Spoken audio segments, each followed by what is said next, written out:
Welcome to my private garden. It's my own menagerie. If you're looking for a party, I own everything you see.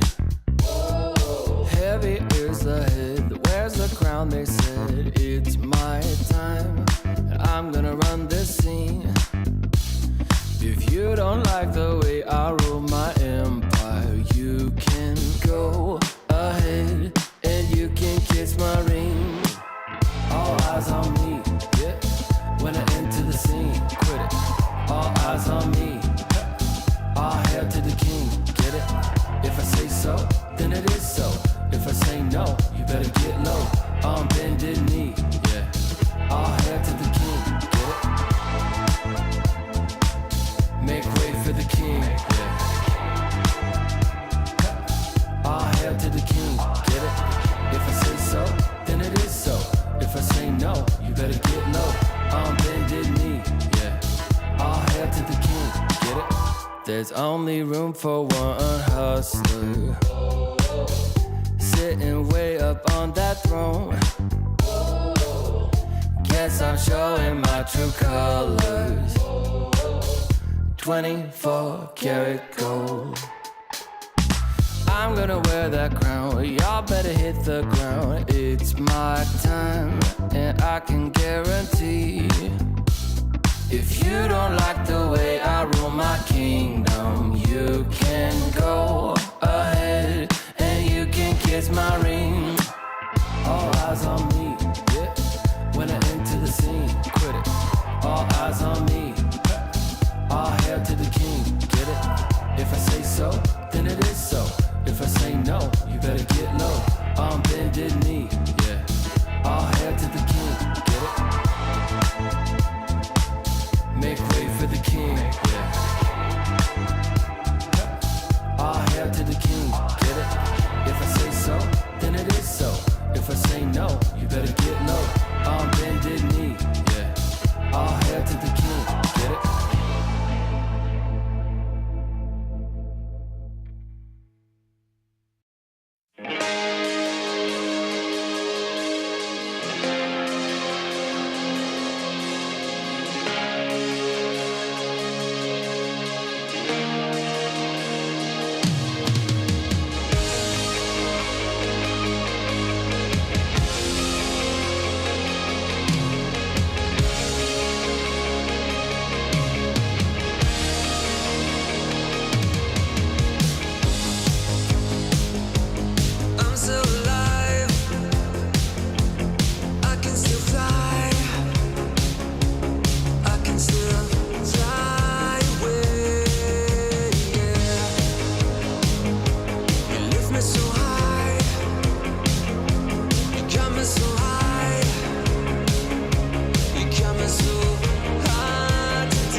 You broke this heart of stone.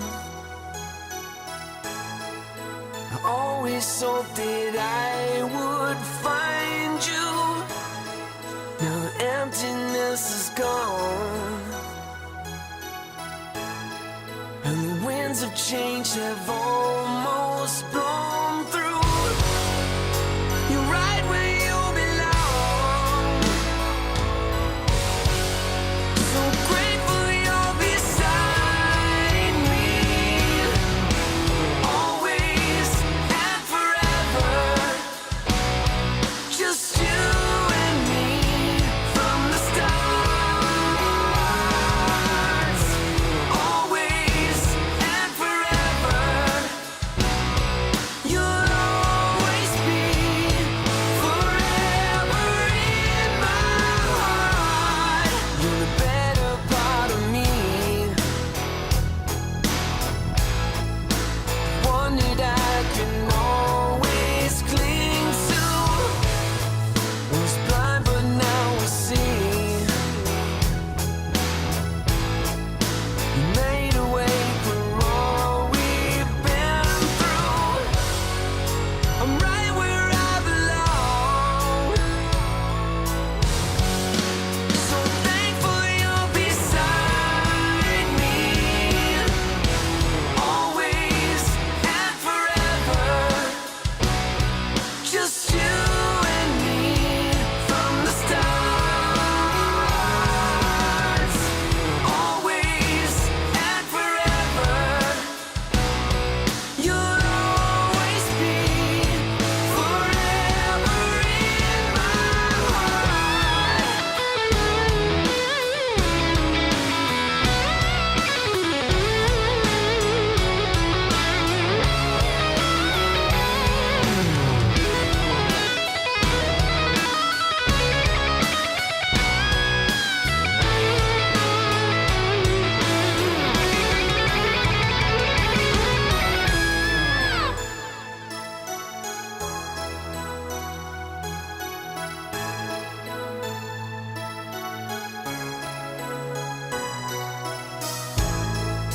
You broke this heart of stone.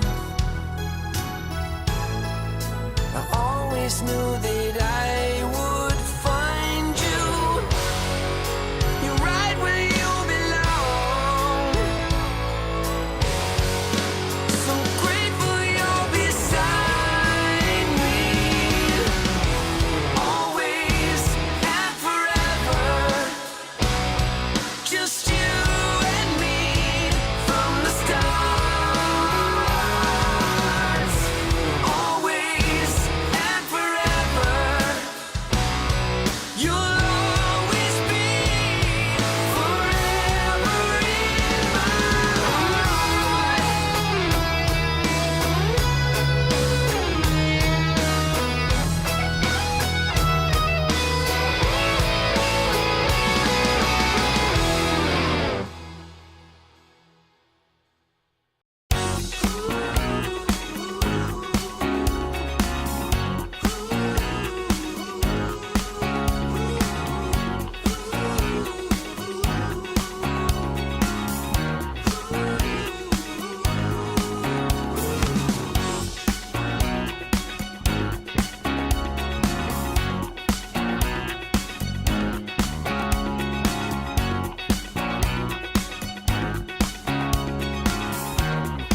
Dreamleague Season 23 is brought to you in part by Intel Arc, Acer Predator, DHL, Kadia,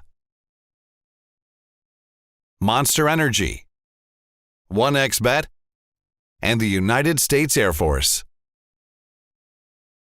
Gonna play up and in. He actually takes everything. He lands on the 3 heroes. The nuke damage is so much. This is a big kill if they can get it. They're running a little bit more. Bushwhack. What a bushwhack into the ice blast. May have been true, but 50 minutes are up, and now it's Aurora's time to shine as they look for another fight. Freezing field, rolling thunder, plenty of ultimates there. Can they finish them off quickly enough? There are TPs incoming. 9 clap. He's down high and dry. GPK is in with another touch to slows down. Tether across, but the torrent from Miro. He reads the tether blade. Somebody won him on this sentry, and they get him. Oh no, the snowball save! Oh, turns around, throws out all the he damage. lives here. He's getting away into the tree. No, he's getting away. No. He got away with murder, triple homicide. Get Game of Gladiators out of here. It's going to be Liquid having to take the fight here. He got There's them the all. vacuum. What See you later. a beauty. Split fight coming on at the moment. 33, he wants to drop it, certainly will. 33 up to 23, and they're able to take him down. The first big kill of the game. Hole coming out, catching out both TA2000 and the Pangolin. But I don't think the Giant got another black hole coming down, this time onto all 4 of them. Oh, PSG Quest, that is not how it's done. Everything being used, he's going for the third, he wants to end the game, but nothing on the damage to bring him down, they do. Oh, it's 5 heroes dead. Hello, are you ready? It's about time to watch Dota on the new patch. There's so much to talk about, guys. You know what you're watching, Dreamleague Season 23. We're going to dive right into it, so let's get started. Get started!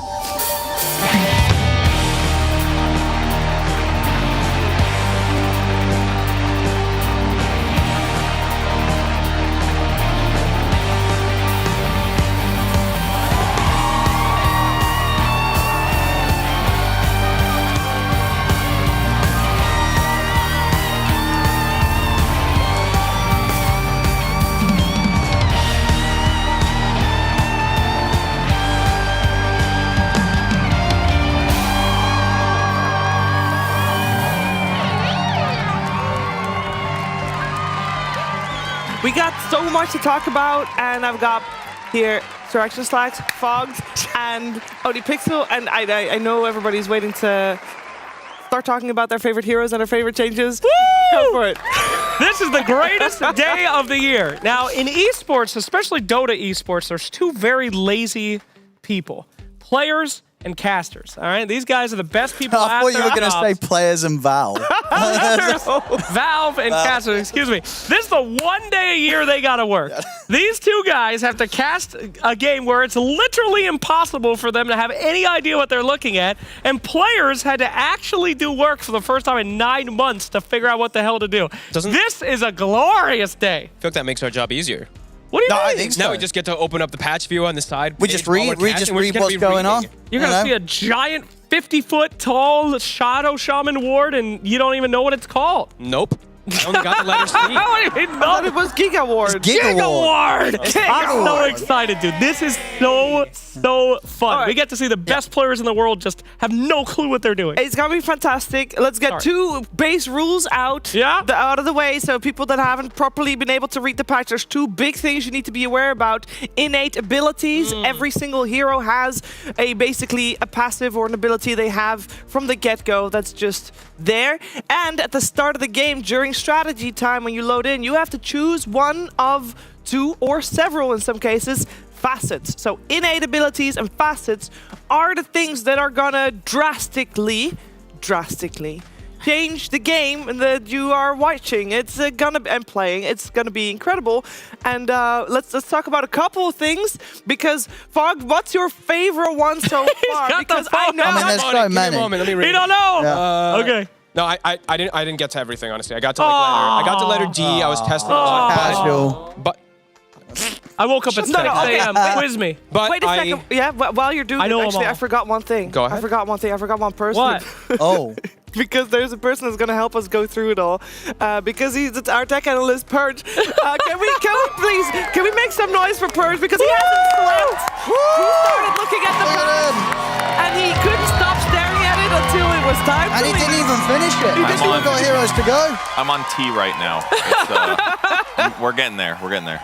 A lot to look at. All right, so he's also got a computer at his disposal, so when we're talking about stuff, he will be able to showcase stuff. Sorry, Frog. Go. No, you're fine. I mean, I have to just go with my boy, my baby, Elder Titan. I don't know. I read this natural order ability, and it seems like the most broken thing in the game, at least early, because you don't have to be on top of them. You just throw your spirit on them, and it's minusing 20 armor at level 1. Wow. Minus 20 armor at level 1 of everybody close to a spirit? And 20% magic resist, or if you're near It has to build up to It has to build up, but it's like you can just literally, you don't even have to you just throw the spirit on them. Oh, that's true. And then your teammate can just attack. General rule, don't go for runes at level 0 against Elder Titan. He will beat to death. I mean, yeah, first blood fight. Can we look at this? Like, look at the numbers. Look at his armor. Level 1. And minus 12, minus 13. Hit him once. You don't even have to have a spirit. You just go Orb of Venom. You win every level 1 fight. Yeah, I mean, attack speed slow is still going to be annoying and stuff like that, but yeah. So what does armor do? I'm kidding. You guys are good. He's not kidding, guys. Someone tell him, please. Someone. Someone tell him. All right, what's your fave, Owen? I mean, honestly, you could literally show me any hero and there's going to be something exciting to talk about. Personally, because of a new build that I was trying pre-patch, that I'm going to be trying again this patch, it's probably going to be the Zeus.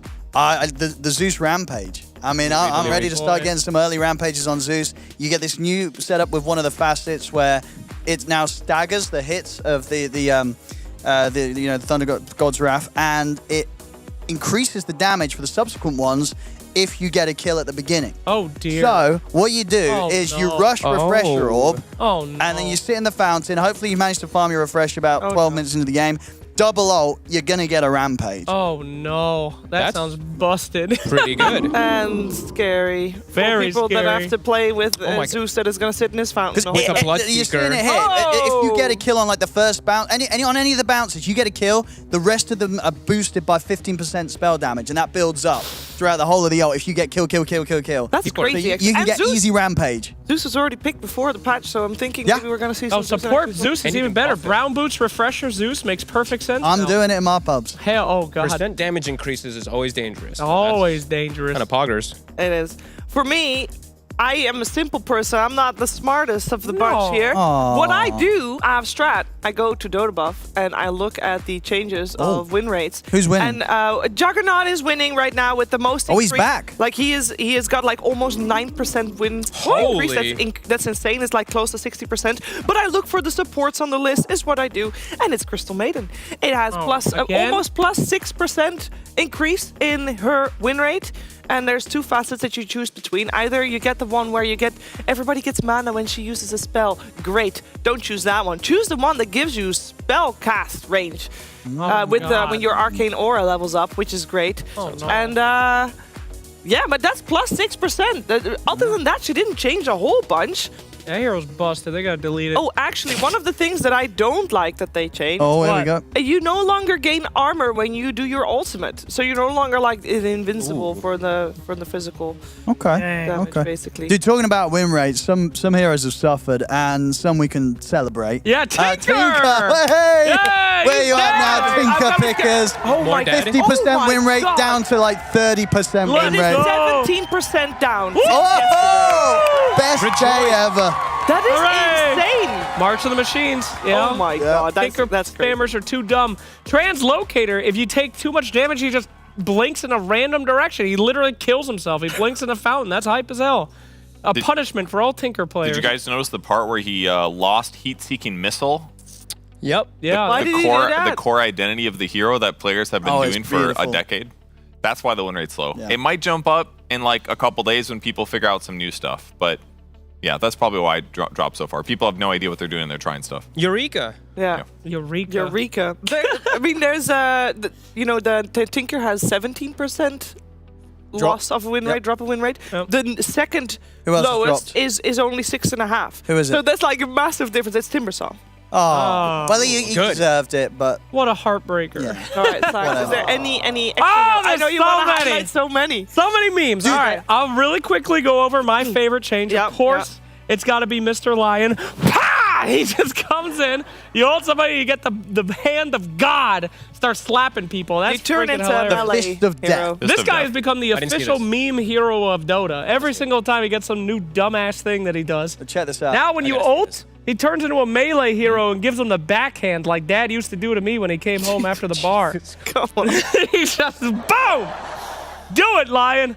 Ha! Buy him. Wow, that looks awful. It's awful. Dude, but imagine, Absolutely terrible. imagine your horrible Lion coming with a, Look at pause that. 5 Lion, rush Wait, Ags. why do you have cleave? He's cleaving. He cleaves. Oh He my cleaves. gosh. Give him an Echo Saber Give him a first. battle fury on top of Give that. him an Echo Saber. Are you sure that Moonshard's it's got a Moonshard? Slap, baby! Look at him go! So every That's amazing. He gets damage based on how many finger stacks he has. That's Okay. right. Oh my So And the he more gets cleave. fingies, the more slaps you do. And he's getting finger stacks with these kills, by the way. That's Wait. right. Whoa, Oh really? my With God. Yeah. right-click kills? So Watch. you get Echo Saber, Yeah, I see Ags it, I Echo see it. Saber, Oh, and you just oh start my slapping goodness. that booty. Everyone's a carry. That's fantastic. Anyway, so what I was interested in is the worst changes. Okay. I was looking at who I thought were the dumbest ones. I got a great list for you.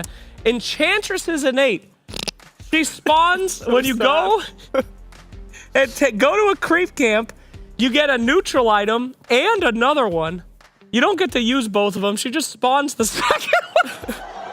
That sounds like they gave it to some intern's kid. It's just like, oh, I get 2 neutrals. Okay.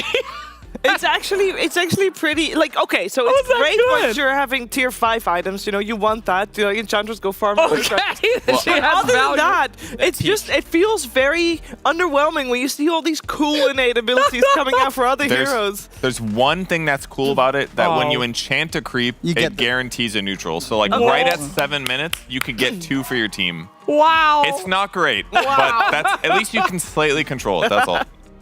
I think Oracle's is pretty silly too. He calls out with his innate, he calls out where the rune is. So in Pro Dota, that's huge. I just wonder if it stops. If you're at 38 minutes, you're like, I don't care, Oracle, stop. It's not stopping. It's going to for be sure. what, like a voice line that comes in only team We've chat? not I don't seen. know. Is We it don't know. voice line? Is it And text also, line? I don't if you know. are playing, if you're not the best BMA player and you happen to have your communication muted and you play Oracle, Then you might not see it. toxic That's player. you might not see it. yeah, you might not. Problem see is it. though, he also have does it in all muted chats, so he tells the enemy team. What if you mute your aura? He doesn't do this. What He if might have do it it. muted You don't before get the to know game? Yeah. runes. That's where, some people are perma muted anyway. yo, this is a Premium. really good way to raise behavior score, actually. you you have lock to into unmute. Oracle, and it's like, you mute me. If you report me, you don't know where the runes are going. Handy. Hell yeah. All right, we're going to talk a lot about the patch, obviously, Yes. throughout the entire day, and to be fair, throughout the entire weekend, because we got a lot of games coming our way with the playoffs starting. Because you are watching a tournament. That's why we're here. Of course, Dreamleague is going on, and Dreamleague is a part of the Esports World Cup. And so we should talk a little bit about the points, because yesterday, OG, even though they're not here, they have punched their ticket to Re-Up Masters at the Esports World Cup, as there's only one more team from Dreamleague that has a chance of making it top 2, which is what they needed to get in order to get enough points. But because they're in the same bracket, not both of them can make it to the top 2, which means our number 7 is qualified, meaning Team Spirit is looking at the scores and really, really hopes that Heroic and Aurora and Azure are not going to make it far. Man, Because OG, that's- yeah. they got blessed. Yeah, They weren't even supposed to be at Birmingham. Yeah, yeah. Then they got in, and Ari felt the energy, man. that's great. I mean, that's Good for him. Well, that's bad news for your boy Team Spirit, because Heroics was doing pretty dang good. Yeah, you wanna celebrate our previous patch a little bit. Yeah, we can say goodbye. That, but let's first take a look at the standings, see where we are, and see which teams, of course, move forward. There's 2 teams from each group that move into the upper bracket. There's 2 teams that move into the lower bracket per group. And then we had to say goodbye to Na'Vi. We hadn't seen them since, what was it, Dreamleague Season 13? I hope we don't have to wait that long to see them again. They had a 3-7 score. I thought you were going to say the opposite. Sorry, I thought you were going to dig into them. Dude, I hope we don't see them. Hope they never come back. Oh, jeez. No. Stever, relax. No. And Shopify eliminated as well. Quest eliminated. Shopify. Shopify. Yeah. Liquid. Yeah. Blast! A lot of heartbreakers. Yeah, Liquid, of course, eliminated in the final professional series we had here at Dreamleague against Heroic. Was a best of 3. We could dive a little bit deeper into that because it was a glorious celebration of the patch, I think, Fog. Yeah, how did it end up, how late did it go? 76 minutes? 70 plus minutes, right, this game 3. I mean, it got wild. Hector, whiffing some chronos at some points, missing Nisha, and then landing some big ones, catching 2 heroes and stuff. This was a wild game. Talking about the Void in particular, but Analog, I think, on the Coddle. Some chakra plays. That's all I kept hearing in the cast. Just like, oh, the chakra, 50 different spells, but really well played by Heroic. If I was Blitz, I would tell my team, if you guys are up in net worth, if you just end the game, I will pay you each individually that amount of net worth. These guys are always up like 40K. How many games have been like this for Liquid? Please, just I promise I will pay each of you 40K if you just don't throw. Please. It's sad. It's so sad. They do find themselves on the wrong side of the tier 4s, I feel, sometimes when they're ahead. They get a little bit overexcited. Speaking of overexcited. There we go. Hell yeah. Deserved. It was a great win, great series, from Dota. I mean, that was a grinder of a day for those guys, and they were up against Team Liquid, just a great team. It was a really, really cool showing. So I'm back. Finally, Heroics does it on the mainstream. They had such bad series. Every other game, right? Every other series. It was horrible. 2 0-2s that we got to witness outside of that best of 3. Yeah. I think we were the curse for them. All the games we cast them, they got absolutely smashed. And they just didn't play well. But the games we got the pleasure of watching from home as the second shift did that series, they look fantastic. They look great. And of course, with that, they make it to the playoffs. So it is time to get into the playoffs of Dreamleague Season 23. 就是我觉得这个利雅得大师赛对于就是整个电竞行业吧，可能就是一个比较向上，就是一个很有好处的赛事吧。因为对我们来说，这次梦幻联赛可能就是最后一个，就是直接进入那个8个直邀名额的机会嘛，对我们来说肯定是特别重要的。我们也希望能达成自己的目标吧。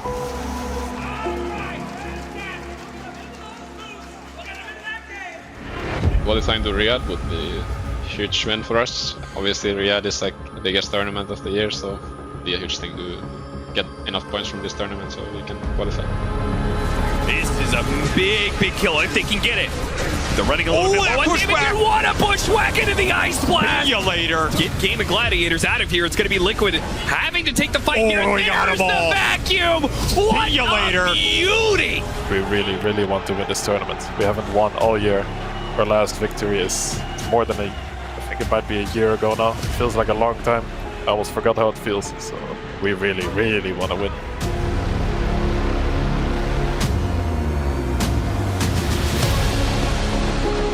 可能我的职业生涯里也没有一个非常有分量的冠军，所以我很想赢下他。然后，对我的队伍而言吧，就是感觉大家都很需要一个，就是更高级别的冠军去证明自己吧，所以我们非常想赢的。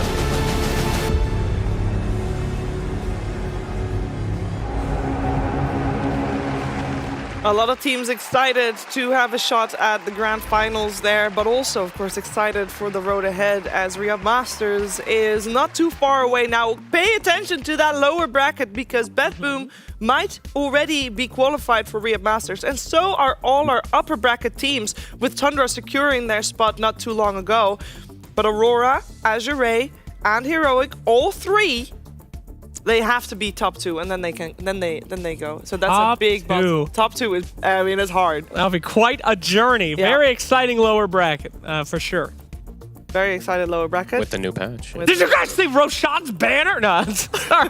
There's like 300 new things or something. Like 500 new things, it feels like. Guys, we'll learn at the same pace as you guys do. Hopefully a little fast. What? Why'd you make eye contact with me while you said it? What's wrong with you? I memorized the patch already. I woke up at 6 a.m. I'm in. It's fine. That's why, you know, we're going faster than the people at home, hopefully. But we'll keep you informed of everything that is going on. I don't expect other people to wake up at 6 a.m. and study like it's their job, because it's not. Okay. You know, we do have 2 series coming your way today in the upper bracket. So nobody gets eliminated. So everybody has a chance to test out some cool stuff. We got Falcons versus Extreme. Oh, and that should be top tier 1. Oh yeah, my God. No, absolutely. I mean, with all these teams, I think they've got some great minds in them. So I have no doubt that we're going to see them come in with some stuff that's going to look pretty busted. You know, these teams are going to show us already what is broken in this patch. Yeah, and then we got our first match. Fog, are you excited? Yeah, I'm really just wondering how much people are going to stick to their guns, stick to their comfort. Yeah. Like, even though it's like, yes, we have all these new heroes, new changes, they're going to be like, oh, my hero got this. I think will they actually divert towards some of these other heroes, or will they just stick with theirs? They're gonna people are just gonna play their favorite heroes. That's what I think you're absolutely so too. right. I think you know, favorite heroes as well that might not have been good in the last patch. It's absolutely when we come into drafts, you just got to look at what these players' most played heroes are, because they're the ones they're going to be bringing in. And it's just too much, right? Like, if you start really getting over into everything, I think they're going to get a little, especially on the first few games, might get overwhelmed. So yeah, I think they might stick with their guns. Might stick with their guns. We're going to find out. We're going to see you again for the first match, of course, but we are going to get started with Tundra versus Gaming Gladiators.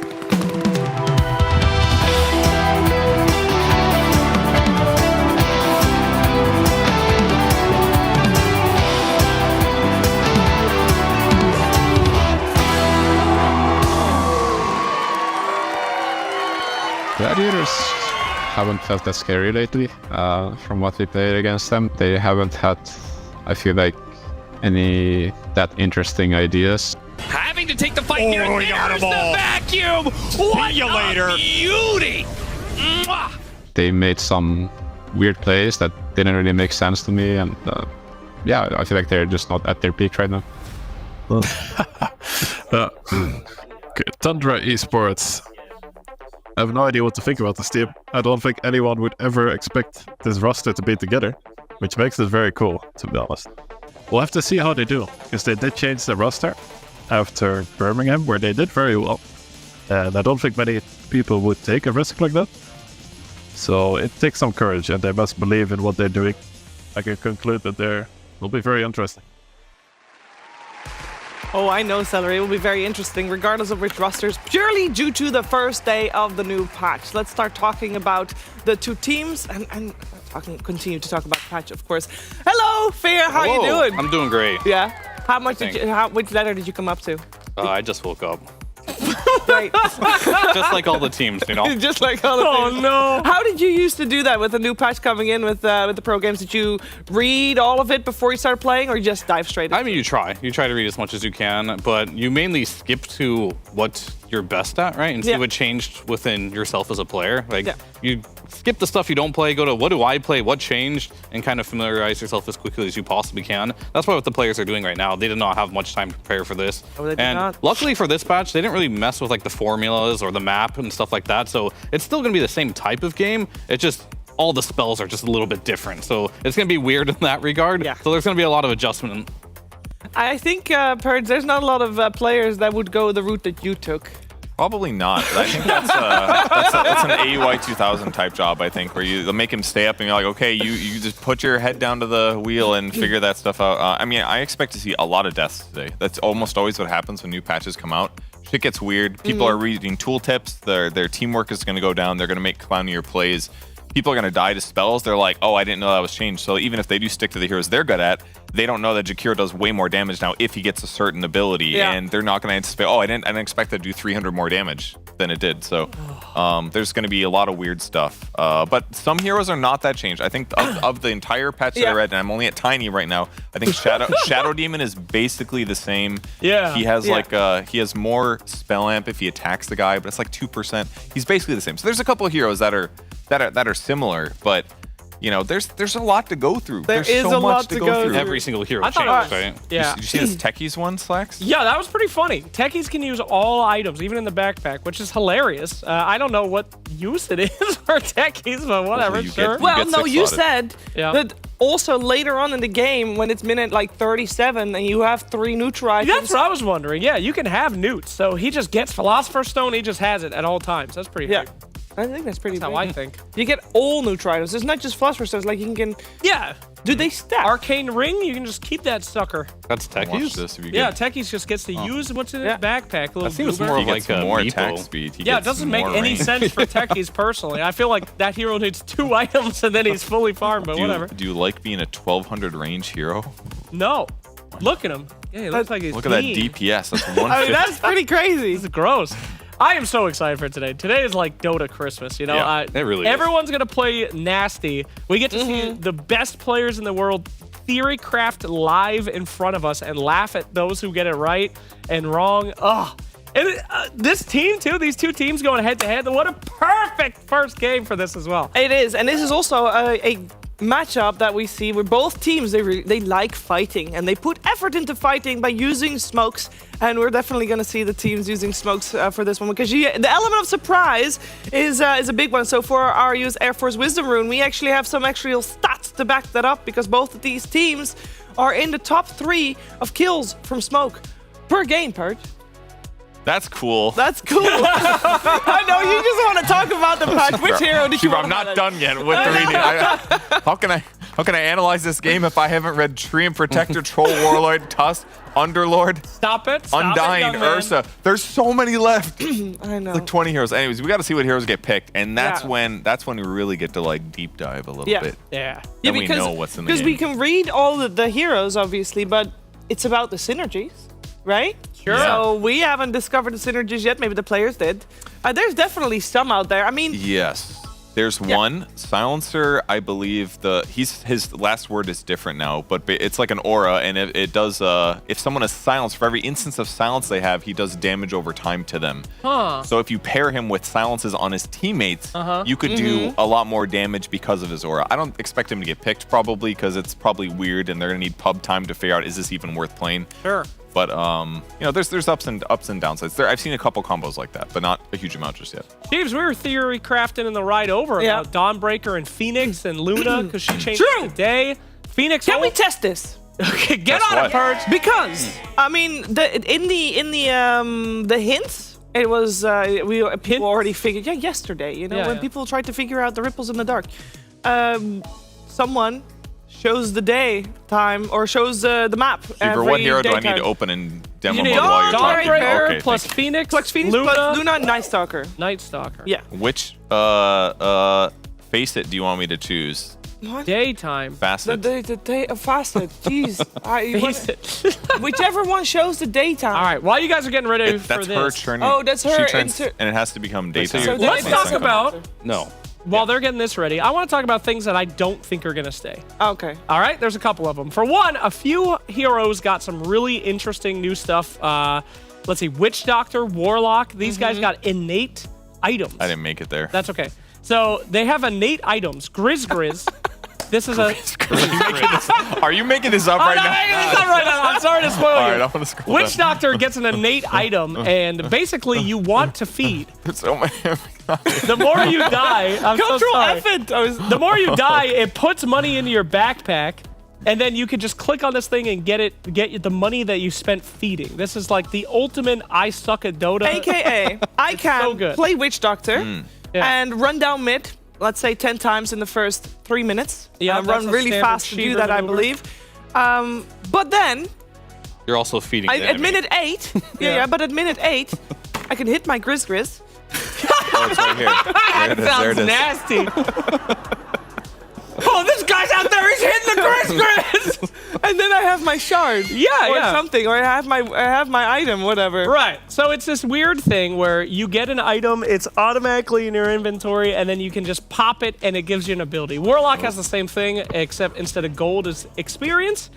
I'm interested to see how these things work. I don't think they're going to stay. Oh, my Grizz is worth 2,500 gold. Yeah. Can you sell it? Pop that Grizz. Let me hit this. Pop a Grizzy, bro. Hell yeah. It's worth 5,000 gold now. Oh man, I can't wait to sell this. You gotta double click it. Consume item? Consume your Grizzy. Oh, I got all my you gold can back. only do it once. Yeah. Yeah. But it's Oh, like, I thought you get it every 8 minutes.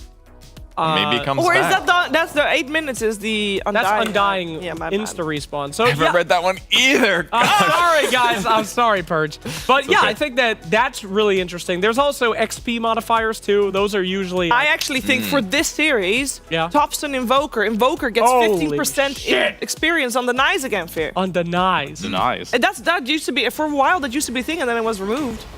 I just can't wait for the game to start. I don't know. We don't have to wait There's very too much. long. You got the timer. There's like so many things that can and can't happen in this game, and like I'm very curious to see like what is going to happen, right? Because every single hero has an outlet in which it can be viable. And what's really cool about this patch too is like because of new facets, you can choose to play a hero slightly differently to counter a specific hero depending on what facet they have chosen. But that is all random. It's not random, but you can't see it till you select your heroes. Is that correct? Yeah. So there's going to be mind games involved in this too. Kind of reminds me of like back when you used to swap heroes back and forth. But we'll have to see. We'll have to see. There's, for example, for Lich, you choose your facet. Your facets are both applying to your ultimate. Oh. And one is more useful if you are playing against multiple ranged heroes, and one's more useful if you're playing against multiple melee heroes because it has to do with the amount of bounces or whether it waits to continue to bounce if it doesn't find a target. So it's like, it's very dependent on matchup, but there's a lot more of them like that are just very dependent on matchup. And yeah, you don't see. What I do know is that once you reach into the game, you can. Yeah, we got the draft started, and that's fine. But you can click on the scoreboard, and that's where you can see the facets that people chose, I believe. All right, so bans, we don't care. We're gonna pay. Yes, we do. When was the last time you saw Monkey King ban in the first phase, Shiver? What is why is What Monkey happened to King banned? Monkey King? Monkey King got some buffs here. I mean, Monkey King is a nightmare now. Okay. He has this like free tree jumping. Support Monkey King's crazy. If he's full HP, he can continuously tree dance with no cooldown, so he can get around the map faster. Boundless Strike has bonus physical damage, and it has a lower cooldown, much like the talent. It's like you have the 20 talent. And you got to ban Enchantress. You can't get that innate double neutral item. Absolutely course. busted. May it go down in history. The first pro game, they could not deal with that. Monkey King does not have like a very high extra win rate over the last 1 hour to over one half. Yes, half after the last hour. Half a day. I mean, half Shiver, a do you think day. anyone's looking at these patch notes and like, man, I can't wait to abuse this 7-second cooldown reduction on Boundless Strike? Nah, no one's. I mean, they've got a pretty big change to the Wukongs. Like you can go out of the Wukongs now and back in, so you can't get knocked out of it anymore. That's true. So that's actually pretty big. It is pretty big. Templar Assassin is. That's the fastest. Like he got Templar Assassin is like 8% increased win rate since the patch drop, which is pretty high. Yeah, TA is pretty nuts. Oh, I love the entire squad looking and reading. This is so fun. Let's go. They're like learning together. It's like, how about this? Oh, the great return of Tiny's craggy coat. I did forget about that one. That has been a long time ago. That one's back? The one that stuns you? It doesn't stun. It doesn't stun. Oh, okay. It reduces attack speed, I believe. I think it was damage. Or something like that. That was a Dota 1 classic. You're just getting randomly... It applied before you even hit, so you just get stunned before you even hit someone. I was laughing my ass off at that the other day. I was like, I can't believe Tiny had craggy coat, and now it just came back. It's beautiful. It reduces damage by 5% per stack once you're maxed out on your ulti, I think. I will say as well, if I could just have a moment here before we get our first pick. Yeah. I love Ice Frog and Valve for this patch. Most games are like, we need to make our game more casual. We need to have they literally don't care about any new players. No one could possibly pick what's up. But I love the top comment on the thread of the patch is like, why do I need a PhD to be able to play this game? And it's like, because you can't understand anything when you first read it. You have to experience it. Batrider, look it up, Purge, what we got. Batrider does like a trickling DOT as he attacks, basically. That it's only 15% of damage, but basically if you napalm a hero, you're getting like 3 sources of napalm per attack if you only attack once every 2 seconds. So his right-click damage is going to be way more potent if you get napalm. The downside is that napalm is going to amplify your spells against creeps way weaker. So you're not necessarily going to be able to farm as fast, but you're going to be probably much better at killing heroes than you were in the previous patch. So, and he's still going to fulfill his roles most likely on top of that. So he's going to be close enough, probably a better laner, worse at farming, but I think that's going to be okay in a similar playstyle to yesterday. You know what I think is going to be a scary hero? Anti-mage. Oh, shit. Okay, hold on. We have a problem here. Why? We have a problem. Excuse me. So, Legion Commander, as found by OD Pixel, does have a massive bug right now, what I assume to be a bug. So when they do overwhelming odds, they get this damage barrier. But it works. The facet, yeah. Yeah, but it works on illusions. So PL comes at you, you press Q, you get literally 1,100 damage barrier. Yeah, because you're dealing way more damage to an illusion, and thus it says, well, we better give a berry for that. It works like that for lifesteal sometimes too. But yeah, that one's going to be, if they have any mantas or illusions, he's going to get a huge barrier when he presses his Q. And if you don't go for that, the other one's interesting too, because like you get permanent damage if you do damage to the loser. Well, this is like the scariest hero in Dota. If I deny my Legion Commander, I'm teammate with Legion Commander, I see her about to lose Jewel. If I right-click her just to help the enemies, like she's sure, as someone who's played 0 games of this Do I patch, get yes, damage? that works. You can't you can't right-click your ally unless they have a spell on them that allows Dude, you to there's deny no it. way they don't go for that. The shield's great, but they have to give damage to the whole squad. They're just gonna run around as 5, gaining more damage. Yeah, but she is the most dangerous hero in Dota. You have a bad Legion that blinks into 5 enemies and dies. Now you literally feed the entire enemy team damage. This is the most dangerous Dota hero for pubs. Yeah, I think it's just a Legion is good because of overwhelming odds, and then you can dispel the lasso. I think is what we're seeing here. Oh yeah, of course, the standard. It's like half and half. Boring. Yeah. Boring. You know, Bat Rider's sticky napalm affects buildings now, right? Woo! You can just see an old man bat going. I mean, it could be interesting actually if you play like more the mid-bat style. If you just start sticking the tower and right-clicking it, could be more of a sieger if you want to go that route. Because the other facet was okay. It was more for playing for the lassos, but I could see people playing this bat more as like a core style. Oh, there she high is. win rate. Okay, well, the 2 facets. One is definitely more fun to play if you're by yourself, but the extra mana that you get from casting spells for your team, that's probably pretty darn good. Yeah, so if you spend mana, a percentage of that mana will go to your nearby allies. Yes. Kind of similar to the way Arcane Aura functioned probably 3 years ago. I think it was like you cast spells and then a chunk of that would go to your allies. Yeah, but they removed that pretty fast because it was definitely increasing your win rate. But read the other one, because which one would you choose, Purge? I mean, a cast range bonus is nice. It keeps you less in danger, and you get an AoE bonus as well, which is going to be good for your ulti. Yeah. Because the ice chunks are going to be bigger, and I think the overall AoE would be bigger. I'm kind of into Crystal Clone. They buffed it. You can aim where it slides now, which is kind of cool.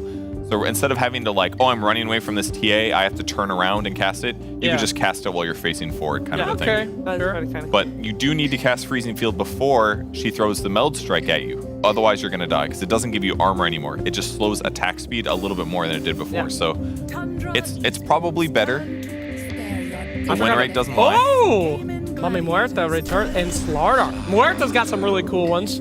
She can become ethereal and still attack. So you can buy Ghost Scepter on her, first item for the mini ult. Very fun.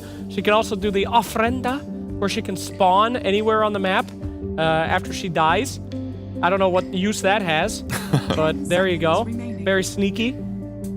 Yeah, against certain heroes, she basically hard counters Pugna and Necrophos now, because Pugna can't stop her from killing him, or he can't decrep her, he can't decrep himself, but it's probably just they're comfortable playing Muerta. They also changed her talent order. You can get the Deadshot cast range talent at 10 now, so as a support, it's going to be way easier to like Deadshot enemies into your team.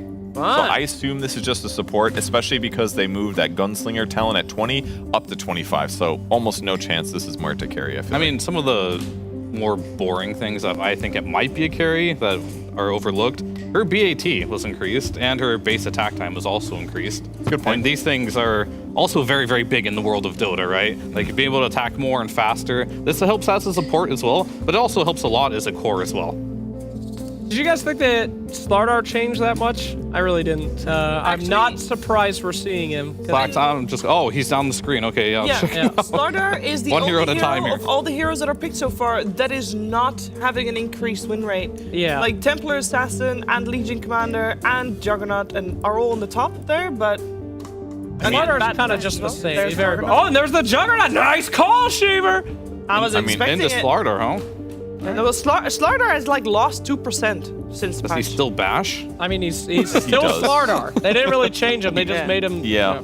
He's got a sprint thing for his facet if he wants that makes him quicker for 2 seconds. Sure. His corrosive haze can steal some armor, but I guess one downside is you can't really like level Guardian Sprint to get more regen early on. It's based on your ulti levels, so you probably abuse him less mid, a little bit weaker is my guess. They're just picking. That's a gyro support. That shield, is you know? so hype. All right. I guess we gotta machine gun this. So Juggernaut, huge increase in the win rate, mostly because now Blade Fury can crit, which is pretty crazy. Pseudo support Jug doing a massive amount of damage there, so pretty cool. You were just talking about how you wish Juggernaut was better. What do you think, Fear? I'm reading it right now. Okay, great. It's looking a lot better so far. I mean, it had the hard dispel, right? Someone mentioned at the end of the Blade Fury, which is the biggest issue Jug has had for the longest time. Is like you get out of the spin, you're stunned or you're silenced, and now you can't get your Omni Slash off. So now you get the hard dispel, and you're more than likely going to be able to get your ultimate off, which is definitely really good. But we'll see. This will be a true test for me, if depending on how things have been. But Slardar Troll versus Jug. In the last patch, I'd be like, this is unplayable. Like, what are they? Like, Bat Rider too? Like, what the hell are you guys doing? Yeah. But, like, so many things have changed. Like, I will save my judgments for after the game. But this already looks like a hard, in theory, Jug game. Wow. I guess we'll see. Gyrocopter, very interesting as well. Obviously, got speed buffs based on Rocket Barrage, so super cool. Good against Slardar. You can kite him better. They did. You know, Valve actually tested this patch. My biggest theory was get Midas, sell Midas recipe because he can disassemble items now, and then use the Midas and then buy a shard on Gyro. They actually did that, so you can't sell the Midas recipe on Gyro or disassemble Rapier. The only two items that you can't disassemble on Gyro. Yeah, I mean, we're talking about synergy between heroes right now. Yeah. I just found it. It's the Juggernaut and Legion Commander have the ultimate synergy because Juggernaut does 10% more damage to targets that are facing him. Oh, and Legion makes them face him. So there you go. Already got some synergy. Guess who's getting the damage? Juggernaut as well. You get some bonus damage there as well. That's infinite scaling Infinite for synergy right there. I think what Tundra needs to do for their last pick is shift Muerto to a core roll and pick Shadow Shaman so that they can hex their teammate who is dueled. That's a good one. The chickens. Because then he gets a doppelganger chicken. Doppel chicken. And that's a great way. Saying right now. I'm not even lying. Yeah, Doppel chicken Giga War. You can You can hex your teammate. They doppelgang into 4 chickens, and thus it probably interrupts the duel. Is my guess. I have a question. That save would be really good right now. Do we think Bat Rider I'm like a crazy is person. mid? Because at the moment it's Gaming that is removing support, so they think Bat Rider or Marta is going to the mid lane. Oh, this is a Thompson Invoker mid. Here we go. It's time for the king to return. They need a save against duel, because with duel, that's the only way that Troll dies right now, I feel like. Is the OD, is it buffed? Buffed and nerfed.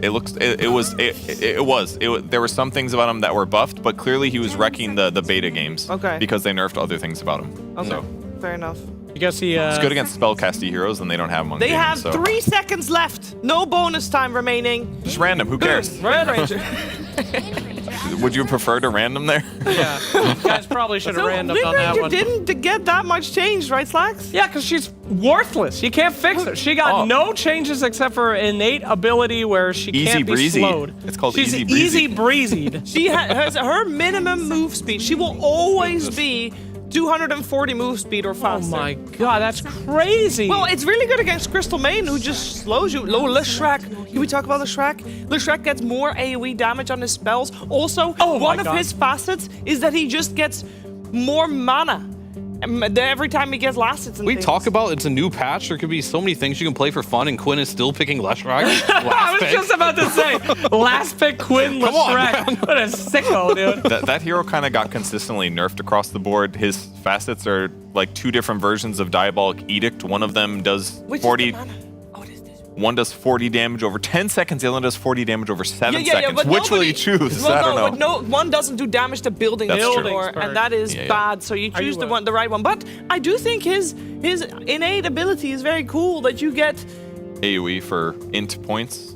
Yeah. Yeah, but they also lowered the AoE on a lot of his spells. They took away the AoE at 10. He's still going to be about the same hero. I'm mostly curious what items he buys. Is he going to do like a Yashikaya type build to lower his animation so that he can throw the spells off faster? Is he going to buy different items? Yep. I mean, We can see what the they hero's not very chose. changed. Oh, you can see what they choose. Stonehall plate. The Stonehall plate. Good conflict. Oh, Crystal Maiden does That's choose what you mean. Oh my god. Crystal Maiden does choose the one that is Oh, indeed Tailwind, for the team. of course. Oh, Troll Warlord is insensitive, guys. Chronologic something. Okay. I don't know. I couldn't read it. God, It's our who knows? team. All right.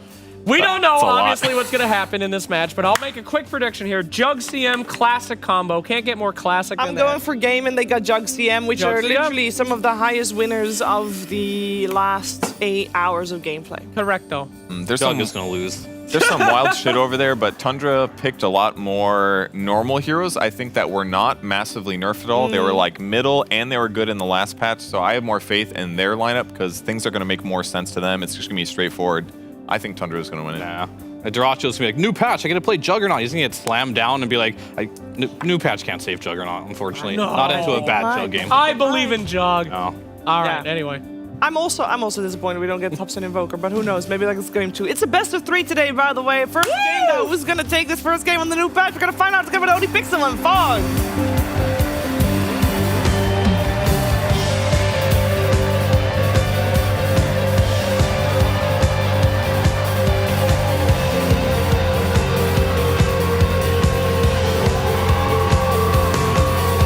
Thank you very much, Stephen. Yes, ladies and gentlemen, here we are in a brand new patch. Gaming Gladiators against Tundra. Two teams that are going to be absolutely delightful to watch when it comes to seeing what this patch has got in store for us, Fog. I mean, I think that what we got to do really... Go through all of them, right? Absolutely. From left to right, let's start it off. Crystal Maiden, what we got with the Innate and the Facet? All right, giving some mana. Similar to kind of what it was before for the Arcane Aura, but more, it looks like. Okay, cool. Critical strike on Blade Fury. Very nice. Stone, I mean, you tested this one. This works on illusions as well, too, so the barrier can be pretty ridiculous. The barrier can get pretty crazy with the Stonehall, yeah, the overwhelming odds. Gyro's got the movement speed one that we saw already posted on Reddit. Infinite move speed if you get that force boots. 60-minute game going to be required for that, though. Leshrac, what we got? As the panel said, Quinn doesn't matter the patch. He's still playing Lesh. Cool. All right. Armor per stack while in melee. Okay, that can be pretty strong versus something like Jug. Let's say if you're actually getting hits off and everything. Cool. Yeah, a little surprised he didn't take the other one, because the other one was with the 30% attack speed for the team. He's got Slardar on the squad. True. Nice. Worth it. Yeah. All right, well, let's see. We'll keep going in a second, going through them. Is there going to be a level 1 I battle? don't think there's going to be a level 1. We could keep going. What do we got? So yeah, that was the Slardar. Looking over at the bat. He took this is like I would say, the one that you take as a support, right? The other one is probably the more core one. The movement speed and the spell amp when displacing enemies, obviously with the Flame Break, Lasso and such. And then Muerta, of course. What's the green thing on that? We don't know. Really? What is the... I don't know. There's a 300 green. 300 green. All right, well, we're trying to get... I mean, because it's a 50 mana cost, yeah, and it has a minute cooldown if you... Oh, range. It's the range. I think it is. Oh, okay. Oh, well, very fancy. You reckon? Yes. Yep. I reckon. 9 class. Oh, damn, look at this damage. This is going to be first blood. Oh, not quite. Deadshot comes in, is able to fear Duracho back in time. Celery. Jesus, dude, the damage on everything looks And that is insane. your first blood, top lane, pure. It's going to be able to chase down Ace. So yeah, basically, Muerta off with your Friender, you can basically set your respawn point. Yep. That's what we've got coming on, and of course, the innate ability, the fact that you're always able to hit ethereal targets. You're also able to hit whilst you are ethereal yourself. If you Nice. A Ghost Scepter or something. A pause. So we actually get to see the Ofrenda if you look on the mini-map to the left. Oh, so put it down. Where is it? It's really tiny. It's a tiny candle right there near the wards. Yeah, right there. Right where the pause Where? is. It's a Oh, little it's candle. very tiny. I thought it was going to be bigger. Okay, and you can't do anything about it, right? It's not something you can destroy or anything. It has Muerta herself can destroy it if she wants to place it in a different location, I believe. But yeah, nobody else can do anything about that. She sets that point as a respawn point. That will be where she respawns. Okay, very interesting. And then last but not least, the Wind Ranger. What do we got from her? We've got the Tailwind. So basically, bonus move speed. To herself and any nearby allies. Decent amount as well, 15% movement speed. Bonus, and of course her innate is that she just cannot be slowed below 240. Cool. So many cool little things, right? If the movement speed thing with the Slardar Troll Batrider, right? Many heroes are going to thrive off of move speed. But yeah, I'm seeing this Batrider. We were talking about this one in the car, of course, because, letter B, so we got there very quickly. But you already see the damage that was coming out from Whitemon. It's pretty absurd. They were able to kill Ace almost right on the first wave and the gyro, so. This is cool. We're all learning. That jug spin felt like old jug spin, right? It felt like the spin of old times, the damage that it was able to deal. We've got to watch out. I mean, this bottom lane, as the panel said, Jug CM.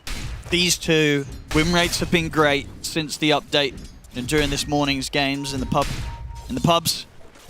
So every reason to believe that these heroes could have some pretty potential between the two of them. Top lane though, he's having to be careful. He's already seen Pure and Whitemon have the kill potential that they have. Dude, look at the damage up here. Ace has a barrier, but good lord. I mean, this is going to be some crazy early game between both sides, just constantly trading these spells.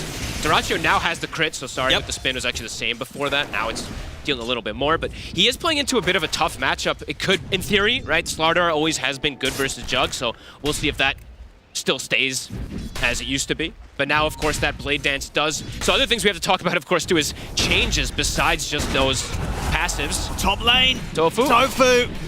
Is he going to survive this? Whitemon trying with the chase. One more hit. He's going to be fine. Right, verify, good to go. A lot of abilities have gotten also buffed and reworked, right? So the spin now for Jug puts a strong dispel, which I know Brian constantly talks about now with spin, since you can cast spells through it. Now you can actually potentially get Omni Slash and stuff too. So yeah, they're very cool factors. On top. Ace struggling. He's Pure still got a tango left. I mean, Ace should start to get in a bit of a better spot now. Level 3. Got the press. Coming up pretty soon. And I mean, I think he should be strong enough to sort of allow him to lane pretty well against this troll. It's hard to trade versus troll now with this the new thing, because you just get this armor. So if you get the stacks up onto these heroes, it does feel, especially if it's a physical hero, trading back with him feels incredibly difficult. That's cool. And we're seeing as well with this change to gyro, having this bonus move speed when you're getting the hits off with the rocket barrage. It basically means you're always going to be able to stay on top of your target, right? Yeah. And also, obviously, after the damage is done, you've got that extra bit of time to get your distance away from the enemy. Ooh, nice flame break. Cancels the salve from Tofu. Both top heroes staying quite low. Mid lane CS, very even at the moment here between Quinn and Thompson. Close matchup so far. I want to watch the mid matchup, but everyone's getting low on the side lane because I haven't gotten to see actually how much Quinn gets with his hits for the mana restore. Yeah, so what's the numbers like? Is 10% of his mana, 10% of the damage dealt with his attacks he gets back as mana. Yeah. But indeed only works when he's hitting, I believe, either the range creep or a hero, anything that has a mana bar. That, melee creeps ain't going to do anything. Yeah, that's bottom lane. Ramses. Ooh, it's a good dead shot. It's going to kind of get him stuck onto the tower. 9 class indeed with a setup. We'll make sure they're able to punish Dyrachyo for that effort. They may even be able to chase down Celery. As Tundra turn over towards the CM, Celery tries to turn to slow them down. Ramses, can he get in range? He can. Nice turnaround there from Tundra as they punish Gaming Gladiators for trying to fight underneath the tier 1. So it looks like their strong lanes in the past, it's the Troll versus the Legion was strong, right? Same thing for the Slardar versus Jug. So right now, lanes looking oh my goodness, he's able to survive through that, but not for long. Thompson comes in with the snipe. Cheeky rotation, is able to get him there with the power shot. Nice shot. Good move. He's already doing very well in mid lane too. He's matching at the moment versus Quinn on the flash. It's a hot start. It's good stuff from him. I mean, and yeah, this top lane, as we've seen, Ace trying to sort of bail out Tofu with the press, the attack, but not enough to keep him safe, especially when a rotation comes in from Thompson. Yeah, tough matchup still versus for that Legion versus Troll. Pure 29-10 to the 22-2. My blade is swifter. Any item different? Okay, phase. Tofu. Troll. Tofu. He should have a good shot at getting a kill here. Dyrachyo's in with the blade. Fury closing in on towards 9 class. Good rotation from Tofu. Catches 9 class by surprise.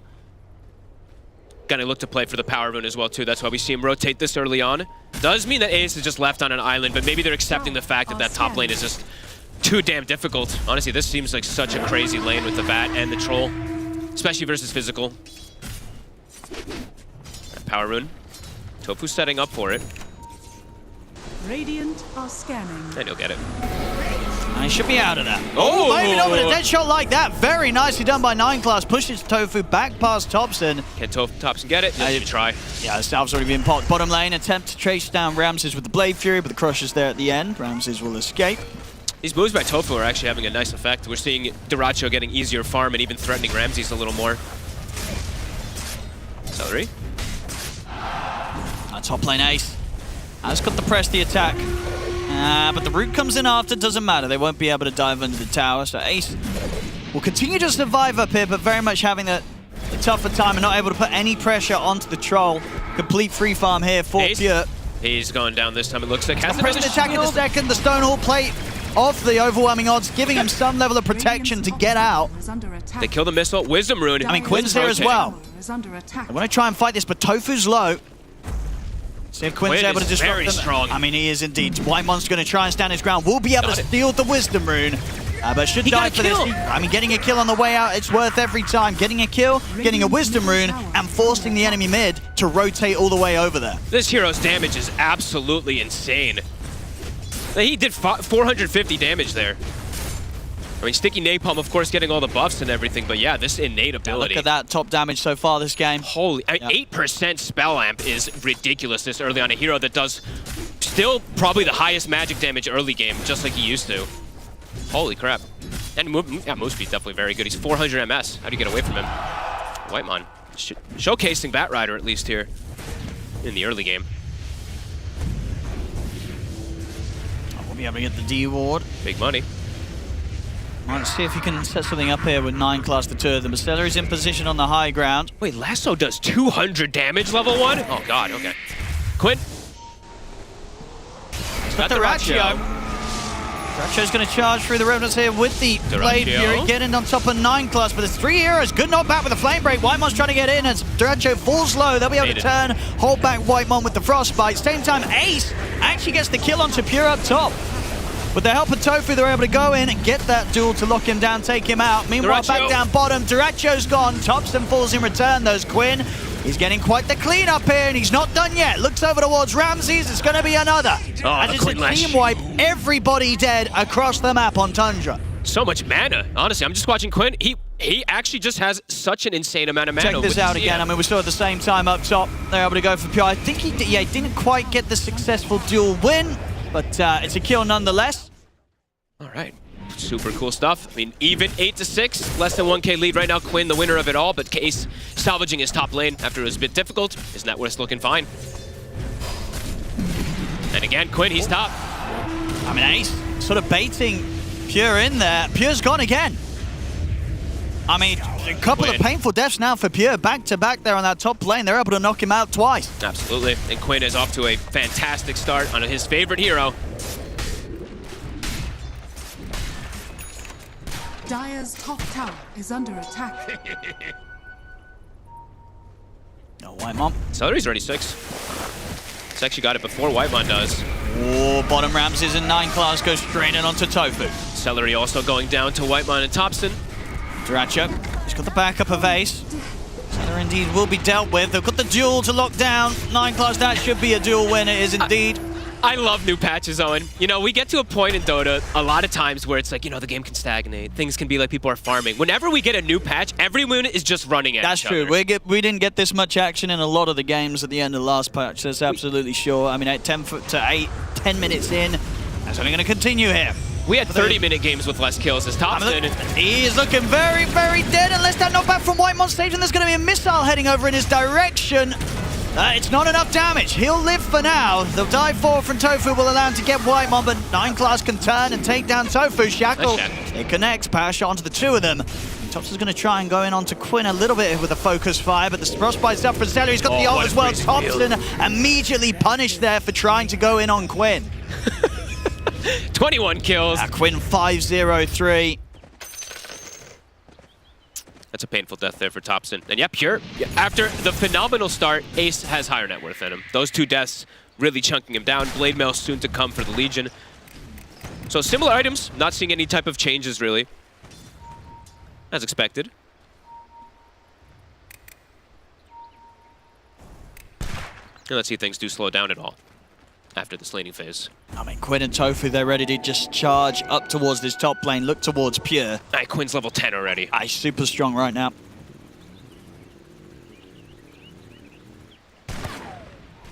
Can pressure the tower super early.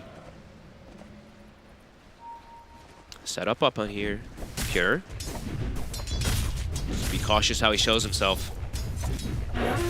They can just walk in and duel. They're on top of it. There we go, straight away. They get the opening, they get the damage for Ace. Gaming making the better moves here now after that early start. Honestly, just rotating like crazy. We've seen Tofu moving early on. We've seen Celery making moves too. Quinn just making those better rotations at the moment compared to Tundra.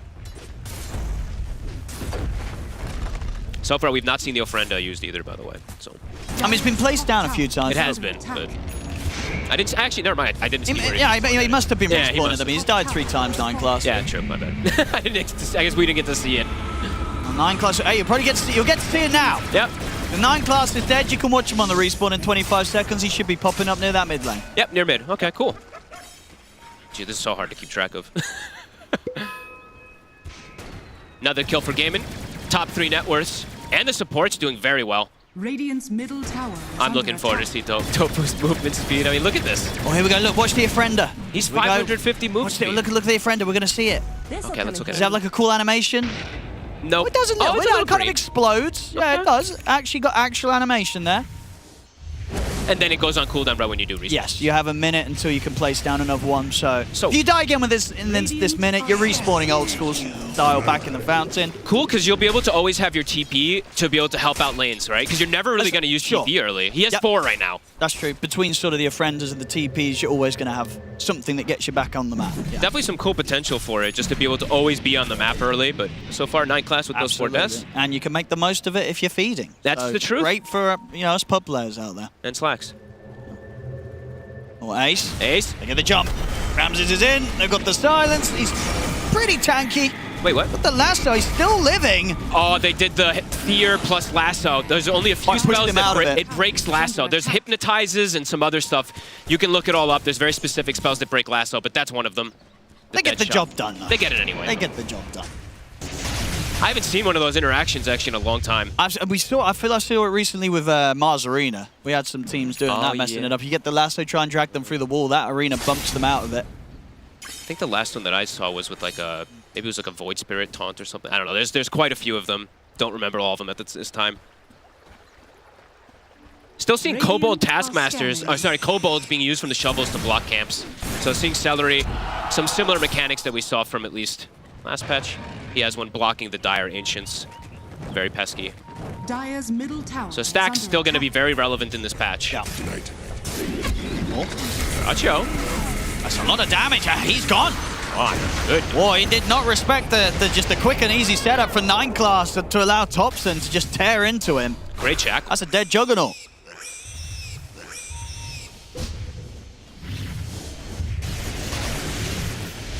All in all, close game so far. Very close. Now 14 to 11. Action-packed. 10 gold difference. Got 9 class having his ATOS done now, so further catch. I feel like we're going to have so much scaling coming out. Everyone's getting such good farm, even these supports.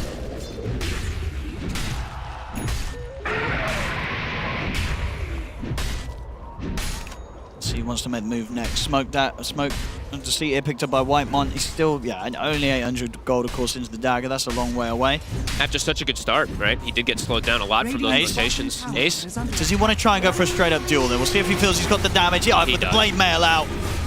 Should be enough to get the bonus damage, but will be enough to get the kill.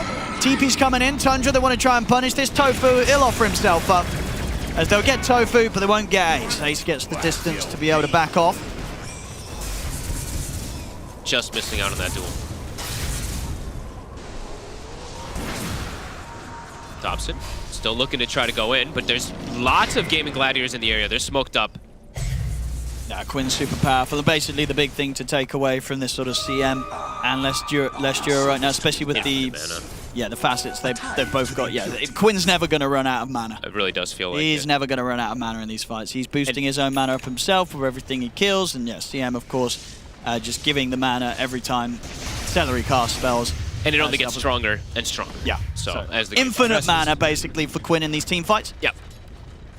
As long as they stick next to each other, which I imagine we will probably see them doing so. At least Celery will play around him for the most part. Tofu. Oh, Ramsey's not actually getting the opening on that. And tell you what, he's zooming out there with that rocket barrage. He's out. Tofu makes it away at the same time in the mid. Another good kill. Whitemon's not going to be quite as lucky. He gets caught. And they're going to be able to have the catch even easier now. Gaming Gladiators. Ace has got the blink dagger done. Ace has blink and Quinn is getting quite tanky. Yep. There's still always going to be focus fire and corrosive haze, so any hero is going to be killable, but right now, off to a phenomenal start for him. On his favorite hero, of course. And Pure, even though the Troll Warlord, as we've said, this hero, we've been seeing it struggle. They're even without the patch and all that kind of stuff. Let's see what Troll's going to be able to do as this game does progress. Yeah, and how much sort of this new facet really benefits him. Yep. Getting that, just increasing armor. Only in melee during the form. stack with a favor. True, but most of the time when you're going in the fights, right, you're going to be in the melee. I actually didn't. At first, I thought it was for all of them, so that's actually, that could actually be a big deal.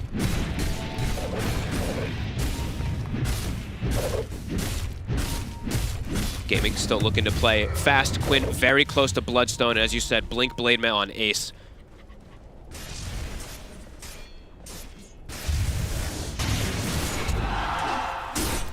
Tundra, they themselves, they do have obviously the blink on Ramses and the Atos on 9 class. They have set up to make plays. Just scary versus Quinn when he has the Dispel behind him too with the Legion with that buff up and Healing Ward. Important to point out, even though the Jug has the Blade Dance built in, he's still going 4-4-1. So he didn't go some like 4-1-4 shenanigans kind of build or anything like that. Dire are scanning. Double damage.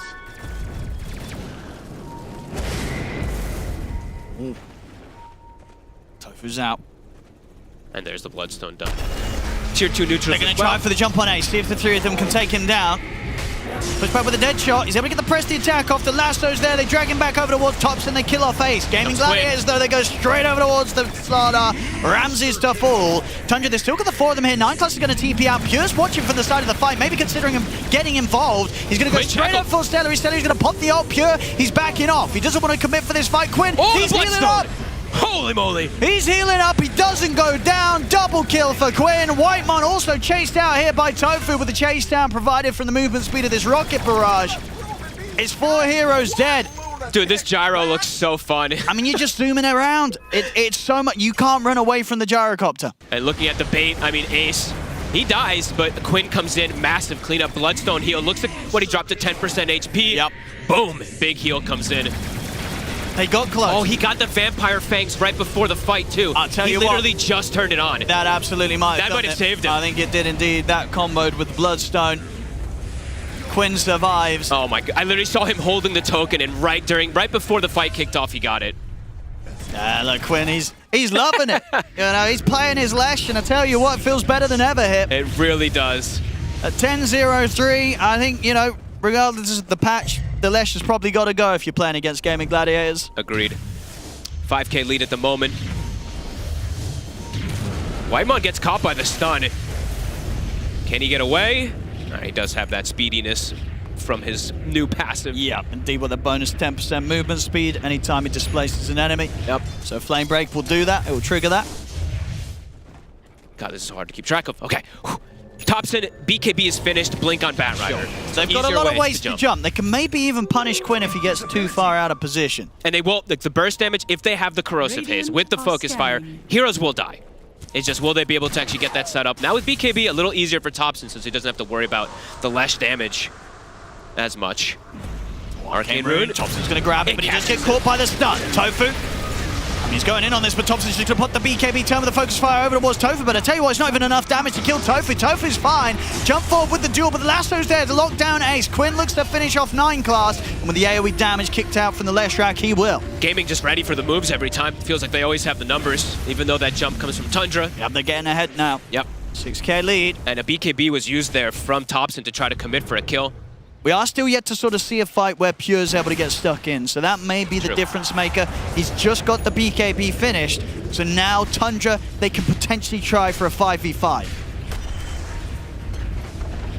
Potentially.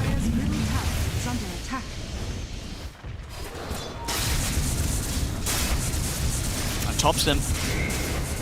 They're rotating toward him right now. I mean, he tried to sort of make an effort onto Duracho, but at the moment it does just seem like the Wind Rage is not really doing quite enough damage. Nope. To threaten any of these cores in particular. And he's BKB cooldown still for 10 seconds, and he gets caught, he's just dead. I mean, even if he caught with BKB by Ace, he's dead. He's going to be ready to go for the duel. Jumps in. Straight away, we'll be able to grab 9 class. Can they kill him in time? They can. They do. Bonus damage here for Ace. Immediate buyback from 9 class. Straight over to the Offender, so he's immediately back here in the mid lane by the tier 3 tower. Pure pots the BKB, turns over towards Tofu, but there's an Omni Slash coming in front. Duracho, cut down Pure. As Thompson's surrounded, Celery's got the ult, good to go. Thompson trying to run away. And he's caught by the Frostbite as the BKB comes to an end. He's out as well. They get Quinn, but cost them so much. It does. They lose 3 heroes there, of course, on the side of Tundra. They use the buyback on 9 class. Dude, this gyro is going to be a problem. Look, did you see this damage? He almost has the same damage as Quinn. I mean, he's just zooming. He's zooming around. Remember, ladies and gentlemen, so his new facet, the one he's gone with, every little instance of hit that the Rocket Barrage does, he gets, at this stage, because it's maxed out, of course, 4 movement speed. So you're seeing that number above him, look, 50 move speed plus 100 move speed. It goes up very, very quickly. That's a lot of move speed. You're hasted pretty much after one barrage. And every time you do it, if you're able to continue to do it off cooldown, it refreshes. You know, the initial stacks, you never lose them. Yep. So you keep it going, you can keep it going. And that's where you can see some crazy interactions. If you get a 60 minutes, get the force boost, because obviously the force boost unlocks the movement speed cap. We have to get there, though. I don't think that it's looking unlikely this right now. game, probably not. But Tofu, he even didn't go Shard, right? He's just gone his Greaves, his normal build. He has 2,400. I mean, he's considering what to get. Because as you say, you know, with the Shard, obviously getting the Rocket Barrage on the missile, that also contributes to building up the movement speed buff. So then it's even easier to continue to just snowball that movement speed buff to max movement speed. And that's a godly choice if he does want to go for it. The Halberd versus 3 physical cores. That's going to be beautiful. Tofu breaks the smoke. I mean, they want to fight here, Tundra. They've got the full 5. They may just jump Tofu. They do. They get him with the lasso. Get rid of that pesky gyrocopter. Tofu's able to pot the Greaves. It's taken them a bit longer than they may have hoped for, but they will get the kill done. That was close for a second. He almost got to press the attack onto him. Unsure if it would save him, but would have maybe turned things a little bit. Setting up for Roche still. Duracho. He's got to start it. They have a Solar Crest, so they're buffing up versus this physical. It's scouted, though. We'll back them away. Do have the number advantage. I mean, Pure, of course, not quite as close to the rest of the team, so... Yeah. And he did use BKB, going for that kill onto the gyro. Of course, yeah, with the Axe on, Ramsey's incredibly tanky. So getting the same thing done there, dropping the puddle, giving him crazy armor, status resistance, and that HP regen. And obviously that's on top of the fact that he has this Brine Guard, which is giving him 40% of the total armor that he's reducing. So, ooh, he needs Shard. I feel like that'll be nice if he gets multi-hero crushes. That sounds pretty sweet. If you're applying Corrosive Haste to multiple heroes, reducing a lot of heroes' armor, you're getting an insane bonus. That on top of the Ags buffs, you can be pretty unkillable as a Slardar on the front lines. We'll see if Whitemon wants to go for a steal. He might try it. They know, they saw the sticky. It's hard to do. Tofu's already going towards him, and Whitemon's out of there. Doesn't want to risk his life, but Ace, he's going to find him regardless. Easy damage. So the one thing, though, about the Slardar is, in this game, yeah, armor is great and all, but in this game, there's an absolute ridiculous amount of magic damage, as we've seen from the Lesh and Gyro, so it feels quite a bit less relevant than in some other games, obviously, but either way, he's got it finished up. Yep. Tofu swaps his build around, 4-staff plate mail. Looks like they're just taking up for the physical a little bit more. Talking about, of course, outside of all these crazy changes with the heroes, you know, there were some changes with the items. True. One of them, of course, being the one that Quinn's still going for here. Wind Waker, was it nerfed enough, Fog? 4 more seconds. 3 more seconds. Was it only 3? Oh, sorry, on the cooldown. The cooldown. Cooldown from 13 to 16. Okay. I don't know. That doesn't sound like it's enough. This item is so stupid, but whatever. New patch, who knows? We'll see. Because I don't know if we're even going to make it to those crazy, like, 60-minute kind of style fights and everything with the way it's going. Like, it is a, you know, first game, so crazy fast pace, but... He's in! He's going to try and go in onto the Ramsey Slardar, and I tell you what, he's done it. They have enough damage to take him out, despite the buffs. And the push, they have great ways to push with Jug, Healing Ward, and Lesh. And Whitemon needs some crazy lassos here, really, to give them a chance of pulling apart Gaming Gladiators' push. But you're versus a Legion. He just presses it. Yeah. So there's very difficult ways to actually jump in this So much fight. sustain. Quinn's already tanky on his own right, but yet the press the attack, the healing ward. The Killing this Mjolnir Lesh buff. ain't easy, and they've got to do it twice. Still 3 minutes with the Aegis. He also has max level Pulse Nova now, so he's got the max level of his innate ability. Ace is in again. Easy jumps to be made here now, of course. He's got that Aghanims. Of course, same as before, but as a recap, gives him that reduced cooldown, so he's going to have those good to go every pretty much 30 seconds or so. But they're not stopping. Yeah, they can just pick apart the defense of Tundra each and every time with these jumps from Ace. Ramses. There's the press. With a buyback from Whitemon. Tofu's out as well. Honestly, Gaming Gladiators, they could keep going. They're so strong right now with this 5-man group up. Hey, they're playing it really smart. Ace with the way has got the duel ready. If he sees a chance, he could just get straight in there, and he will. Did he get caught by the lasso? And try and drag it back underneath the tier 4s. Does mean that the duel will not be won, as Ramses is able to survive. This time, Gaming Gladiators is not able to get the quick kill. Jump back in again from Ramses, but he's caught by the frostbite, and Quinn is ready to start charging in towards them. Jump for big overwhelming odds there from Ace. As Tundra, they have to back off. Everyone's full health on Gaming. Every time Tundra runs in, they just take an insane amount of magic damage. And you see there, of course, with the Stonehall plate on Ace, that facet, when he jumps in, I think he got sort of, what, a 4-man overwhelming odds, immediately basically gets a 2,000 HP barrier for 8 seconds. That's a lot. Absolutely insane. Another duel. And it's going to be another kill, surely. 9 class, there's nothing to save him, and he's out for 70. Dive forward here, but he understands they're taking him towards the fountain, though. It's going to be pretty deep in Dredge. If they've got any way to get him in, Pure's going to put the VKB in the Battle Trance. Another force. Look over towards Quinn, but Quinn's got the Wind Waker. He's able to break himself away from the Troll. Pure is just not able to finish up the kills at this point. He's gone. Ace just diving in again. Well, Troll still doesn't look so great, I'll be honest with you. I've got to be honest, I've got to agree. The hero still has a lot of problems, it does feel, even though you get extra armor. It's just a bit surprising as well. I can't imagine anyone going into this new patch being like, I can't wait to play Troll. I mean, it was the case for Pure, but I don't think he'll be doing it again anytime soon. It's one of those heroes, one of those carries that can still get just absolutely punished if things fall apart. Every duel. And especially just against the amount of sustain that Gaming Gladiators have between them. I mean, I can't recall the last fight where they went below sort of 70% HP on any heroes. GG is called. Gaming Gladiators take this game 1. Okay. New patch, but same old here for Quinn in particular. The Lesh comes out, and it's as good as ever as you'd expect from this lad. But we cut the game time in half. They could end the game. That's 28 true. minutes. I didn't, obviously it's super difficult to point out every little thing in these games, but you know, the glyph usage, you know, the tier 3 glyph that got also changed. We have to always talk about these little things. Gaming, knowing how to force the issue here, and Tofu, I mean, he's giving the thumbs up. This gyro did seem absolutely insane. I mean, yeah, there's a lot of popping off. Like, Duracho, bless him, he was kind of along for the ride on that one. He was. He pretty much had the lowest hero damage on the team. He was chilling. Yeah, Tofu, Ace, and Quinn kind of just leading the charge every single one of these fights. Ramses ends up doing only 6,700 damage. After lanes, things just Gaming, making moves together, finding all the opportunities, and Quinn honestly just took over the game with his team. Yeah.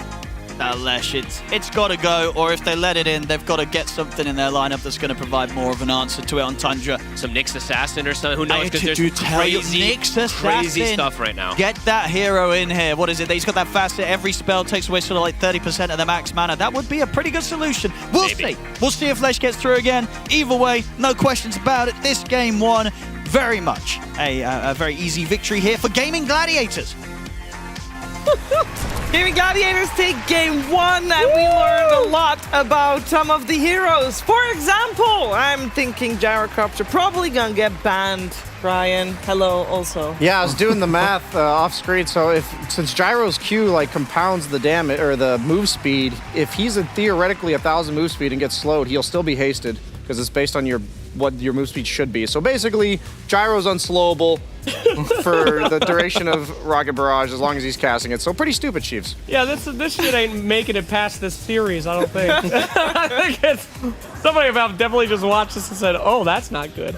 I mean, that dude literally is chasing Batrider full up in his booty the entire. There's ain't no way. How do you kill this Gyro?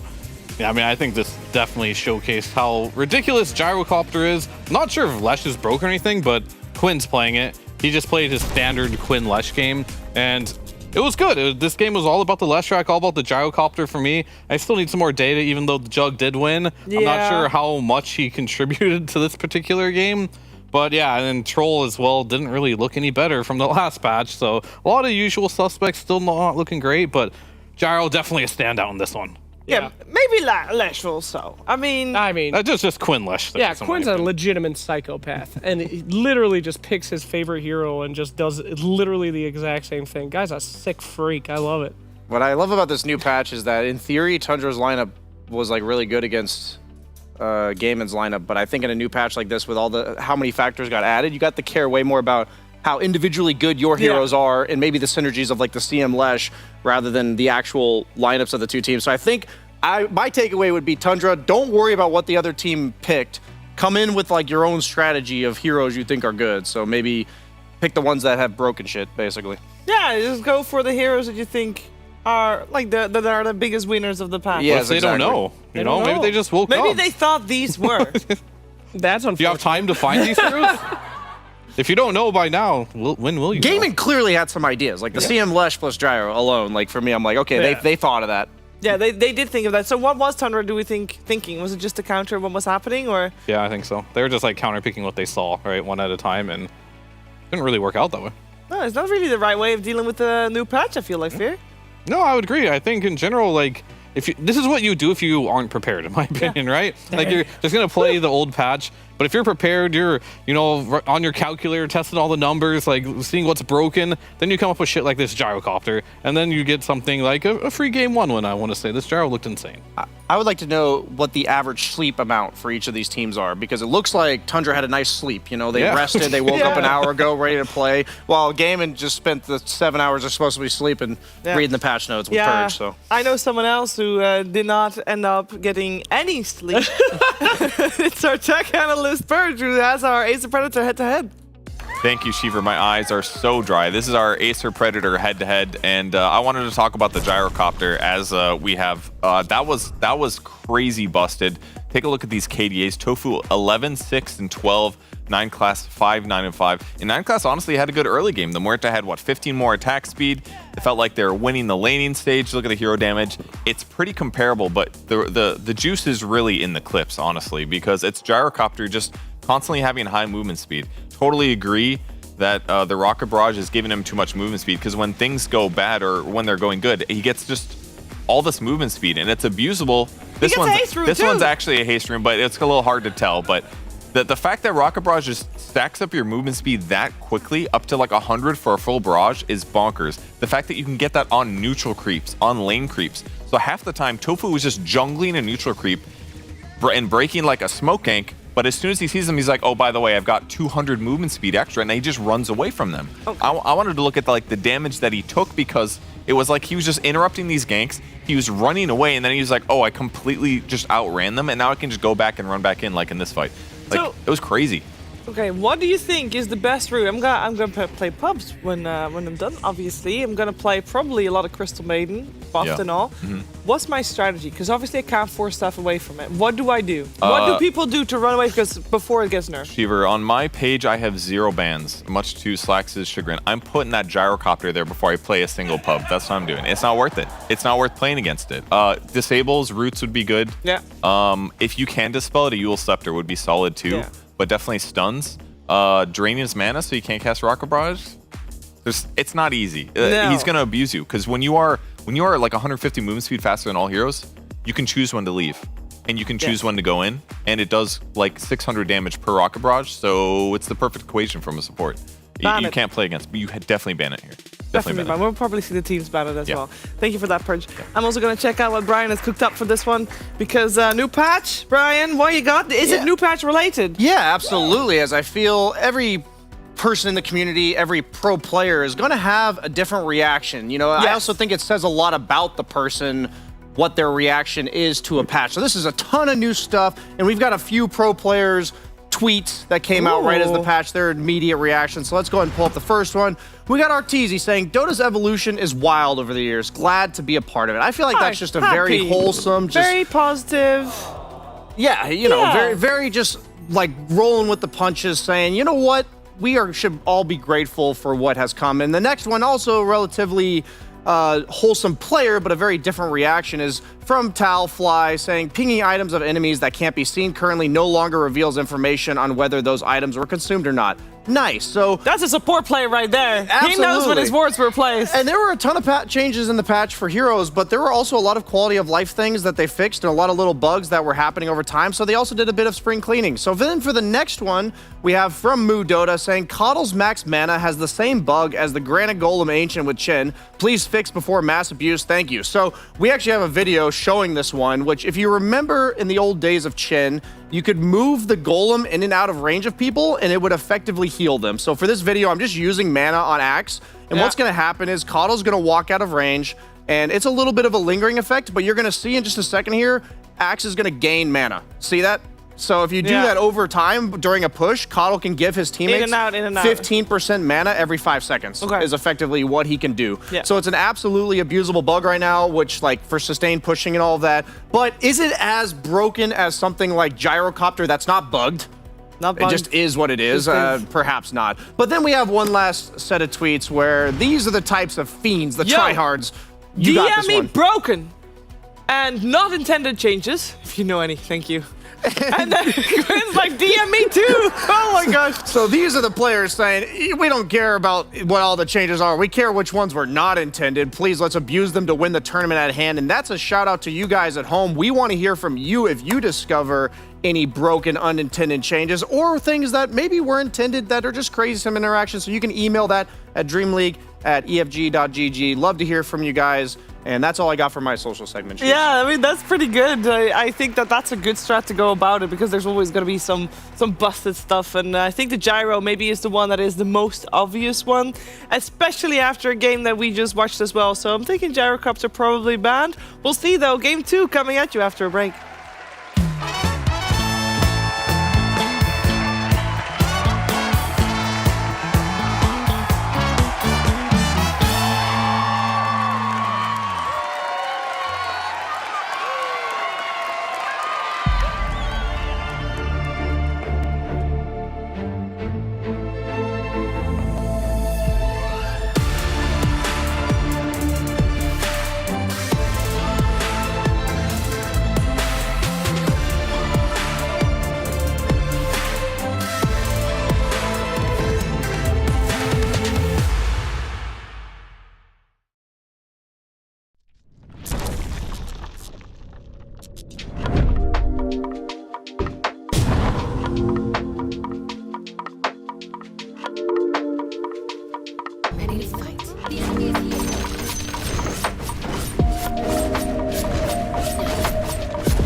Dude, I'm too smart. I'm too young for this. No experience. Time to shine in class. Okay, who played in Creep Wave and Entity? And post 4 player as well. I assume Kataomi is in the pool. I don't see Kataomi here. Don't see Kataomi here. Okay, let's start with coaches, right? Coaches might be easy. Weekend GG coach was Immortal Face. Then he got to GG, right? So I guess first one is Immortal Face. Easy. Okay, coach in Entity is Metrim for sure. Easy. OG coach, 9 class, who it was? OG coach, Misha? Chuvas and Misha were swapping, no? Yeah, but he was OG coach in the start of the season, so I guess it's Chuvash. Okay, I've done 3, super easy. Time to shine in class. Creep Wave and Weekend GG. Kataomi is in post 4 for Entity, for sure. But who the fuck is Weekend GG? What is this? Toby? Might be Toby. Type Toby. Easy. Oh! Toby legend. Okay, here you go, Fishman, for sure. Easy. Creep Wave and OG? Amar? BZM. I mean, might be Amar. BZM, Malrine played, right? In Creep Wave. And BZM But also not played. OG. Creep. I think ATF, no? Might be ATF, yeah. Okay, here you go, Kataomi for sure. It's too easy. Weekend GG plus 4 player, dude. Aramis? It was? Dude, I'm too smart. Dude, I'm just better. What can you do? Enigma Galaxy and Creep Wave is Amargi, right? ATF. Yeah. Enigma Galaxy and EG. Sumail. Enigma Galaxy coach, RMN. Team Secret and Creep Wave. Crystals. Yeah. Ah, my bad. Okay, Team Secret and Evil Geniuses. Sumail. He played Team Secret. Alright, Team Secret coach is Hin. Russian Creep Wave player, Kataomi. Kataomi Brody. Russian coaches. There is a lot of Russian coaches. Vulk.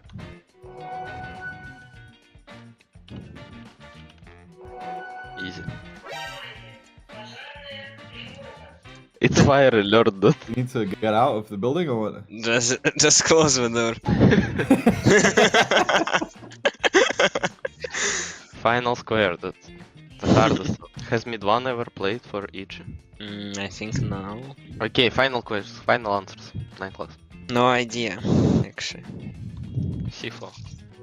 Easy. You guys did pretty well. As a team. It was a team effort, you know? I wouldn't say so, but yeah. Pure kind of carried. As usual. I'm too young for this. No experience.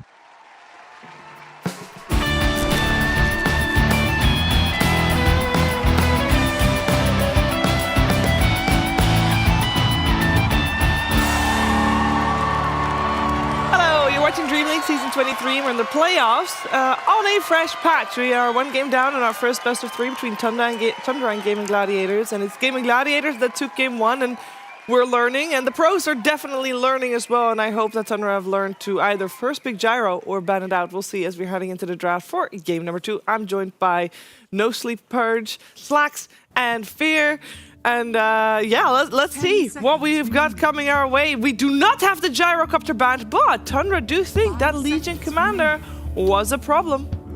It was a problem indeed. I mean, yeah, pretty much the same hero, just with a nice shield. I mean, what don't you like about that? In some cases as well, like that's nice, crazy. Massive shield. It feels like the kind of hero too that Ace has probably been playing in pubs and he wishes it was good, because he seems like a little bit more of a kooky or offlaner these days, where he wants to like pick these pub heroes as offlanes, but they're just not good enough, and now they are, so he was ready to go. Kookier offlaners.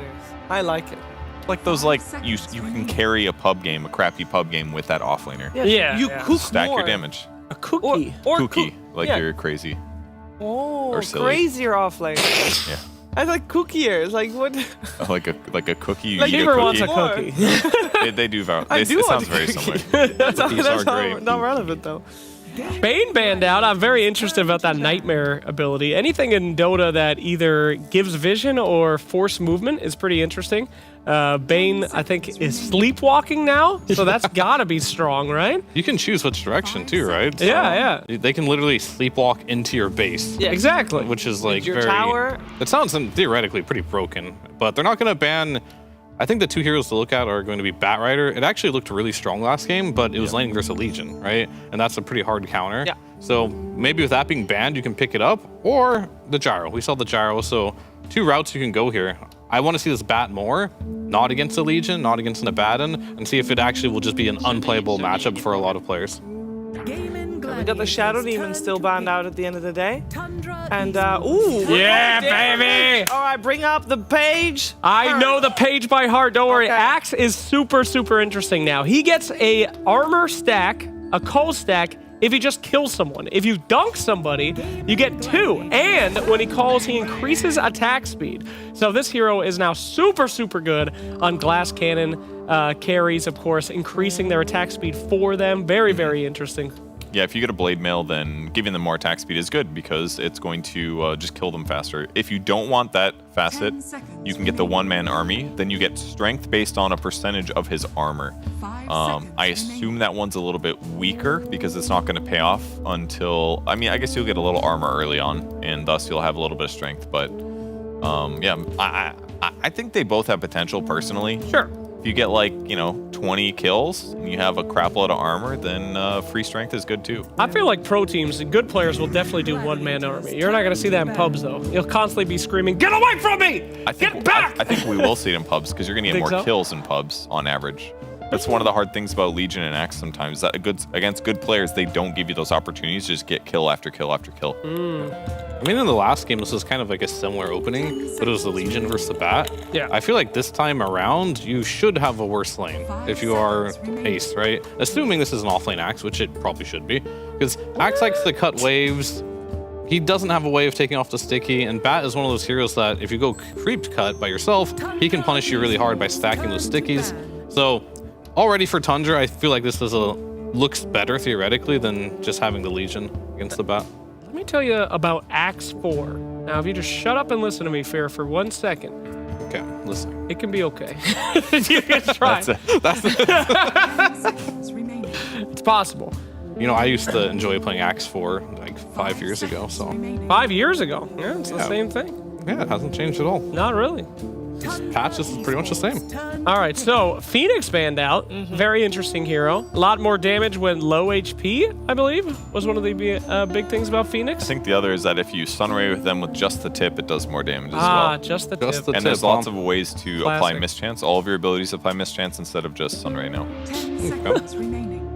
Makes sense. Don't want to stare into the sun. Yeah. Oh, and also you just do a Radiance burn if your HP is low. Lovely. Right, Cool. right. That's Very what I'm close saying. You to. just get damage on that. And a lot of like a slow, what do you call it? Almost all the abilities slow attack speed now, right? On Phoenix? Is that correct? No, it was all they all did Mischance, I believe. Yeah, mischance. It would be really That's what he funny. just I said. said that already. Come on. I thought you were he was the blasting one you. that didn't have any sleep. Slack? What? What? I did say that. No, but Perch said it first. I have we been both making said it. mistakes. All right, we got Juggernaut removed, so they do think that the Oh, Juggernaut Fear? that Nacho played previously was maybe a little bit too difficult. You know what's actually pretty funny? It's like, what if Gyro just goes unbanned and unpicked? Yeah, we've been making such fuss Yeah, about the it's hero. so Like, good. oh my god, it's the next big thing. Hope was like that. Wrong. We're like, yeah, the Gyrocopter Leshrac, they won this completely. They banned the Legion and the Juggernaut instead. Though it's a completely different read of what we had on the game. But they're using a lot of reserve time for this pick right now, which kind of shows they don't know what the hell they're doing, but that's pretty expected. There's the CM Just again. steal some heroes we lost to type of strategy. Why not? I mean, classically, Axe counters Jug because you can stun him through BKB basically, and Blade Mail is going to work really well against him because he does enough damage. So maybe they knew they weren't going to pick it and thus ban it. Oh. Previous game, both Batrider and Crystal Maiden were position 5. So who do we want to be position 4, or do we want a core bat? Maybe. I'm not sure about core bat because if bat's right click is better, that's usually more abusable as a support or as a support rather Go, than a core. Sheaves. I really hope he chooses the one that allows you to push wards on other people because it looks so stupid and it's fun. Gaming Gladiators Oh. literally just opened up the patch page and said, let's pick all the heroes that they made art for. Yes, indeed. Yes, indeed. Axe Venomancer on the page, and they said, that looks cool. Very interesting. So you can put wards on your allies, and then they get, it's not like a shield or anything, but you can kill the wards while they're clicking on allies. Axe naturally pretty good at that. You know, he jumps in and then he's going to be spitting and spinning pretty good. Dark Willow looks super scary, by the way. Yes. Have you seen this hero so far? It has extra brambles if you choose that one. More importantly, I think, is the heal. So we got some Slark stuff up there. So you get... Yeah, I want to see it. I want to see it. I haven't seen it yet. Put the poop on him. It just looks so stupid. In the best way possible. Look at him go. Can you do multiple? Oh, yeah. Very strong. Look at him. That is OP. He's getting them. Super OP. Now, keep in mind, Plague Wards do, I believe, 25% damage against heroes. Yeah? They're good against creeps, not so much other stuff. I mean, but you can't target them while they're on someone. You can't kill them. They're just you there. really can. You just have to hit them, and then... Well, 250 all right, that damage was a lot or of something, damage. and then they... Yeah, so... you just gotta wait till level 25. Slow the guy. Dude, it's so funny. Give it a gyrocopter to go with as well. Oh, actually, the draft continued. Let's focus on that. Yeah, so Centaur Warrunner, pretty similar hero, except for some pretty, actually, huge changes, I guess. Cart now does not break if you have Blink. So you can blink, you can go and cart people and blink out, which is pretty crazy. And Bristleback took a big dive on win rate from what we saw yesterday. You think this hero's still good, potentially, Fear? I mean, he can shoot boogers out of his back now, so... That's true. Is that good? Hell if I know. It's really good for lowering armor is the upside. So if you're interested in killing one guy or abusing heroes who have low armor, it can work. That's not going to be Axe this game. Most likely if he is successful on kills at all. It could be good against Veno and Dark Willow. I just assume he's going to play the regular build, which gives him Warpath. With that said, the other one is Warpath gives attack speed per stack, not as much damage. So he's going to have high attack speed, not so much damage. If he wants damage, then he has to get the Snot Rocket. The That's Snot what Rocket. it's actually called. Snot Rocket. Yeah. But do you Sounds like a nerf to me, honestly. It does. They'll just play Bristle safe lane, right? Here? There's the shrine again, by I the way. assume so. I just assume he's going to build Ags, and he's going to do the Quill blasting like normal. Wow. Leshrac again, huh? I do like the Dark Willow a lot, though, because it's very good at interrupting movement speed. One of your facets are extra brambles on the outside. So drop that down. It's going to be difficult to get out with either Bristleback or Centaur not getting caught, or Batrider, really. Doesn't the other one, like, gives you more spell damage or something? No, yeah, but only if you're close to them, because your Shadow Realm or anything else that makes you untargetable, like the Slark Shard, but it will radiate an aura so that the people are in the shadows. You're basically... You have to be close to them. So within it's either, like 300 range. do you want to be a Giga Chad and kill them with your ult, or do you want to be... But it takes away, you know when you're normally a Giga Chad from 50,000 miles away? Yeah. It takes away that, because ideally you want to be a Giga Chad right next to them. Yeah, this brings back like the Blink Dagger build, where you just like go in and try to get solo kills that type of way. Yeah. Other ones, you never want to go in and you just have like more brambles to play from afar, right? Yeah, so I this think in this case it's a support. But you can, I mean, I've seen crit play with the Blink Dagger and go for solo kills. This is actually a cool facet because it actually gives you two different play styles, right? There's not one that's objectively better than the other one. It's like, oh, this game, you know, maybe I can get in there and do some damage, or there's no way I can get in there, so I'm just going to stay in the back lines. So that'll be cool. I think this is one of the ones that will change from game to game. Why is no one picking Shadow Shaman? Okay? I've read all about it. I think this hero's broken. He can interrupt an axe call. Boom, Shadow Shaman. Boom, chickens. He also has like a free Aeon disc. Giga Ward. But it's sorry. I'm not sold on it yet, but it's weird. It's wacky. It's wacky in all the best ways. Genuinely. That's good. Rubik, that's an interesting hero now. AoE after he steals a spell, plus 25, I believe. After stealing a spell is pretty cool. Yeah, for the right spells, it could be good. The other one is that for the spells that he steals, or it's like if he has spell amp, he gets magic resistance and something else. Yeah, that's boring. I can't remember. Nobody cares. Well, it can be. If CK you want to play core. Gross. What'd you say, Bob? I said CK is interesting too this patch because all illusions made of CK now are strong illusions. Including Shadow Demon and Mantas. Yeah, that's terrifying. And every time you make an illusion, you have a chance of 50% chance of getting one more illusion. Oh. Or the other facet is when you use your reality rift, you have a chance of it disarming, one third chance of it breaking, and 1/3 chance of it doing none of the above. Yeah, that's just being a normal reality rift. That is really all stupid. in on the RNG right there. I mean, that reminds me back when Pango had, like, you know, you could disarm or you could do... I think they were going to get rid of that. That sounds pretty stupid. I mean, they banned it. It could have been good against Bristle, for example. Okay. Maybe 1/3 of the time it's You're good. like, yeah, you're playing with Bristle. You got a 1/3 chance to break him. I just think against a carry, disarm or break is pretty good. Sure. Break pretty much affects almost all carries, so 66% of the time, it's going to be useful, more so than its previous. So I think there was a possibility that it could have been good there. I think the other, let me check on Chaos Knight, the other facet is All right, actually there's a good. Tiny. Oh, craggy boy. Is that a carry Tiny? Or a carry Willow? Everyone's a carry. Or It's a new carry patch. Fennel? Keep going. Or carry... Oh, we got the Zeus! Oh my god, we got the Zeus! Oh, the Rampage Zeus! Brown Boots Refresher. Brown Boots Refresher. No. Interesting picks here all around. I gotta say, though, a lot on Tundra's back. Carry Tiny. Yeah, it seems like on Tundra, why? Here has to do well this game. Hold on, I don't know what Carry Tiny even does. I gotta check. Carry I mean, he'll have a lot of armor. He gets slow resistance, and status resistance is one of his facets, which he probably won't use.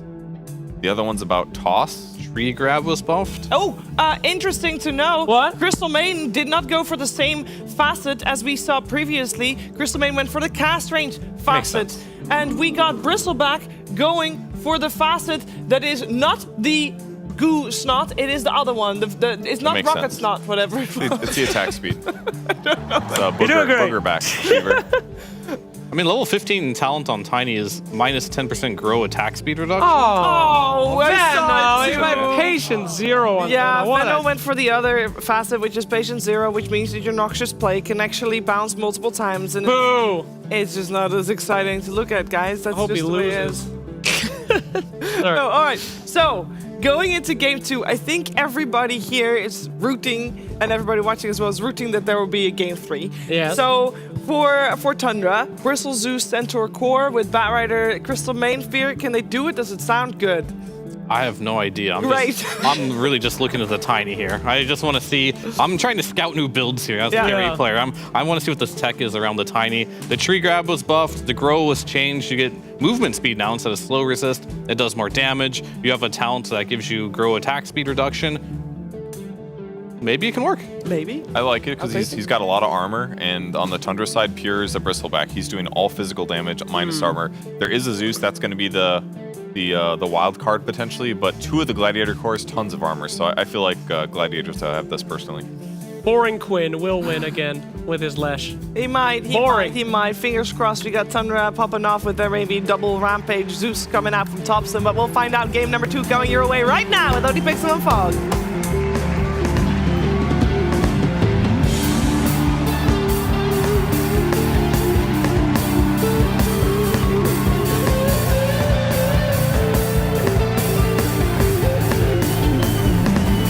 Here we go, ladies and gentlemen, time for game 2 between Gaming, Gladiators and Tundra. And fortunately for us, we are getting to see a decent amount of different heroes that we saw compared to the first game. We'll be able to go through some of the innate abilities and the facets just to help you guys and girls out at home. So as we see with Bristleback, he has the Berserk. Basically means the Warpath, which is now his innate ability, is going to be giving him attack speed instead of damage. And we go down to the center, so you got Ramses, the horsepower. Basically going to get movement speed based on his strength. So another one of these heroes that can start getting pretty fast pretty quickly. He also, with his innate ability, gets permanent 14 max health every 120 seconds. So he's going to get tanky and tanky. No, not strength, so that one affects his movement speed. But yeah, overall, a lot of tankiness and a lot of running about. Arcane Aura, of course, this time around is going to be the... oh no, it's the same one. But this is... actually, that... Oh, I think we noticed a bug. But anyway, because during the draft, indeed, it did show that he had picked the other one. It showed Ramses chose Counter-Strike as well. Oh, so okay. Well, that draft screen, what Valve will get on that? They might be able to switch it like last second or something like that. Maybe. Definitely. In fact, definitely, because you don't lock it in. You're absolutely right. So. You're absolutely right. So it's not broken, but indeed, you've got to... Yeah, when we're looking at the draft screen, boys and girls at home, just be prepared that once we're in the game, they may have just switched last second to the the different one. I mean, let's be honest, they're probably clicking between the two, because right now you pick your heroes, the draft's done, you're probably still reading both of what they do, you know? Yeah. Before you actually get stuck into the game. So yeah, either way, the Crystal Man, they've got the same one as last time, where they're going to be giving away mana based on the amount of mana that their own spells cost when they use them in the fights. Moving on to this, what do we have next? The Bat Rider, 9 class. We saw it last time, we're going to see it again. It's just sort of boosted move speed and spell amp when he's displacing people with his spells. Super strong. And he seemed to do a lot, even though he didn't win the game, but the Bat was very, very good. And of course, this is the fun one here, top sort of the Zeus, the Divine Rampage. So instead of Zeus Ult hitting everyone at the same time, it goes hero to hero to hero to hero to hero from the lowest HP to the highest HP. And if any of these get a kill, it amplifies the subsequent hits from the ult by 15%. So, Divine Rampage, because indeed, if they're all low, if things start off with the, you get a kill on the first hit of the Zeus ult, it bounces to the others, you might be able to get a lot of kills out of the Zeus ult. So a lot of fun stuff to be had there. Over on the side of gaming Gladiators, we've got the Venom. Indeed, we didn't get the exciting one, I would say. The other facet is a bit more fun. You get a throw Plague Wars, put them on your teammates. This one just means that the Noxious Plague is going to spread that bit more. And indeed, down bottom looks to be the first blood with the coil sprays from Pure. It will indeed first blood here for the Bristleback. So yeah, Noxious Plague is going to spread around a bit more. And of course, Veno's innate ability is now that he gets Poison Sting. He gets it to start with. He doesn't have to, it's not one of the skillable abilities. Tiny, this carry Tiny that Fizz very excited to see. Could be one of the reasons why Duracho feels that he can make it work. The new facet here is going to allow him, as his strength increases, to gain increased amounts of both the slow resistance and status resistance. So late game, if he's got a lot of strength built up, he's going to be very, very hard to control. And his innate ability, of course, also getting that old craggy exterior basically coming back into play. Axe, it's a fun one. He's got a lot of fun stuff really he can do with Axe. At the moment, with the facet that he's got, he's getting boosted strength based on his armor, as long as he's away from his allies. So when he's sort of solo jungling or going for those solo plays, making the jumps with the Berserker's Call maybe before his teammates have jumped in, he's going to have that extra bit of survivability, and his innate ability, a lot of fun as well. Whenever he gets a kill, he will get permanent armor. So no longer relying on the Culling Blade to get that last hit, but if he does get it with the Culling Blade, he will get double. So still every reason to try and go for the cool dunks with the Culling Blade, but if you miss them, you're still going to get a bonus. Tofu here on the Dark Willow. He's chosen the one to get extra brambles, so these brambles are going to last a little longer, and they take extra magic damage spells. So with Lash, exactly, the spell amp is going to be real, that 10% extra, and the innate ability. Indeed, whenever the skills that Willow has got a few of them that makes her untargetable, she's going to get an insane amount of HP regen and mana regen. That'll just get better and better as the game progresses, because it's 100% amplify, so that'll be cool.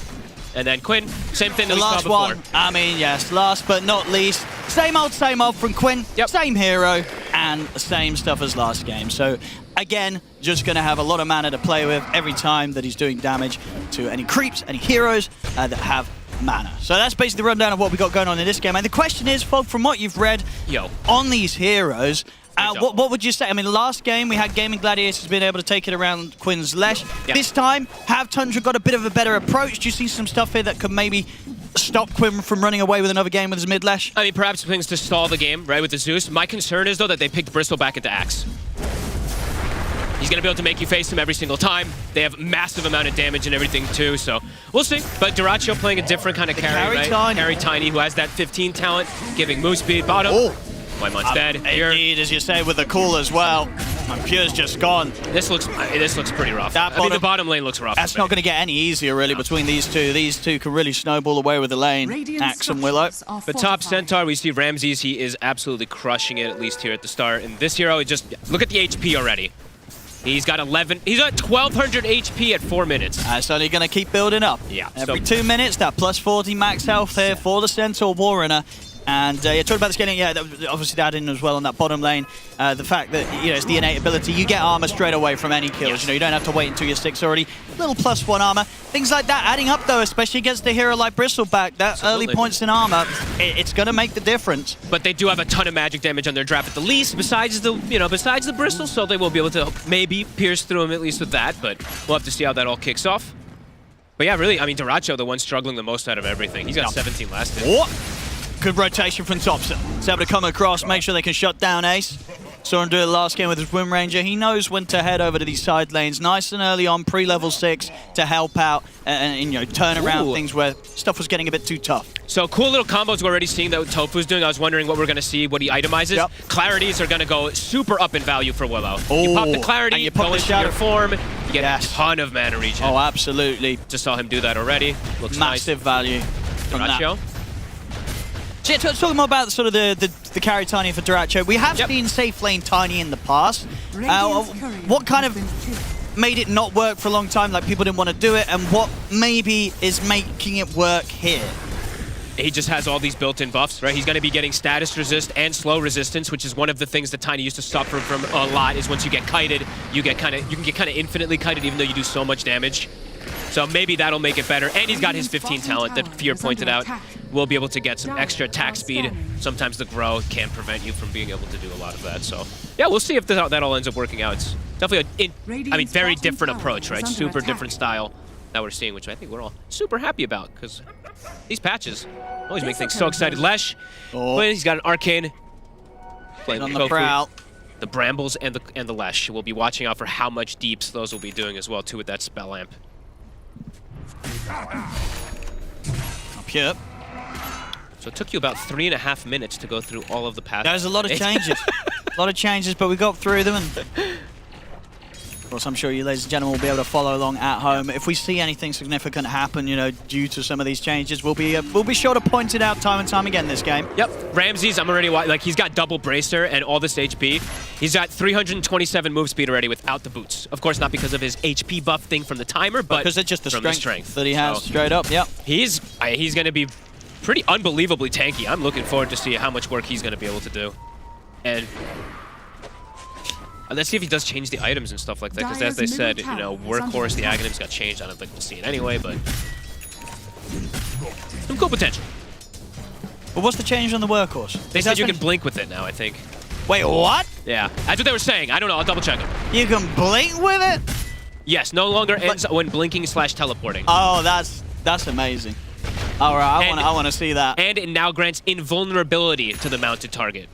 Oh, dude, when I saw that, because it was going to say, it doesn't say that on the tooltip, I was like, oh, maybe that's his other facet. No, that's just the that's it's not added. So some tooltips definitely need to get updated, but he straight up just gives invulnerability to whoever gets the guard. That is insane. Yeah. That definitely means the Aghanim stonks are rising here for Sentinel. It might be on the actual tooltip of Hitch a Ride rather than on that tooltip, to be fair, but either way.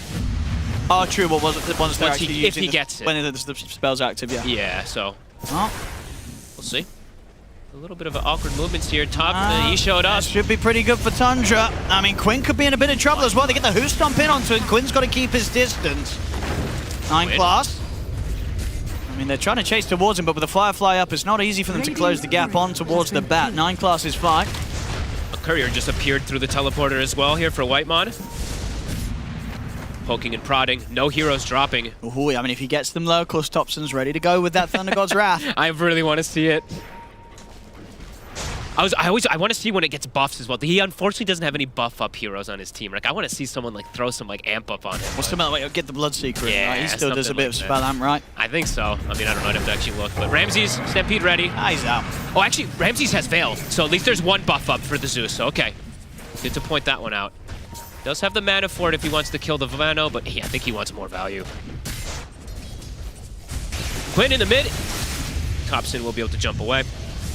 Same build going to be coming up from the Zeus as expected. Not gonna. I mean, I think most item builds haven't really, at least for now. I mean, that's the thing, because the items overall, there wasn't any crazy changes with the items, right? Some just sort of little nerfs and buffs with regards to like how expensive some are to build. Yeah, I'll try to check to see exactly which ones did get the most changes, but I don't think it was that many.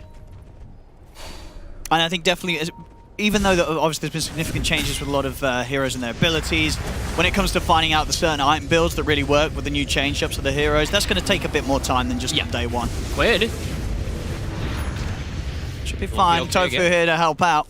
This could be a game where we still do see the Eternal Shroud being built up pretty early. Because that item, honestly, I thought got a bit more expensive or what? 100. I thought it was going to get completely dunked on, but it literally got like almost no change whatsoever. So we'll see how much of an effect that has. And if we do see it, because as we mentioned before, it's a ton of magic damage on the side of Tundra.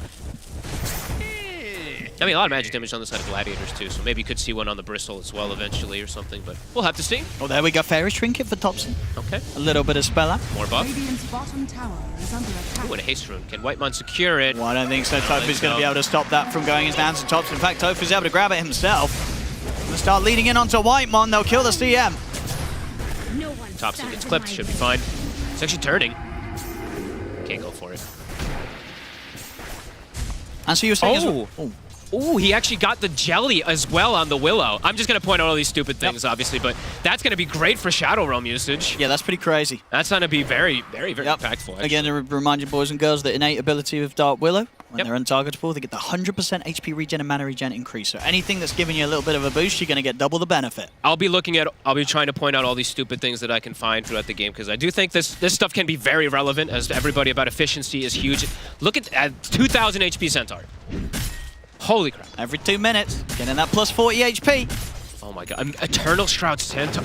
We'll have to see how if he's actually able to get killed at some points, but at the moment right now, a lot slower than last game. We already had 20 kills last game. It's only 5 this game. So. Sure. I mean, what's going to be the build on Dratcho on this carry, Tiny? Do you go Echo into Blink, and then you try and make plays? Or do you farm? Silver Edge is such a bad item. So, and he probably doesn't need it versus the Bristle. I think you just go the attack speed, right? Echo, maybe the AC/Moonshard. We used to see the Moonshard brush sometimes, but we'll have to see which one he wants. Probably needs a BKB pretty early too, because there's a lot of magic damage. Yeah, we'll see which round. Echo for sure, right? Of course, one of the things actually I don't think I mentioned at the start of the game as well, you know, innate ability for Zeus. Pretty nice, right? Static fields back. Yeah, it was very. I was actually watching him using it a lot in mid, because I just saw him hitting the lash. It felt pretty cool.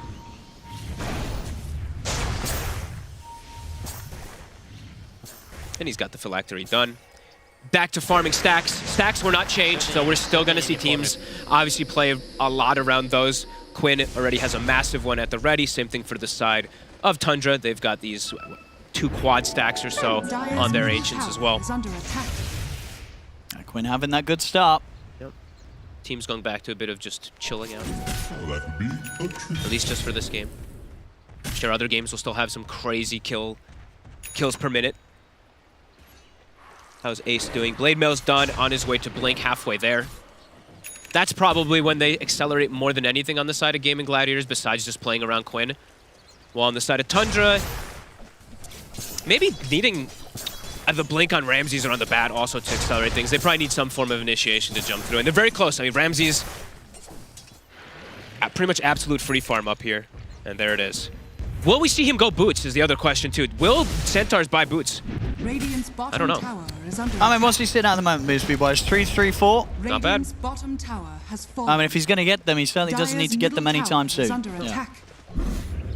And if he goes the Eternal Shroud / Heart and stuff like that, that strength, of course, is just going to make him, you know, make him faster. Yeah, I mean, I think you're absolutely right. I think there's a high chance you just don't get boots. Yeah, definitely a possibility. Blink's done. All right, they're looking to make the move. Top, it's like 2 or 3 item timings they got. Celery. That's a dead celery. Goodbye. Ace just finished up the Ancients, so it would have been ideal timing for Tundra to get him. They might anyway, though. They certainly will with the Flame Break knockback. Ooh, actually, the call is going to stop him from being able to get the last off immediately, and in fact, that might just keep Ace alive. Ace actually able to escape for now. 9+ trying to see if he can get in under the tower, but he's not going to be able to get the jump on him no more, and in fact, the courier survives as well, so good move there from Ace. Calls and runs away. I actually had to check to see if the radius got buffed on Berserker Call, because that looked pretty large. He got it kind of perfectly. Cool. Ace, quick moves as well. I mean, they did not expect that at all. Pure was not ready for Ace to disappear from the bottom lane, and bam, immediately looked to make that play top. Very fast stuff. This is going to be one of my, like I said at the beginning, one of my biggest concerns for the draft of Tundra is that they picked the Bristle into the Axe, and I feel like he already had such a phenomenal game last time on the Legion Commander, so definitely going to have the eyes on Pure. At least they do have the Zeus, which is that semi-carry in a way, too, to be able to scale, but we'll have to see how much Pure is going to be able to get done as a Bristle in this matchup. Radiant's top look at Ace and Tofu. They're so ready to kill. They're ready to jump whoever shows up. Topson in the mid. And they'll go straight in on him. Not a lot of hope here for Topson as take him down very, very easily. We'll see to the side, they'll look to Dyrachyo. He'll go for the TP out. I mean, Whitemon's got an easy Frostbite and an ult ready to go. And he is beating him. I mean, he's going to maybe kill Whitemon, but he'll lose his life for it. It's a kill for Pure to pick up. Oh, poor Crystal Maiden. No bonus armor anymore. Old TM would have lived. I give him the dunk. There we go. More armor here for Ace. Of course, getting the double the benefit from the 1 armor he gets from kills. Every time he gets these dunks off, he's up to 6 armor. He's already sitting at 26 armor. Ace is having quite a day already. This could be his patch. We have talked a lot about gaming in the past. You know, they've been together for quite some time, even when they were their old roster name. Oh, I'm forgetting right now. Vikings? No, it was after that one. My brain's still up. But they had one. I thought it was Viking to Gaming. Maybe it was. You're right. Either way, they were always very good at learning new patches. That's one thing. Oh, they had another name. The one that was like a non-sponsored name. Tickles. Tickles. There we go. Tickles. I think it was Tickles then Viking then Gaming. Right? I think it was something like that. Either Maybe way, there's a gap where they went back to Tickles. They were good at learning new patches. Was something that we talked about 2 years ago when they did kind of work together. So we're seeing Ace. This guy loves pubs. Right now he's at the top. 4K lead right now for gaming. Yep. And Quinn, he's good at playing Lash. Yes, he'll just play Lash. He's like, new patch, I'll pick me Lash, I'll win the game. Yeah. And so far, so good. The supports on Tundra are still quite poor as well, somehow. Look at this heal. Oh my lord. He's up to 500 HP. I mean, they're not killing him straight up. I mean, 9 Class is trying to get in on it. On the side there, look at Ace. Ace is actually able to get the call off onto the 2 of them. A few more spins, he might be able to throw in Whitemon. 9 Class comes in from the side. They'll kill off Ace this time. Won't get away with that play. Dude, Tofu healed full health. Tranquil Boot in Shadow Realm is also insane. Very cool.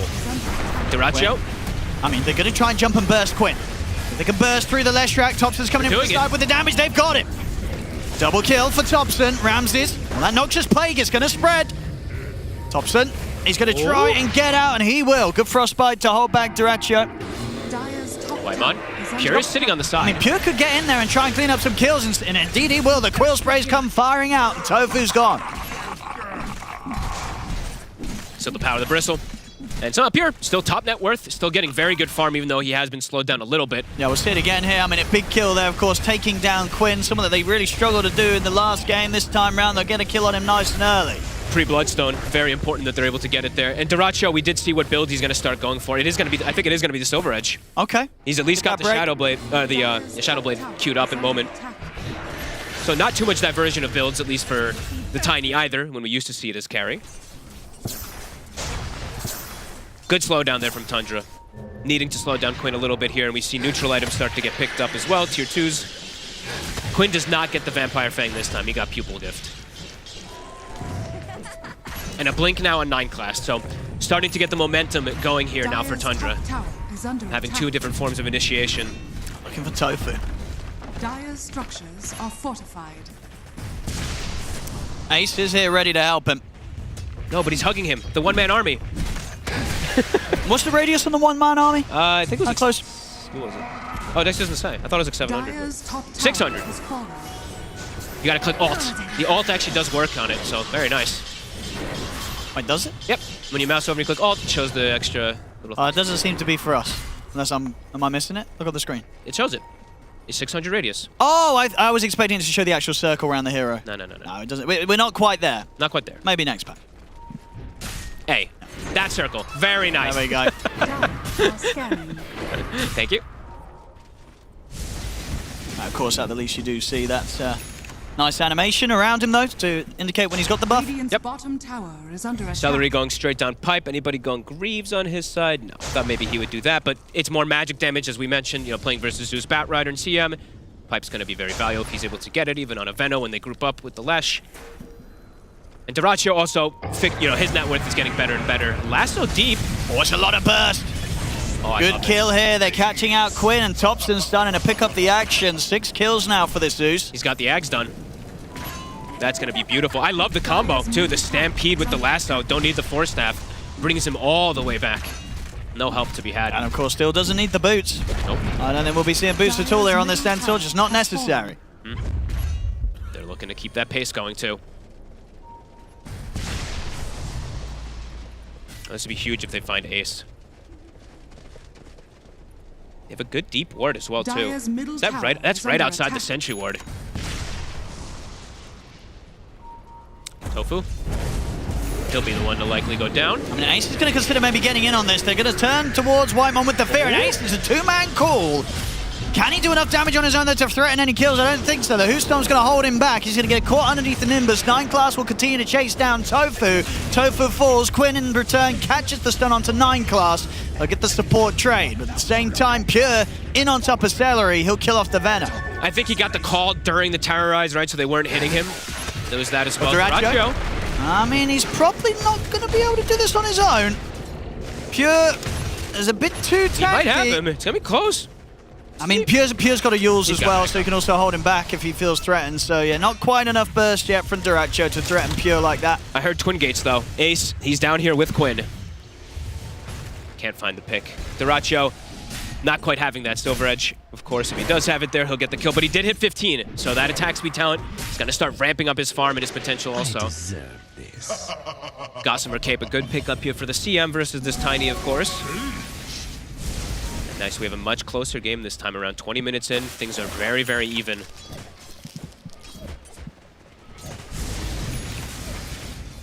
Bloodstone done on Quinn, so may not be as easy to burst through. Nope. As they've managed to find the chances for in the last few plays. And Ace having Eternal Shroud as well too. Now we also have the Centaur having Eternal Shroud too. Heroes are going to get quite a bit more durable now in these next few moments.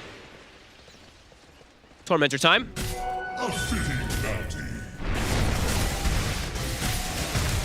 Not the fastest. They need some fuck accelerators here. Tofu gets it. That one hasn't changed, right? Just a better cast animation. I think they got buffed. Yeah, backswing got buffed on the normal ability of the Curse Crown.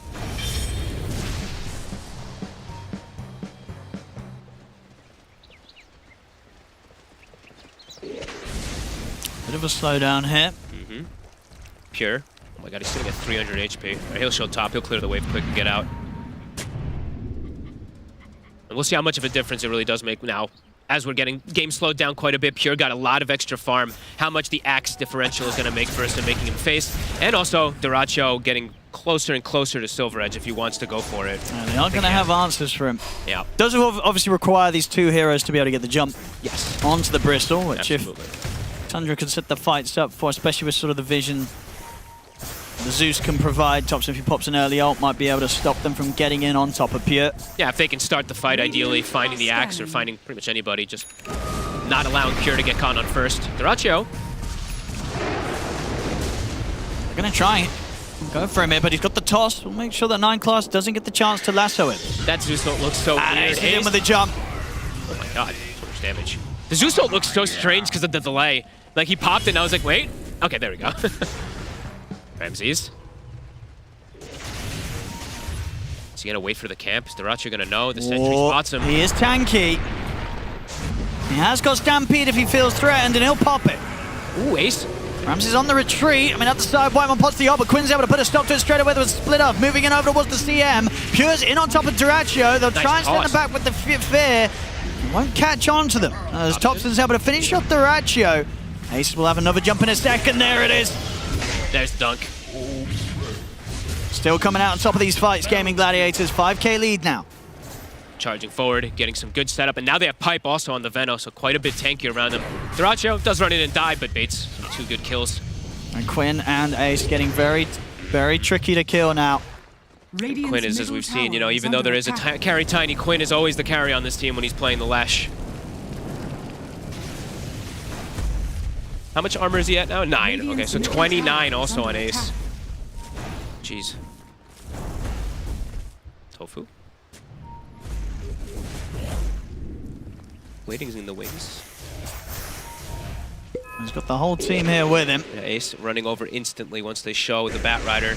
9 class. Oh, 9 class. Should be pretty dead here. Nothing the Whitemon can do to help. Sneaky little ward there placed by Tofu, scouting him out. Tundra considering striking back. No Stampede for 20 seconds, though. If they commit into the fight, they won't have a way to get out without Stampede. Dyrachyo gonna go through the portal, join his team. Roche for the picking. That's a quick one. Yeah. And tough to fight into this now. You have to get like you ideally on Tundra want to get a catch before a fight starts. You don't want to fight into this Pipe and this 5-man group up now with them having this advantage versus Lash. And just the ways to turn the Bristle and the ways to break him. I do really have my concerns for Pure, even though he's farming so damn well.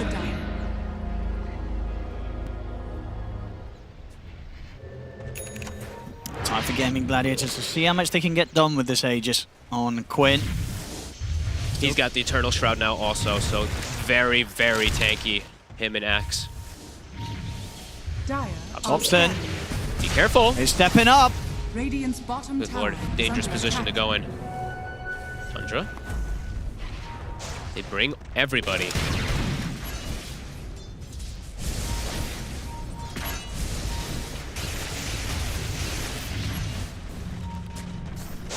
This is playing into Aegis. Who's going to make the jump first? Ramses. With the Who's Stomp, but the Shadow Realm is there. It's full HP. And Quinn, he's moving in. They get the Noxious Plague over towards Ramses. Ramses has to stampede away. Whitemon, can he get away from Quinn? He cannot. As both supports fall, there'll be an immediate buyback here from 9 class. A buyback to be had it for Whitemon, and Ace is in with a jump. Gets the call on towards the Bristle. Turning Pure around. Dracho's also in with the break. He's got the Yules to try and break him out of this combo, but they have the control. They've taken out Pure. Thompson on the retreat. Oh, the fear for Tofu catches on both the two of them. Thompson and Ramses. I mean, Ramses will escape, but Thompson, he cannot run from this. 3 are dead. Pure shows up and just dies. Immediately gets broken, gets turned toward them as well from the Axe. And the supports just die in an instant, even though there's a stampede. Brambles are crazy. There's too many Brambles to run from. You're gonna get caught in one of them. There we see him. Just pretty much an impossible fight for Pure to play as this Bristle. Impossible game it really is starting to feel like for him. Gaming 13k lead, they're onto the high ground. And with the Tiny, they're gonna push this fast. Starting to get pretty rough once again here for Tundra. They can force this issue. Yeah, he's smiling, he knows. Dracho's chilling. Tower to fall. Of course, the glyph does not reset anymore when the tower falls. It's when the melee barracks dies. So they're gonna be able to commit forward for this one as well. Similar time as last game, Owen. It was 28 minutes around last game. They're on par to do it again. I mean, there's still tier 2s up in the other lanes. But those hits, that last fight in particular really hurts. Because Pure, he's farmed that whole time, showed up with, top 2 / top number 1 net worth and had little to no impact. They just got to somehow make it impossible for Ace to get the call on him. Dracho to get the break hit. And somehow to bring down this 3,000 HP Lesh, who has insane magic resist as well. What's his magic resist actually at? Because important thing to point out too, we've had all these changes. Intelligence still gives magic resist as well too. So on top of Eternal Shroud versus the magic damage lineup of Tundra, Quinn is absurdly tanky. What's he at? 59% magic resist.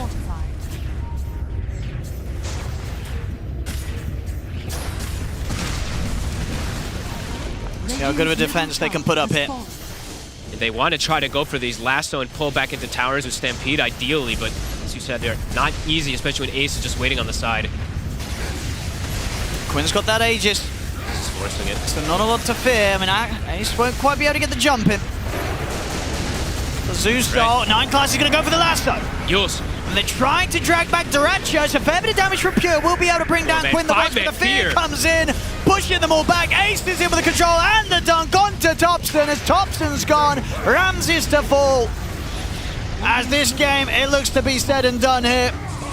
Another toss back into the call. Not a game for the Bristleback to get much done at all. GG is called. Gaming Gladiators will take this series 2-0 against Tundra today on this new patch. And they look pretty good doing it. Good. Yeah, they seem to have all the answers. The Bristle pick just seemed weird to me. Versus the Axe, I don't know. Maybe there was a lot of changes. Maybe they thought he got changed to Bristle front. I don't know. They were hoping that there was a facet there that wasn't. I don't know. It was tough. It didn't look good. No, it was tough. I think, honestly, Gaming, they really seem to have did some good information things. This Willow as well, too. They seem to have a lot of synergy with their draft. They played it really well, too. They group up. And they end, pre-30, right? Again? I believe it was 28-42. I think almost exact same time as last game. Yeah, that's pretty wild. Yeah, 28-35. Ah, so 7 with seconds. a 7-second difference. Very much on track as fast as they did that first game. Yeah, I mean, a solid stuff all around. I think, Ace, we're going to be seeing more from him on these kind of Axes and Legions this patch. It looks to fit his playstyle very well. For sure. Axe looks very strong now at this point, and the armor in particular, in this game, right? He's playing versus a lot of magic, but it doesn't matter. He's just able to do so much anyway, just because he's playing into this strong lane and playing versus Bristleback. Centaur, this hero, yeah, he ends, and they all kind of end like 0-3, 0-4 and stuff like that. So wasn't able to get too much information from everything on the side of Tundra, but Gaming looks, yeah, top of the mark. They really do. They really do. Gaming coming in hot on this new patch. Tundra, they're going to have to go back to the patch notes, read up a bit more and see what other stuff they can come up with, because the plans today did not work out. They struggled. Gaming Gladiators, they'll take this best of 3 2-0. I am disappointed. I was really hoping for a third game, guys, but congratulations to Gaming Gladiators. They take it 2-0. They move forward in the upper bracket, and Tundra left wondering what on earth just happened, just like basically everybody else that's playing Dota right now. I'm joined by Saxoslax, Fear, and BSJ. Brian, this game, tiny carry on the rise. Yeah, it looks back. I mean, I read the craggy exterior in the back room, and I was like, wait a minute, you just take less damage every time they attack you, and then you get like a lot of the negative downsides of your ultimate removed through talents. He gets status resistance through strength. I mean, S and Y plus that, I imagine this hero can theoretically reach like 40-50% status resistance without actually itemizing for it. You're just like building normal items, so. Finally, Dyrachyo found a carry he can't feed on. He did it. Well done. That's it. I was mostly just impressed dump on the winning player there. I was impressed by Axe. I thought that was a really cool hero right now. Just a lot of aggression, very Giga Chad builds there. You're just going in by yourself, getting those armors. It was very cool to watch. Does this buff your diaper build or no? Sure. Sure. Cost for Axe stonks increasing. Nobody gets anywhere near me after a while. So, very disappointed though in Quinn again.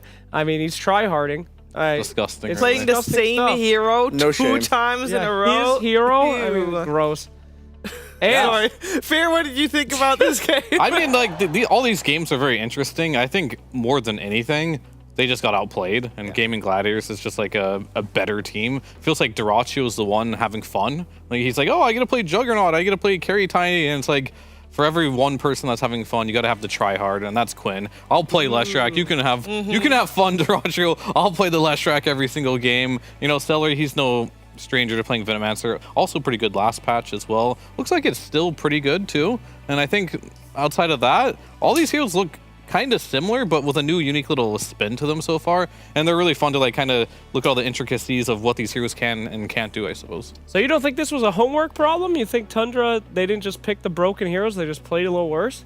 I mean, they kind of like outpicked themselves in a way. It wasn't really like a homework problem. It was like, I don't know, they tried to outpick him in game 1, but like I didn't understand this Bristleback pick. Like, I don't see what was OP after reading the patch notes about this hero, and you pick it into Axe. So it's like, that could be a little bit rough there, but I think in general, just like, they just got outplayed.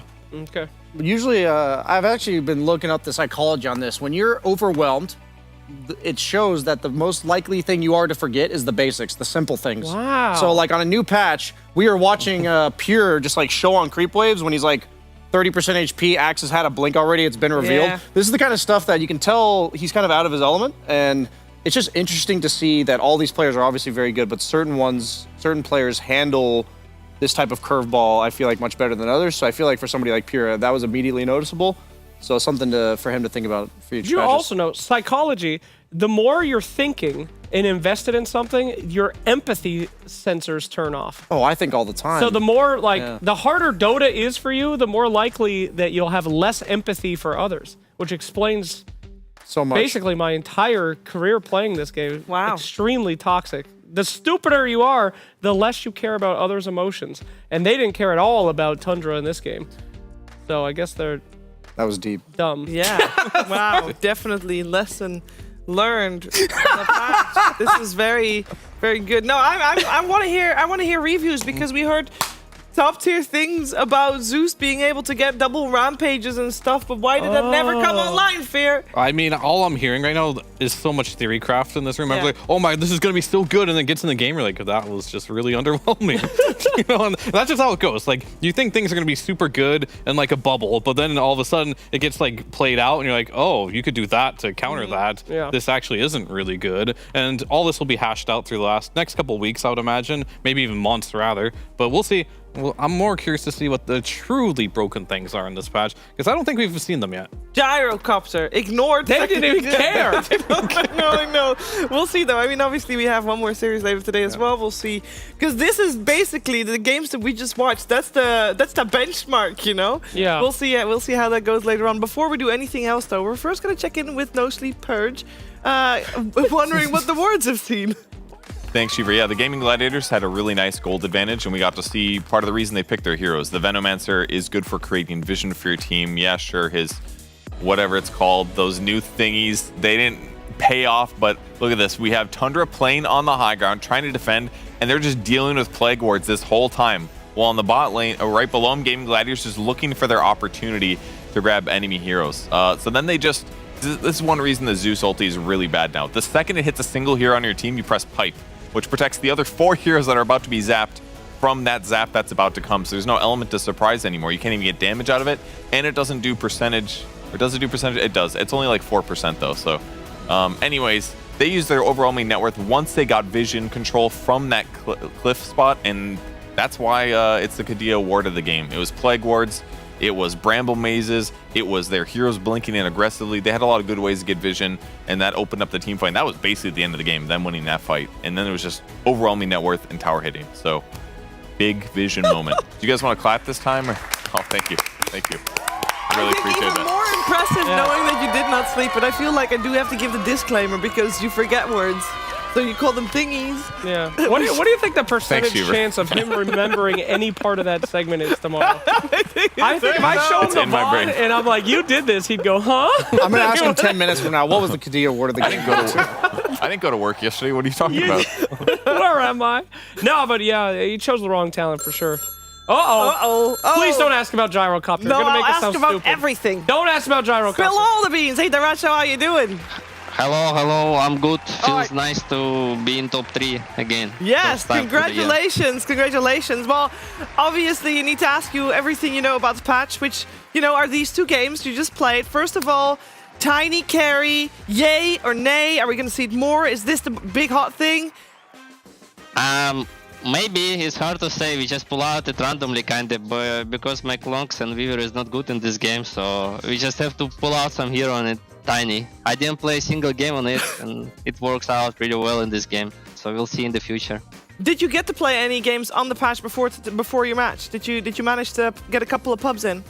Yeah, I played 2 pubs every morning. I wake up at 8. The other guys wake up at like 6 and 7. They start reading the patch. I just wake up and start playing some games. Is that your strat? You're like, I don't want to read all this. I'm just gonna go straight in blind. I read some of the things, but I just have to sleep more than others, I think. That's fair. Sleep is important, Purge. But he stayed up all night, so that's another strat. Happy you didn't do that one, though, because today you guys looked like on fire. How did the drafting go? Because, you know, nobody knows what exactly can work and synergy-wise. How was the drafting process? We saw the camera of you guys all together, huddled around the monitor. The drafting goes like this. I feel like we just read the patch, and the things that are broken for us and like that we think are broken, we just pick it. We pick these heroes, for example, like some Axe and LC first phase. I don't know, I think this heroes is good, but maybe something else is good, because we still need some time to find out what is good and what is not. And like, we just draft heroes that we are thinking is the best right now. And other than the Axe and the Legion Commander, which heroes do you feel like are on top of that list? And maybe in your case, which carries do you feel like are on top of that list? I don't know, maybe Klonks. Maybe who? Klinks. Klinks again? Yeah, Klonks, yeah. Klinks, yeah, okay. Because we saw you obviously play Jugger in the game before that, and Juggernaut is one of the biggest winners of the patch. Yeah, he gained a lot of win rate, but I don't feel like this. I didn't much in the first game. I feel like I just died like a noob at the mid wave, and after I was scared to come back bomb because I can die again, and like first game, I didn't feel like I have to do much in this. Like I just get carried in this game. And is it because the Leshrac still seems very, very strong? Do you feel like, because that's the only hero you really played twice, right? Maybe. I mean, Queen just have a good game, first and second game, both. And like he just kind of carried and do a lot of impact in both games. So maybe Leshrac is still broken. Maybe enemies played bad. It's hard to say right now, because we still need some time. That's true, that's true. I got one more hero that I have to throw at you in terms of, we thought after game 1, we thought, oh my god, Gyrocopter, absolutely busted. And then nobody picked it in game 2, so we're left wondering, what about Gyrocopter? This hero is definitely weird. He's like every fight, every Q, he's hasted. So it's unreal to kill him, feels like. He always 550 move speed, so how you can chase this guy? Like, it's impossible. And he also deals some crazy damage, so maybe. They might, I think it's gonna be some little patch in the next couple of days that is gonna nerf this little stuff. But right now it looks funny. It definitely does. It definitely does. I also have Purge here. Would love to ask you some questions. Hey, Duracho, you mentioned that you guys got top 3. Congrats on that. But did you feel pressure in the series knowing that the patch was here, or did things feel lower stakes because of it? I don't feel like we feel any pressure because, for example, you remember Kuala Lumpur when everyone plays and there is a random patch came out and we don't know what to do. Nobody knows about this patch and it just randomly came out. At this moment, you can feel pressure, but when you know exactly when the patch is gonna be, so it's much chiller. You're kind of ready. You wake up at 6, you read some stuff, you prepare some stuff, and like, you know what you're gonna do. And everyone knows about the patch and that is gonna be coming out soon, tomorrow or today, so it's no pressure. So if there was no pressure then, did you guys feel as organized when you were playing it? Because normally when patches come out, both teams just die a lot more in an average pub. Did it feel like that when you guys were playing your game? It's hard to say. I don't feel like there is much changes. Only heroes are changed, right? So the game is kind of the same. You're just doing the same things, and like, so why do I have to die more? Just play the same game, but heroes are changed, and that's all. I think like game is the same. Were you surprised about any like abilities that your opponents had? Did you have to like, oh, I died to that, or I took more damage than I thought I would, and check what their hero does? Anything like that? In this game, I only surprised when the Zeus start ulting one by one, like every hero, and like, what the fuck is this shit? And like, yeah, they jump me at this moment, and like, far style going, and like, we ult this Bat Rider, we kill them all. But I'm surprised by this spell. I don't know what it does and like how it works, but only this one, yeah. Well, you survived it. Good job. Yeah. All right, Duracho, I see that your team is, in the meantime, the entire time we've been talking, they have only been looking at Axe. So they started at the bottom.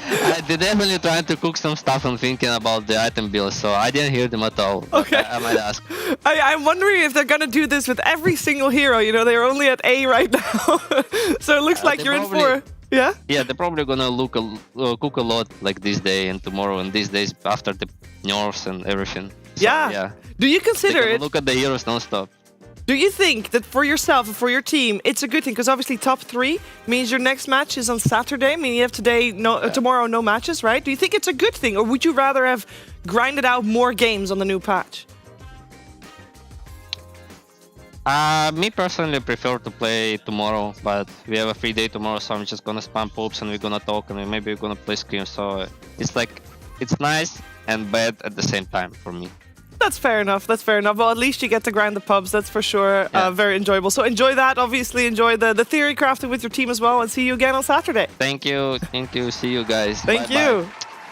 I mean, this was only Series 1. It's going to get a lot crazier. And we asked you earlier today if you had any crazy ideas about the patch and maybe funny interactions that we haven't looked at. Is that something that we're going to be able to talk about? Did people send us in stuff, Brian? Yes, we looked through Reddit and we also had a few submissions. So I'd like to pull up some interesting interactions. None of them seem like bugs. So this one is first the SF, which is just theoretically having as many souls as you want since you get 1 per kill. And the frames per second, if you saw, went down to 10 during this. So this is like Darkseer, PL, Monkey King this all is on your pay screen to at the same. win. Yes, absolutely. So basically, it not only increases the damage of your ulti, also increases the damage of your right clicks. It's not something we're likely going to see, but that was 130 souls. You could theoretically reach like 40 or 50 if you're on like a godlike streak. So something to consider in your pubs that you may need to get a better graphics card. And moving on to the next one. This is Legion Commander's new facet, which gives her barrier from her Q, but it's based on the damage that the Q does, and that includes illusion. So I mouse over it on the screen. It is a 10,000 damage barrier with a hero like PL around. Obviously, that's the worst matchup on the other opposing team, but this is something where it's basically 8 seconds of immunity if you're a Legion against any illusion hero in the game. So something to consider, guys, that be careful picking illusion heroes, and if you see a Legion, definitely don't pick one. But it stays on for 8 seconds. Yeah, it's 8 seconds. So even though nobody bursts through the 10k shield, you know, it's gonna go away. But it's eventually. literally 8 seconds of invulnerability. I know, You I'm usually just throw happy it yourself goes in there away. dueling. Like, so for the entire duration of duel, you're unkillable. So Imagine if it didn't go away though. yeah, I mean, a little bit more. hopefully it doesn't count on illusions in the future, but you know, we'll remain optimistic. So for the next interaction, we have the Gyrocopter infinite move speed with force boots. So we recreated this one that was submitted on Reddit, and that is not like your guys' frames per second as an issue. I was testing if it worked with Wind Waker, but You're not clicking fast enough. Yeah, I'm trying. I should have shift queued, but yeah, that was about 3,000 movement speed that we saw there. It can go infinite, so he spaces out over time. So then we actually had somebody submit a theory crafted interaction from Andreas on Reddit, or on email, excuse me, that what I was testing was CK's innate passive means that he can create an extra illusion 50% of the time when somebody creates an illusion of him. So you see that it can be him or an ally. In this case, Shadow Demon's second disruption actually created 3 illusions instead of 2. And then I also wanted to test if other people's illusions are strong illusions. So in this case, we used a Dagon on that illusion to see if it gets destroyed, but it does not. So you're gonna see this Dagon get used, and then it doesn't kill the illusion. So all illusions of CK, no matter if it's him or an ally, or in the next clip, gets a little spicier, or an enemy's illusion is also considered a strong illusion. Does that have the chance to spawn double? Yes, it does. So there's the Dagon not killing it. So then we're gonna use Wall again. You're gonna see it here. And it gets 2 illusions of CK. Sabotage! So guys, keep in mind that CK is infinitely better, or not infinitely, but significantly better with illusion creators on his team, and he's significantly worse against illusion creators on the other team. So many things change in this patch. Thank you, Andreas, for pointing out those interactions. Also, if your enemy is Shadow Demon, then it would be the same for him. I just wanted to see if it was Darkseer. I feel like Darkseer Wall is traditionally it only creates 1. So if there's an ability that creates an extra, it would be Darkseer Wall. So I mean, there's just so many matchups that change with this patch. We're talking about counter picking and all that, and now sometimes we're like, we don't know why these people picked it. I feel like we don't even know what half the matchups do anymore, Sheaves. No, we do not. There's a lot of play that has to be done before we do know what's happening. But until then, obviously, we have the theory crafting. And because we have a little bit of time before our next matchup, we are going to do just that. We're going to take a quick break, but when we're back, patch theory craft time, and also we're gonna play a game, I've been told. So hopefully it's a really good one as well. So stick around. More Dota 2 talks and more Dota 2 coming up soon.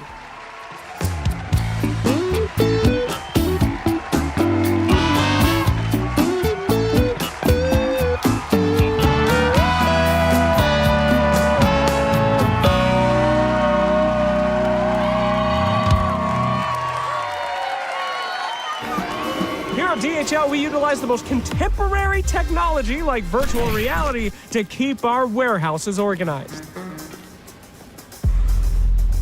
This is crazy. Oh, it's so real. This is real. Those are ski goggles? Ski goggles. These are VR goggles, okay? Just got the high score on the fruit cutting minigame. Well, that was my lunch. Oh, that would explain a lot. If you've got some better ideas for how to bring us into the future, sign up.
rushing, rushing.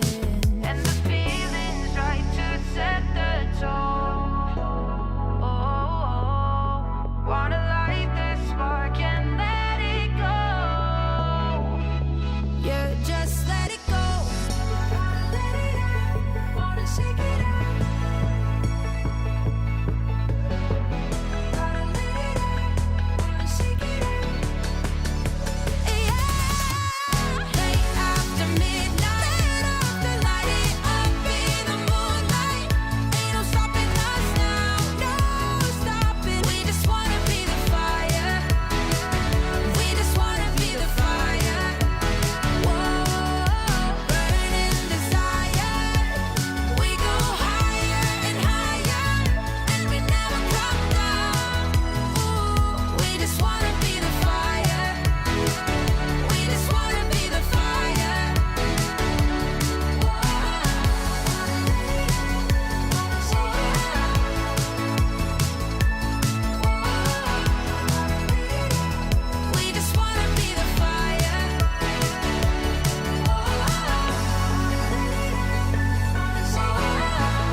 Still watching Dreamleague Season 23 because it is great to see all the new changes into action, which we just saw.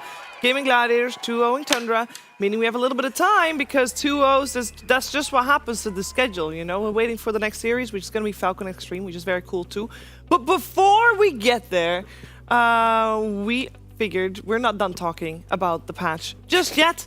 And that's why we're going to continue talking about the patch. Now I've got Fear, I've got BSJ, I got Sir Action Slacks, and I got Purge with me as well. And I think there's one thing very important that we didn't get to mention this morning because Slacks, you started off listing useless innate abilities. Oh, I got many. I know exactly there's a ton. About to do. But the one specifically that you forgot to mention this morning was the Marcy. That's right. Marcy's incredible innate.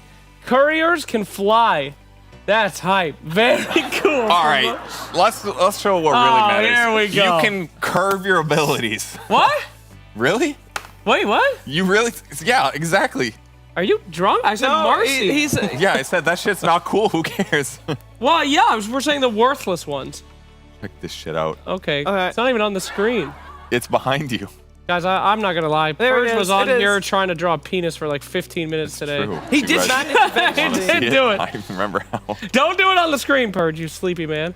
Look at that curving ability. Whoa, what the? Okay, take it easy. He's going for it. No, but I okay. expected it to be like this, not like a U, though. No, but you're basically, you are vector targeting one corner in your wave, Inkswell. All right, check this Stroke shit of out. fate. Can you hit This the guy same thinks unit he's twice or safe? no? Boom! Yeah, why don't you just hit him straight? Because he doesn't. Well, technically, if he's going through a tree does more path that doesn't damage. line up with I mean, it you, does you more can make damage it. if Yeah, hits the it does creep. more damage. You know what I'm saying? Yeah, I see that. Can you frisbee Guy's that trying shit? to leave and you're skill shotting him. Look at this shit. He thinks he's safe. Oh. Well, no, you'd Wow. want to Awesome. do it the other way where the path is following him, right? So even if he tries to juke it, you'd hit him. No, it's more skill That's this so way. clowny. Well, More skill. Is it more like- skill to make it's like a sure you hit 360 him no or scope, make dude. sure you time No, it right? That's So you had- definitely the. Oh, can you do it behind? Can you 360 no scope? I mean, you can't dodge that. Like, Yes, how do one you? Yeah, Yes. wait, do the 360 no scope. Yeah, that'd be fucking sick. Okay, that's fucking hype. Isn't it cool? That's hype as Isn't hell. it cool? All right, guys, please send us your replays, and we will put it to old Call of Duty music if you 360 no scope Or on that Grim. we are electric. Yep. You can just the Yeah, fuck as well. easy. God pretty cool. damn. It's not as cool as the Grim one. The Grim one's really sick. Yeah. Curveball. Curveball. Curveball. All right. right, let's see it. Was there anything that stuck out to you? Wow, that's really neat. No, but that is actually neat because if you do that through trees, let's say you're juking away, everybody sees the orb going somewhere, but they don't know which way it curves after it reaches the tree, so you can juke True. anywhere you want. Can you 360 no scope with it though? Yeah. Yes, definitely.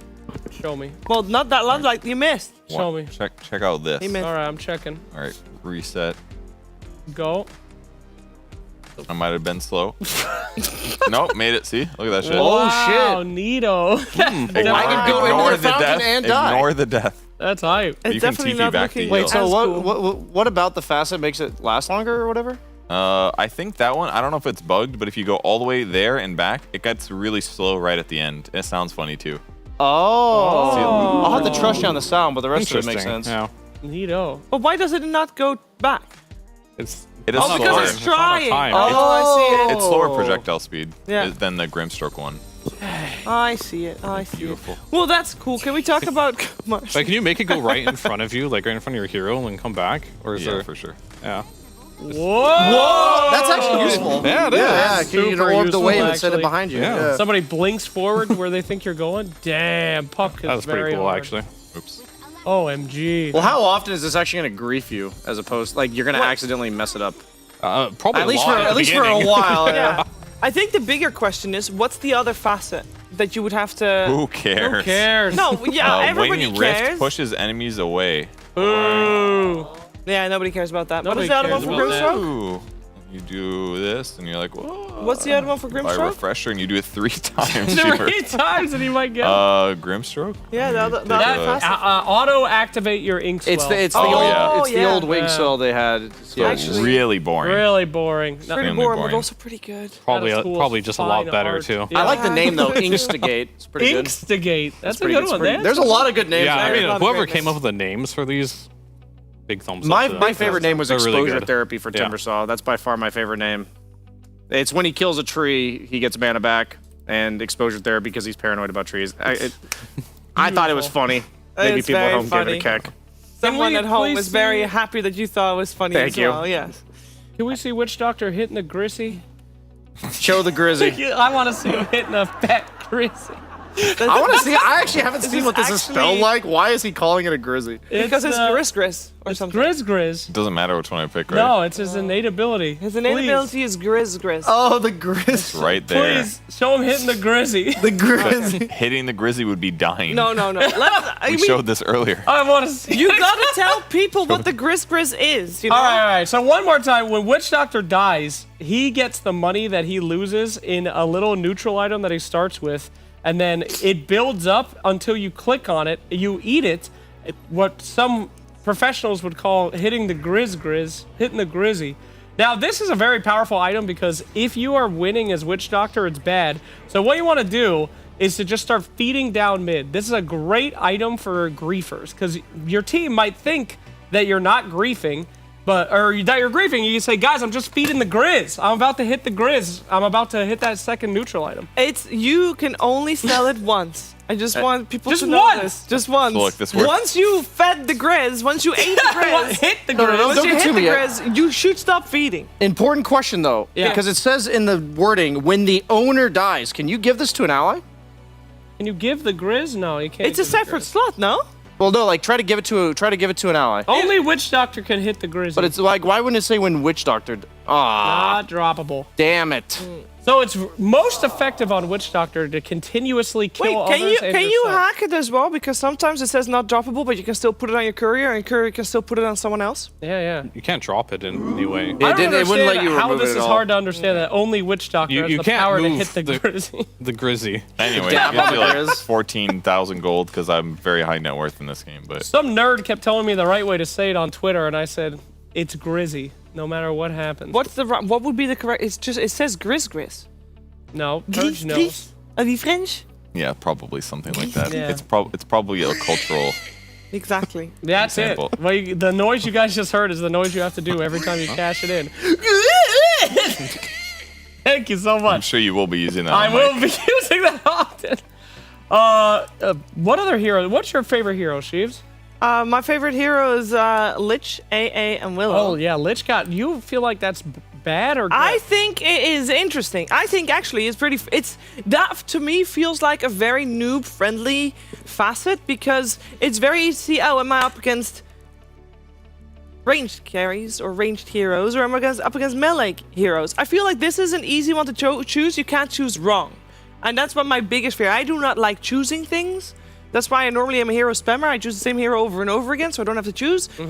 And choosing talents is already a chore for me. Wow. Choosing facets will also be a chore, but that's why I'm happy knowing You can't choose wrong. I don't even think the facets are the interesting part about Yeah, I was Lich talking right about now. the mana, but It's about yeah. Oh, the mana sucks. I'm not gonna play Lich. Oh, Don't worry. You don't get mana regen anymore. So buying but a Ring of also Basilius nothing, is right? bad. What? Yeah, because nothing. Like a Crystal Maiden on your team does nothing for you. Yeah. Correct. And buying Arcane Boots is probably bad because you're only You're just getting not like gonna get it. 60%. I mean, you could still use the active. The best mana regen items on Lich right now are literally energy booster. Because That's it increases your max mana, and thus when a creep dies near you, you get a bigger chunk of that mana. Watch, I'll get mana when this creep dies. Yeah. And you'll get a little bit mana when this creep dies. So you're basically just going to plant your butt in lane. It's even easier than casting Sacrifice. You just are alive, and you get mana. Yeah, I will say Lich's win rate did go up. Yeah, it's easy. All you gotta do is blue ball him, and he'll for sure be getting that mana up. The energy What's booster. getting up? Yeah. The blue ball. The blue energy booster. Oh. Can we talk a little bit about Anti-Mage? Because I thought Anti-Mage looked busted. Well, the idea of Anti-Mage is that I want to try him support at some point because now level 1 he has Mana Burn and Blink. The Mana Burn's not quite as strong as before, but you also can eventually buy the Shard and get the Reflect for your teammates later if you take the left Mage Bane's Mirror facets. So like think about the utility early game if you have Blink Orb of Venom on Anti-Mage level 1. Think about it. I'm thinking about it. That's nasty stuff. But what I'm if you just get the thinking right about helm? the thirst. What? The thirst. Yeah, that's what I mean. What if you get that one and you have a Bloodseeker on your team? There's a high chance that you just see everything all at the some time. point. Yeah. What is it? And Dawnbreaker. But it's based on his Vision ult Strap. level is the problem, I think. So, like, you're not getting damage in lane. You're only getting damage Do I just later. get vision of him? You Is get that the how this vision, works? But it's only when they're low mana, right? Yeah, but Oh, lower so you're than saying 60% is then you already get XP. Oh, sorry, not XP, damage. Yeah. Which is already great. And then later on, obviously, you're not going to be able to juke out an anti-mage because he's just going to find you because he already burns your mana and then he'll also be able to see you. That's true. I think this guy. There's potential. How do I lower? I need to lower his mana without killing him right now, and this is difficult. Make him use spells. Give him like a ring It's of been on Trask. cooldown for so long. Okay, there we go. there's So now he's low. Let's see if we can still see him. No, because your anti-mage took- is level 2, you dummy. No, he took. Oh, wait, Doesn't this work? If you the need enemy level fall? 6. You need level 6, I think. Level But it says if the enemies fall below. But you need level 6. You need to have your ult skilled. Can you see him now? Witch Bird? Doctor probably got his mana back. Yeah, he's probably in Fountain. No, he didn't. No. Broken. Wait, no, he's in Fountain. He's there. Oh, yep, he was in Fountain. All right, we'll just do this over again. No problem, guys. Okay. First try. Hit the glizzy. This is going great. Hit the glizzy. Yeah. Dang, he's mana thirsty. This allows you to do this. Die under the tower. Wow. Nice Wow. shot. Okay, You can we killed talk him. about two guys I really want to talk about? First off, I feel like Mars's stuff is crazy. The Mars obstructed vision is what you're probably Mars talking about. obstructed vision. That's right. So if you guys don't know, Good point. in Arena now, if you get this one, you cannot see into the arena as like the right one, I think. the Yeah, other it's the right guy's one. ally. So if Mars gets your ally in the arena, you can't see in there. So you have to no make, save, No, basically. you have to make a tactical choice. Do I blink in and see what's going on in there, or I are they think for us just to alone? see it, we have to see an enemy Mars. I think it has to be an enemy Mars. Yeah, I think you're right. But that seems so broken to me. Like, Mars already a pretty good hero. Both of his talents are really good. You kill somebody in arena, you get HP regen, I believe, kind of like in Soapbreaker. But this, I mean, no, like in Agnum's Labyrinth. But this is crazy. Like, you just can't see inside. And then if you leave the arena, you can't see inside of it either. So like if you arena the Terrorblade, for instance, like up there, you won't be, or our Terrorblade. No, like the that one. Yeah, you got it. Why You do I won't be able to summon- see it. Oh, well, you're in it, so Yeah. we need the Mars. What to if be they out of both ulti? Oh! Game break. No. Okay, wait. So arena Break your testing. ally without getting the U in it. Yeah. Am I doing it right? No, No, you're getting. out.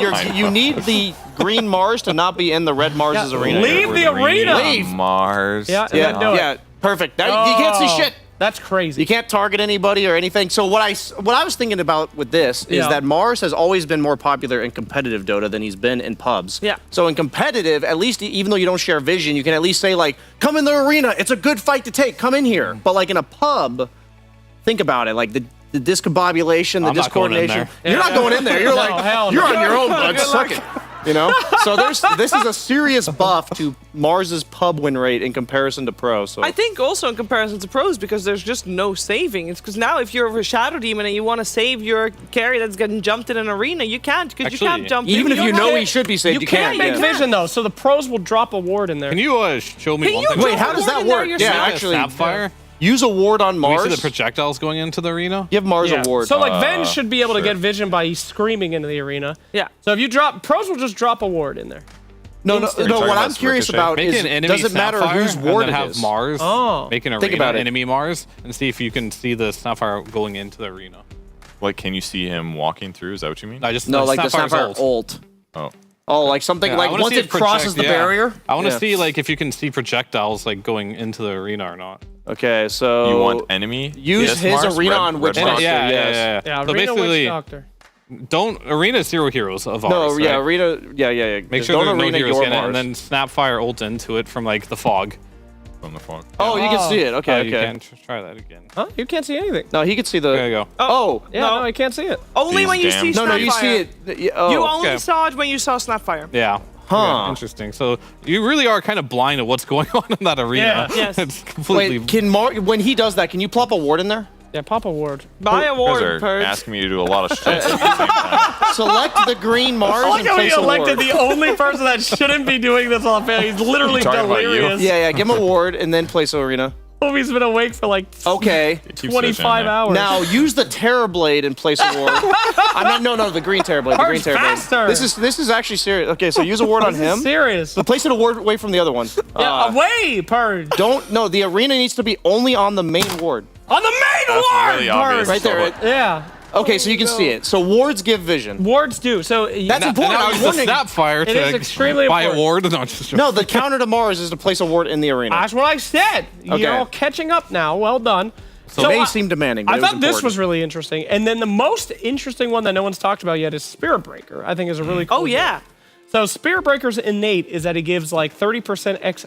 I don't know why I remember this stuff so well, but he gives like 30% XP to 50. the 50. It's 50. It's 50 to the 50% lowest bonus. person on your team. So is this The lowest useful at all? person, lowest level on your team. Yeah. By the Is way. If this there's useful? two people that are both level 1, does that not give anybody it then? No. Once they catch up, it stops. Once one person is level 2, if once one person's level 2, is someone's getting it. No. Yeah. It starts. It's going to be basically- staggered at most points of the game, I would imagine. Yeah. There has to. Well, because if there's 2 heroes level 1 at any time. Yeah, Then nobody but there's gets it. obviously there's one person that is more level 1 than the other, That's depending not on if No, they get but it's any saying if they're experience. separate levels or lower XP total. Do you know what I mean? What's Lower XP total, I would think that it's. Well, what based does it not say on- in the wording? What's the passive say? Yeah, Purge. Mouse over the Spear Breaker passive. I'm not paying attention. The passive. The innate. Oh, this the innate, thing. Yeah. Of course, The hero the on your innate. team whose level is lower than anyone else. So yeah, I think you have to be the only one that's level 1. Right. Okay. Like I think all 4 heroes on your Sure. team have to be higher level than So you. does this have any use? Yeah, It works oh. on Spirit Breaker as well. It does. So it's really good if you have somebody who's AFK in the fountain. I was Right. gonna no. A griefer. Unironically, you want someone to be level 1 while the rest is level 2 and 3.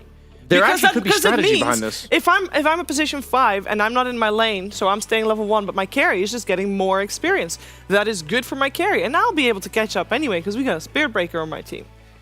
So Right? if Spear Breaker's on your team, you want to let the carry solo lane. You want to have one of the supports be not in You lane. want to have Jungle. one of the supports give their experience to one of the core. And that is you as Spear Breaker. You can just charge people with brown boots at level 1. you could. You can also catch drag up creeps anyway. for a while. You can drag creeps, give them It to the could be offlaner. yourself. It could Yeah. be the Spirit Breaker yourself. Sure. So the new meta for Spirit Breaker is brown boots jungle stack no. for the first 10 minutes, and then Witch Doctor hits the Grizzy.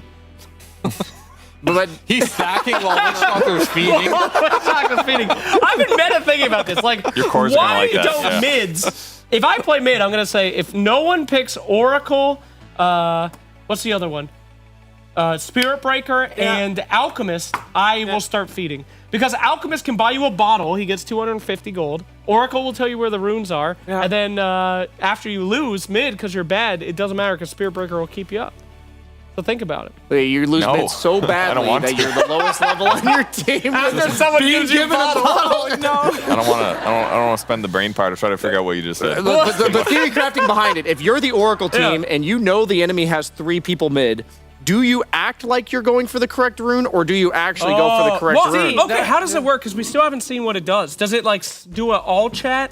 Allied chat, I think, is what it Allied- says. But what if you have the person muted? Yeah. Or what if the person that's playing Oracle has a too low behavior score? Does it have a cooldown?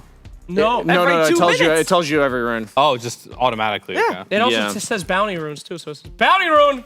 No, it he doesn't. screams it out. Wisdom runes? Yeah, Oracle goes bounty Everything. Was it you voice acting it? It was, yeah. Wouldn't that be great if you could just turn that on and he's just like, double damage, top, up for the 40 fucking minutes. It doesn't say what the rune is, right? No. It just says I don't know. where it We spawns. haven't seen it yet. Purge? I've never seen it, Purge. Yeah, Purge. Do you want to test Can something? you go to for a me? real Nope. bot game, please? Nope. Okay. I don't. What are you doing right now? I'm setting up planar pocket. Oh, Planar Plocket. Planar That's Plocket. an old Really ability. cool. What's it do? What's it gonna do? That's an old ability. Yeah, but it works like infinitely now. Infinitely So it blocks Planar like Plocket? it blocks like everything. Wow. What? Look how much it protects. Oh, this it's not guy. just a single instant. Unless it's Finally, an our AR. skill has some sort of use. That was the So it lasts dumbest for 20 skill ever. seconds. So Mind Flare one-shots creeps now, right? Does it? Why would it one-shot creep? Because it was in the changes. Was it? Yeah, I was wondering if this hero is like a legitimate like summons Oh, that's counter. right. Oh, you can just Any unit with mana though. So but it can one-shot like a big creep. Yeah, you can like jungle the Satyr level or one. anything. Oh, I'm on cooldown. Sorry. I was actually wanted to try Nick's core in the side lanes or even support. You could like It's like the Pudge treatment basically, so you can kill one neutral in between gank and side lanes. if you yeah, want. exactly. He's Oh, busted. while Witch Doctor What's the mana cost on it? Nyx can be jungling. Spirit Breaker stacking. There you go. Wait, what's the mana cost on Mind Flare? 100. That's a lot. Nyx's AoE reveal is bonkers too. I thought he'd be such a good core because no one can sneak up on him. You know?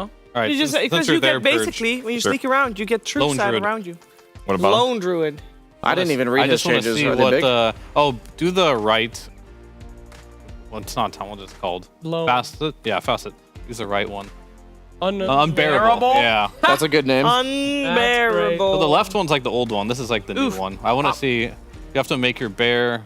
Probably get your ult too. I will say Lone Druid's win Yeah, there rate you has dropped by 3.5%. Yeah, they're all close bad. to- Just Yeah, level Lone max Druid's if always you want. Wait, so what's the No, unbearable do? So basically, it makes it so your ult applies to your bear now instead of your hero. Oh. And it buffs your bear. I want to see if it looks different. What? Yeah, your bear looks like you now? It does look like you.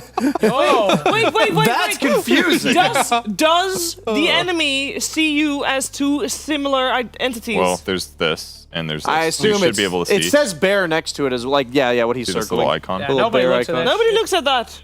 Well, you're gonna have to. Well, you I don't care what it is. So I'm going to gives- buy a gives Shadow it Blade armor. on my hero and then get that. and they're mount. gonna think that's you. Yeah. I just Just really like, thought yeah. this one looked bad though, because it's like if they ever go for you, you're so dead though. That's why you get a right? Shadow Blade on your hero.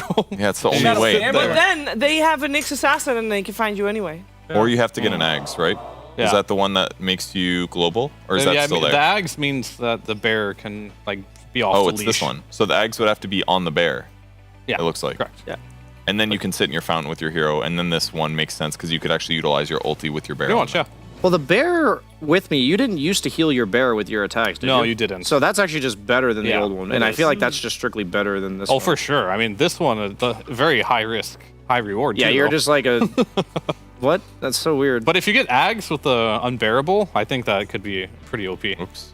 Oh, you just literally sit in Yeah. base. Oh, the Ags bear meme is actually a real thing. It's even better now. Yeah, so the left one's technically better version than what was existing yesterday, and the right one is a different version, but probably worse at the moment. It's It would be an objectively- Ags build, yeah. 100%. It has to be. Definitely worse unless you go for the Ags. You're right. Yeah. You would be like right-clicking the safest jungle while your bear is doing things. I feel like. It does keep your bear alive better, like giving him more armor is kind of cool, but And BAT, I guess. Purge, I'd like to see the interaction of Tinker versus Invoker, if you could. Can who you? even knows what Tinker's abilities are right now? Let's take a look. I really want you to play some Tinker right now. While you're setting that up, Which facet would you like? Oh. I just want to highlight. I love permanent scaling. I don't know if you guys have Yeah? as much of like a thing for permanent scaling as Sure. I do, but Life Stealer being given 2 max HP per unit killed, I think that's like super fun to work around. I'm personally. Waters, so wow. it does damage, but also heals your allies. March of the Machines now. March the Machine heals your allies. That's one of the facets, right? That's a huge facet. You're right, it is actually. Yeah. What's the other? The other one's like he randomly blinks when his thing gets killed. Yeah, the one self-defense matrix barrier is absorbed, then he blinks randomly forward. Can we show that one? Of course we can. Fantastic. Thank you, Purge. Is that even good? What if he's turned around? Maybe it's a good escape. Like if you're You blink the same direction you're facing. Yeah. So. Okay, I mean that's kind of useful if you're trying to run It's- away. it's and kinda No, like but does it flicker always a little bit. does it always go the way you're facing? It says the way you're facing, so I think it's within like the 180 cone in front of you. Yeah, I'd it, imagine. it really did look a lot like Flicker. It probably is. voted the same. It feels like this patch is bringing back all A lot the of stuff. things. Yeah. You know, that was in the archive. I mean, I don't blame them. This is so many new skills basically added. Like reuse some ideas. They don't seem like bad ones. I actually talked to Devi Lama about Tinker at ESL Birmingham, and he's like, support Tinker is like he's almost there with it. He thought he's like, you get heat-seeking missile. Yeah. Yep. He's an offlaner, but okay. You get heat-seeking missile. It shoots 2 people, and now it's just gone. He's like, Warflare is legitimately good. It's an annoying ability. I've been trying it out, but he's like, but I'm not. It's not quite perfect yet. So I don't know. Maybe he's gonna have some cool idea with it soon. But he said he didn't really like laser. He thought laser was kind of weird. So I don't know. Maybe it's just kind of borked. Purge, I'd like to see 6-heart Warlock if possible. What do you like to see? Okay. 6-heart Warlock. Why? What does Warlock do that? You'll see. You'll see. 6-heart Warlock. Which thing would you like? I'll be taking Champion of Goragon. Damage is based on his Goroth mana regeneration. Champion of Goroth. That's the Champion of Goroth, please. Sure. Yep. Very good. Perhaps you should explain what that does.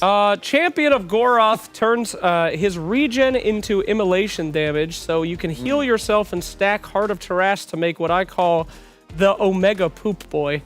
So if you could, please, get a lot of regen. Is Heart really the highest HP item you can buy right now? Nothing's higher? You can get a Holy Locket and spam heal on yourself. You can get a Strange and Yasha too, maybe. I think it's just Heart. Yeah, I guess. But I think one S and Y would probably be good.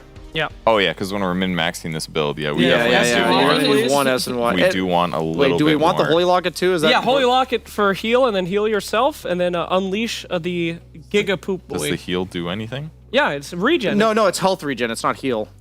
I'm just gonna do this. Is this what you want? Oh my god, that. There he is. Why is he so big? There's my big boy. Why is he so big? Hello, my little baby. Walk next to the creep for like a. No. Eyes around him. That is the Put some Giga enemy Boy. heroes close to him. Put some enemy heroes close to him.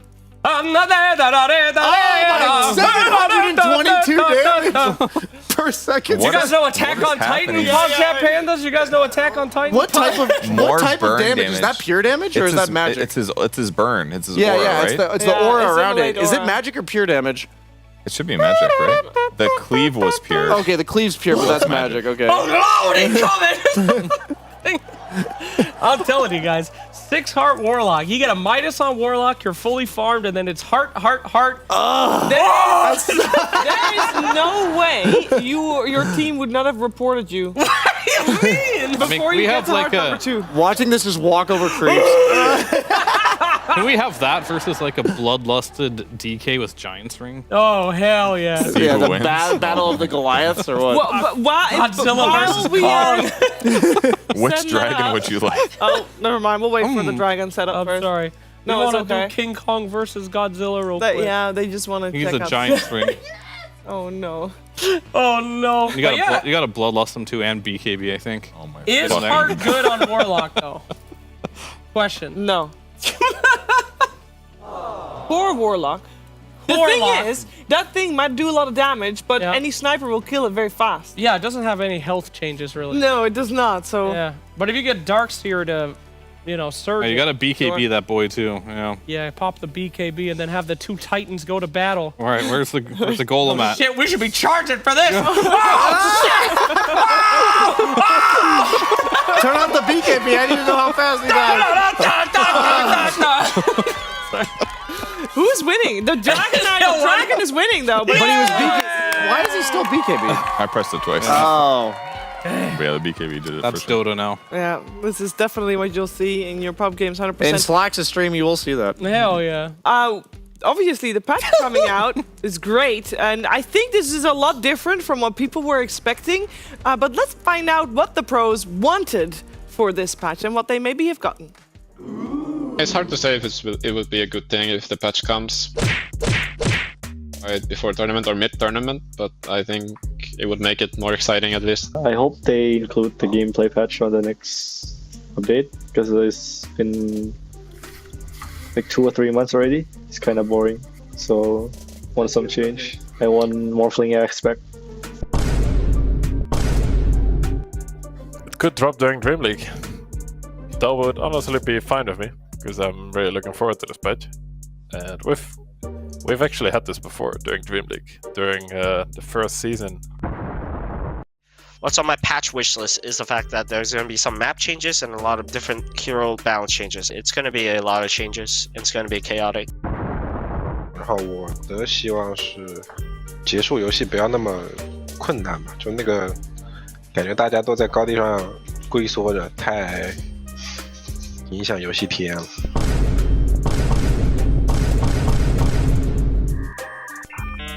折磨，双方都是折磨，对双方来说。I don't think the meta is very stale right now. I think that's fair, and I think there's a healthy hero pool. So I'm just hoping for some balancing hero changes, and who knows? I'm always down to be surprised. Oh, Davai Lama, so innocent. I am hoping for some nice balance changes. Well, Tianming was like, it's going to be torture for both teams. I think that's more likely on what we saw here and what we are still seeing here as well. And actually, one thing that I do want to talk about before we dive deeper into what's possible with all the hero changes is the main thing is it easier to go high ground? Is it easier to go high ground, Fear? There's no glyph for tier 3 tower, tier 3 tower that drops. So, I don't know. Yeah, If a little bit. Yeah, but I don't know. Not like a lot easier, but maybe just a little bit. Because like talking about? I mean, what you can glyph your racks, but your tier 3 is down. It's Banner. pretty bad anyway. You can banner the creeps now. That's huge. You have to get Roche on Huge. Radiant. That's giga huge. Look at those boys. Also They are. giga huge. Dude, 600 damage per second. That's crazy. Oh, mega poop boy. Anyway, so other stuff I did want to see. Oh, high ground, right? I have a question What? about Warlock before we continue onwards. I can answer it. Okay, so you know how the golem is based in your region? Yeah. Yeah. Is that based on the region that is current? Or, for example, if you have a Huskar and a Warlock on a team and I'm like, hey, I'm Warlock, I'm about to drop my ultimate Huskar, you know, do the thing that, or overwhelming odds, whatever, do the thing that gives me more region, and I'll drop my ult during that. Yeah, I guess that's a good point. Then I don't need hearts, I just need a teammate to buff me up. Not gonna happen. It's safer to get hearts, I think. Okay. One thing I would like to see since we're theory crafting Purge, can you just spawn Bloodseeker with like 5 moon shards and the thing that makes his ruptured targets move? Purge? Yeah, I'm just gonna clear this one out. This map was a little busy. Give me a Bloodseeker. Bloodseeker, please. And then one of his things makes him move people. It's the other one, I think. Yeah. Sure thing. So you gotta rupture. You gotta give yourself 5 moon shards and then rupture. Yeah, 5 moon shards and rupture quickly, Purge, if you could. Yeah, Purge? anytime now. Thank you very much, bud. I'll get Give there. that guy some HP. What are we Perfect. giving? Ogre's gonna get the HP? Yeah, and then what we are need we to. testing out? I just want to see how fast they move and how much damage they take. Give him some attack speed here. Can you please get Marcy in the game so that Courier can be flying? Oh, that must be one of the most. I mean, even Enchantress is more useful. You think so? I think Marcy's one is definitely. Now rupture his ass. It only matters for the first 4 minutes. The first 4 levels. Then it's done. Yeah. I want to see. Is there a talent that makes it better by any chance? No. I just want to see how fast they move. What the hell is this? What am I seeing? Something we should definitely put a not safe for work thing on. What the hell's going on here? It's that when he hits somebody that's ruptured, him and the target move 50 units so he can lock onto them. Oh my goodness. It forces them to get ruptured. What is that? Look, watch his DPS when it's not on. Yeah. Decent. All right, here's the rupture one. I mean, it could be because he doesn't have boots, but Wait, so what's the pure damage on what's the pure damage on rupture? Like how much what's the percentage like to damage? I think when I did the math this morning, it's what's 55% of like 50. So it's like 27 damage. Yeah, it's pure. It's not that much damage. But you gave Bloodseeker a shard too. Okay. Can you give him boots? Well, what about this moon shard? Yeah, here? whatever. You can eat it. Well, do we want to give? It doesn't matter what Ogre's move speed is. Doesn't, right? I mean, it looks dumb. I mean, if you're trying to get past him, it's good. You can stop but there. It looks dumb. Well, what if you blink behind somebody in their base and abyssal them, and then you just shove them out of push base? them out of base. You know, budget Batrider. You know, The world's most violent force. Get him off the map. It actually like completely prevents you from running one direction. Like it's actually impossible. Oh, so it actually makes it difficult to like navigate the fight. Yeah. So if you did blink like a backline, yes, you could. Okay. You could do Strats some coming out, cool, guys. like, Strats coming out. You feel safe, and then you're like, Can you, what's the item that takes things? Can you humble the Dominator, Shadow Shaman's chickens? It's a great question. No, I think it's better if you just enchant. See if you can enchant the chickens. Can you enchant We can show Cluster Cluck. Can you please enchant the Cluster These Cluck? names are so funny.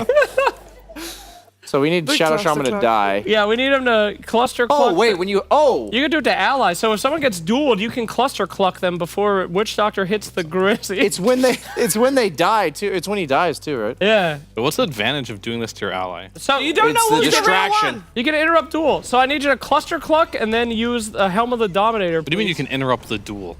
Yeah, interrupt duel with Cluster Cluck. All right, for example. doesn't sound hopefully right. this doesn't. Look at that. Probably Wait, disjointed him. what if you stun him with Ogre? Can he move after you do it? Is it like a strong dispel? Oh, so No, it it creates can't. like a manta illusion on them, but your chicken. It's like a doppelganger, Maybe do a but different chickens. enemy. Would that actually cancel duel? Let's Or find out. Axe call? I'll do a Bane. Yeah, that's actually irrelevant because That's actually Fear is actually interested, guys, for the first time in this hour-long I segment. mean, that giant golem with 6 hearts is really cool, but Whoa! It removes shit. Holy, okay. Cluster Cluck is really good. yeah, this Shadow Shaman's a defensive support now. Yeah. That's fucking You hype. can We save actually people. discovered something in this garbage segment. The last series we saw, oh, this Axe, this Legion's OP. Yeah. They should just pick Shadow Shaman. I did call that actually.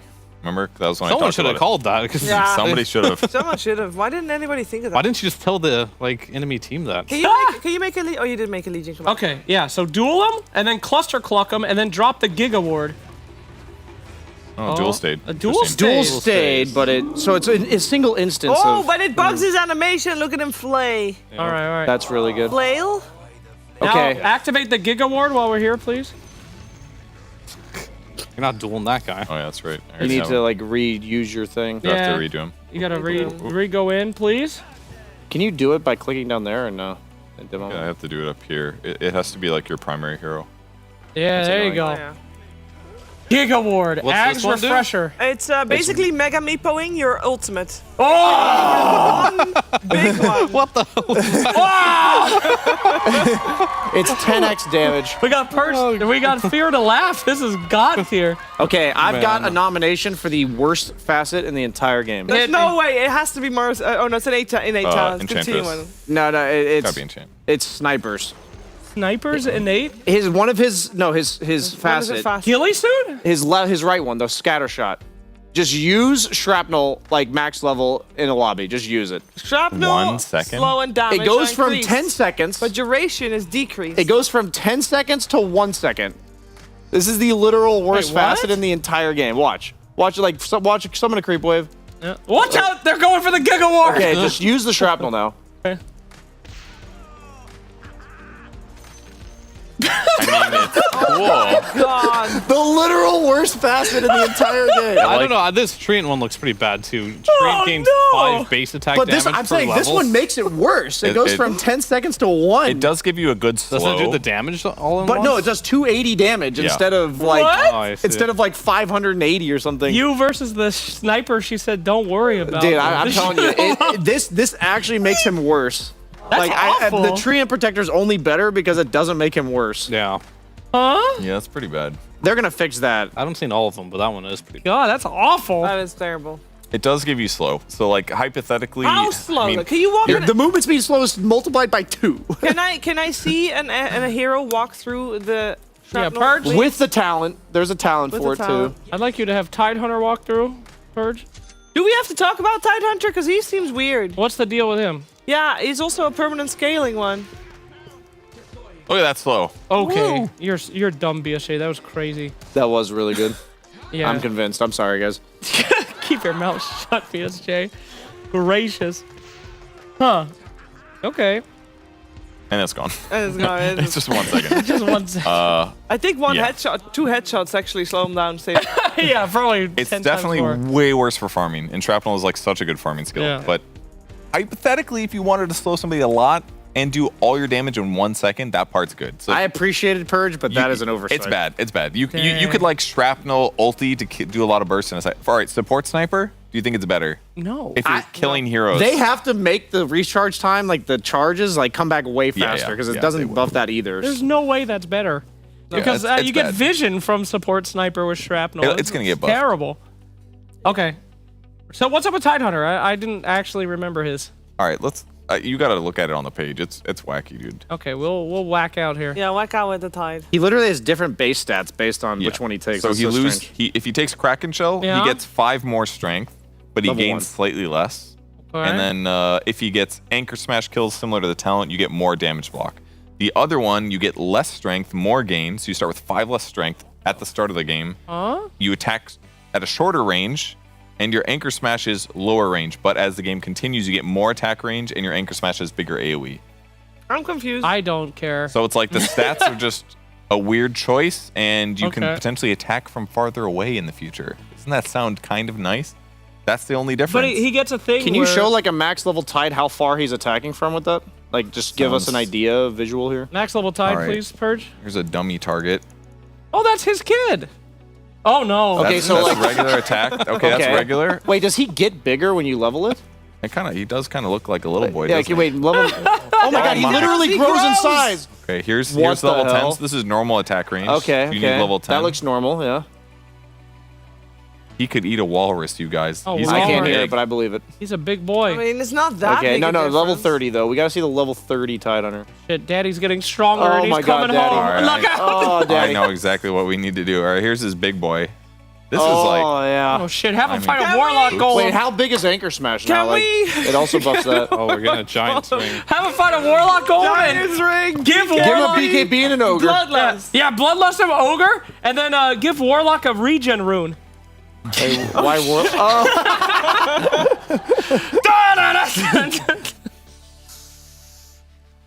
Oh yeah. Oh, baby. Oh, baby. Do the backstroke. Do you have the talent? Do you have the taunt? Oh, Lord. Dude, do you have the taunt? Do you have the taunt? Yeah. Oh wait, it's a different taunt. Damn. The backstroke one would have probably been better. Jump on me, Tide Hunter. Oh, dude, how much damage should that do? That should do some damage. his animations are just less. See how slow they are? When he's What when he's a big boy. fuck? Yeah. God it is. damn. That's epic. He's like bigger than the Ravage. Please give him a Warlock golem to fight. This is interesting. Doesn't this remind you of the animations in Aghanim's lab? Kind Yeah, of that's does pretty actually. fun. It actually kind of does. Yeah. That like weird slow animation. Look at that little. He looks like he's spitting on him like an actual spit. Anyway, Like, so here's his attack Walking range. a It's Lugion. 250. It's a whole 250? 100 more. I don't think that's a lot. It's not. Monkey King's 350, I think, right? Yeah. I will say that the fact that it in nowhere there does it say he gained size. Like this is just like a Easter yeah, egg that's or just whatever. a neat little Then, detail. then I wonder, is there any hero that gets smaller? Ah, Which should hero be. would get smaller? Honestly, they really missed an opportunity with Tiny to have him start at max size and yeah. shrink over the game. Weenie. Yeah, Right, I well, want to see Tusk now. What does Tusk do? I don't know. That's what I want to see. Oh, okay. And Tusk and a Brewmaster. The room grows silent when Get the when, drinking Fear buddies. wants to see What is something. this? Drinking buddies. What does this do? We're about to find out. May I read it? Yeah. Reaches out to tag an allied unit, pulling them closer. Once tagged, both Tusk and his tagged ally gain movement speed and attack damage. Oh. let's see what it looks like. Yeah. Give an ally. Yeah. Do they like? Do Oh, they it's like? instead of tag team. Yeah, Yeah, do make they, a- do make a they brew- like make a cheers each other? brewmaster. You know, like do they give each other a nice little? Yeah, get Brewmaster for sure. Yeah, for, I mean, for they're immersion. drinking buddies, so. Yeah, for immersion. Drinking buddies. There should be a bonus. Yeah, for that. roll out the barrel for sure. Roll I've out seen the this. barrel. Do you even know what it does? I do actually on this one.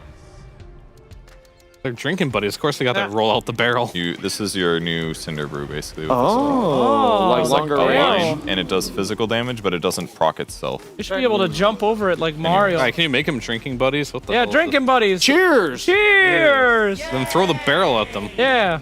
God, this looks a lot like my childhood. Can they separate and still have the buff? Like, or is he glued to him for that time? Okay, so they pull. Oh, it's like a save though. Oh my god, I keep dropping. Jesus. Right, so you can pull people? Like, Yeah. it's like a Dawnbreaker. Can you test if you get out of Okay. kinetic field with this? That's what the number one catch. No, I about the don't want kinetic to. wall? Damn it! What about the kinetic fence? Wait. First, please activate kinetic field and duel and see if No, kinetic fence. Oh my Kinetic god, fence. the kinetic fence. Okay, BSJ, would you actually ever pick kinetic fence? Let's see what it looks like. I don't know what it looks like. I know it stacks with 2, but it has such a short time. Wait. Yeah. You gotta place it like right next to. Yeah, I know, guys. Thank you. It just didn't work. Okay. Could you please relax?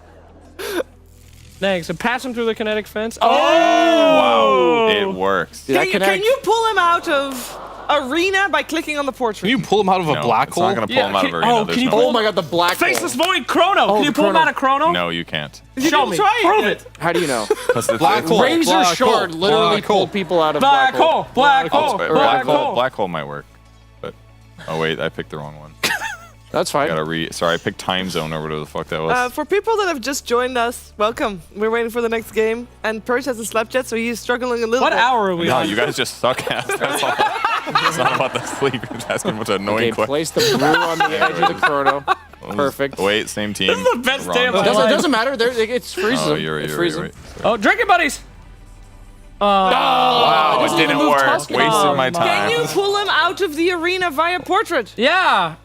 Shiver, that's a great question. I'll entertain black hole, but there's no way it's gonna pull him out of arena because it's like pulling his body. But you just can't see him. Wait, what does Event Horizon do? Yeah, that's what I'm saying. I think Shivers actually has more merit than black hole. You reached your hero limit. You can't make anymore. No, I have to start over. No, you can just clear heroes. Can you? How do you do that? I don't know how. How do you do that? You press Control A and remove. Okay. We'll just start over. It's safer. Take 2. All right, hurry up, Purge. Yeah.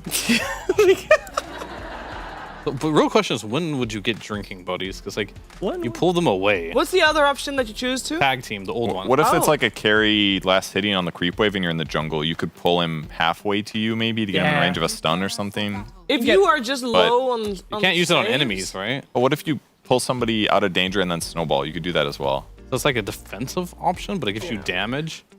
I don't know. It's I'm like not sure how to apply that much one. worse snowball. It's like a worse tag team, you know. Yeah. Worse at both of those skills.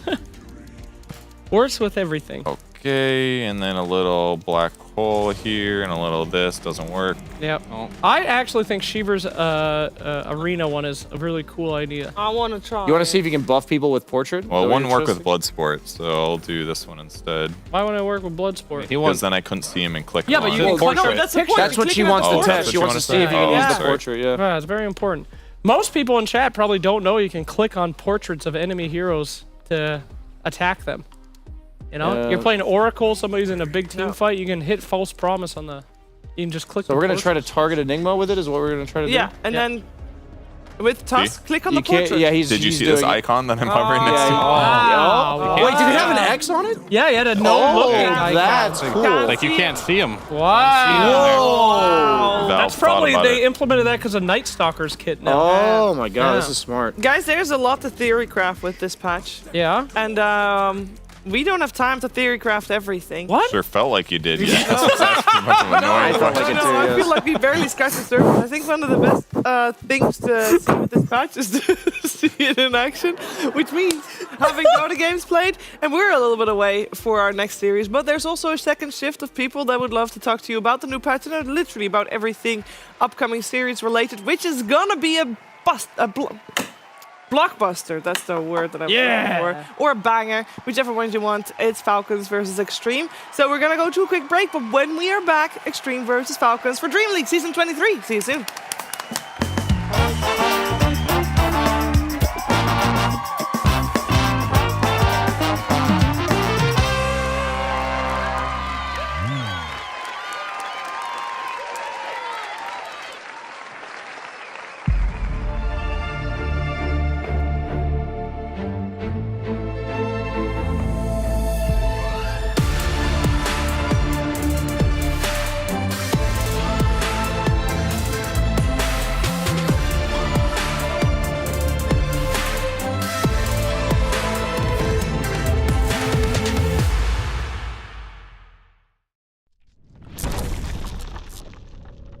Hey guys, today we're going to be looking at terrible item builds. We're going to take it step by step. We're going to guess the hero first, and then we are going to guess who was building these terrible items on these heroes. Fine, we both know who it is. It's Lax and it's Silencer, I bet. That could be the Warlock. It could be the Warlock. I think it's the Warlock with the Axe. But there's no Midas in there. I could be I Undying. feel like There was he an always goes to Undying Midas. period too, though. But I don't think he ever got. But I don't know if he ever got that. The double tombstone.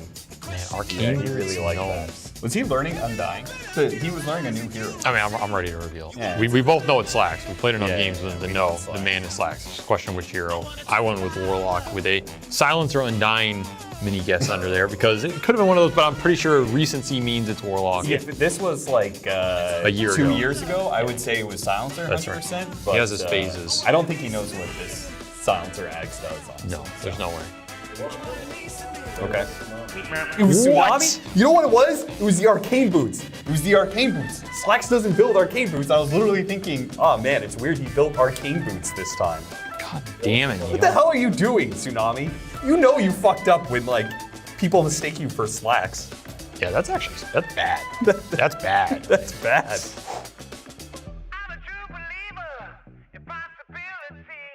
Aghanim Scepter, I need a hero list.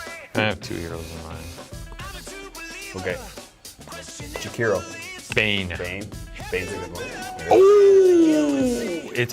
See, that's the hero you rush that Ag, you gotta get that either later to use the Ags. Classic. I mean, this is actually a good build. Ooh, there's me? There's just me? There's not many. It's me, dude. I'm gonna guess me. I am very certain it's one of these two. I'm guessing me. No? BSJ. What is Brian doing, man? Probably for some video. This is bullshit. No, it's probably just. Probably made some YouTube video. Oh, yeah, he's on second on Bane. What? What hero goes in Abyssal with no attack speed initially? I have a hero in mind, actually, but this is a garbage build board. So I'm like questioning. I feel like it has to be a low MMR time. I got my hero. I'm not gonna think of anything better. Whatever. Okay. Life Stealer. Wraith King. Damn. This was Ogre Magi. Oh, okay. No. That actually makes a lot more sense. Wait, was this me? No, that one's not me. That one's not. They're missing the harpoon. I did have one ogre game, but I don't think I went hard side. Did I? This is me. Am I just gonna think these are me for everyone? I like this build, but Kezu. As Owen. I like that you critiqued this build. This was you. It was me? Oh, you hit? I actually thought that Okay, but because of the hero, I was like, no, this is legit. I only played like one ogre game recently, so I didn't think it was me. I was actually thinking it was one of those party games. Yeah. Damn, garbage ass build. I mean, it was a garbage ass build for any other hero. I remember I destroyed that game. Oh I yeah. actually carried the hell out of that I game. kicked the 5-year-old at the playground. Whoa, look at me. Really impressive, Austin. Dude, Great all stuff. of our party queue stacks are we're massively out MMR. Disappointment. That's all I have for you. I remember this. I can't remember if it was Solar Crest. Oh, it's the last item. The last item. The Grease. Yes. Yes, it's Slacks. 54-minute Greaves. It's That was Slacks. Slacks. I remember that game too. I just don't remember what hero he was It playing. is Slacks. It's because the game gets to that point where he's like, what do I need to buy? And then I tell him to buy this. And he just buys it. Or maybe it was Purge. The 54-minute Greaves. I distinctly remember. I think I even said that. I'm so certain this was our party queue game that we played. But I don't remember what he was playing. I'm good to go. I'm going to say Slacks Undying. Slacks Warlock. Oh my god. Was Slacks in that game? Dude, I wrote Purge down at first, man. Fuck. Wait, you know who this is? I know exactly what this is. I'm ready to guess. What was it again? The bracer into... No, you can only hear once, Austin. Okay, you have the person too? I know the game. I know this game. I've seen this game. Come on, clock's ticking, Austin. Clock's ticking. You don't just guess me. All right. Yeah, it's me on Hoodwink. Hoodwink. 100%. Oh, I said Clanks. I was thinking about Clanks. Yep, I remember that game. That stack was backbreaking. It actually made me quit for like a month. That game. It's tough. All right, I got a hero. Vessel. Keeper of the Light. Hug. Gyrocopter? Okay. Oh, yeah. Whatever, bro. Sure. Yeah, support gyrocopter game that doesn't go well. It goes real bad. All right, actually, I'm gonna guess for this one. I'm not sure. This is a hard guess. This could actually be a lot of people in there. Effie. I actually guessed Effie too. You're both correct. Nice. I saw her playing Gyro on stream. That was all I guessed. Why did you guess that? Yeah, honestly, it's because she had a lot of kills.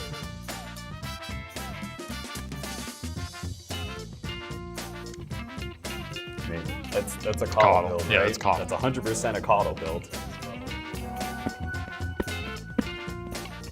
I'll take my chances. Syndra. Oh, you guys Sin too? How come? Because that guy likes playing the meta. Sphere? Why is Fear playing mid Coddle? That guy needs to stay in his role. That was a loss for sure.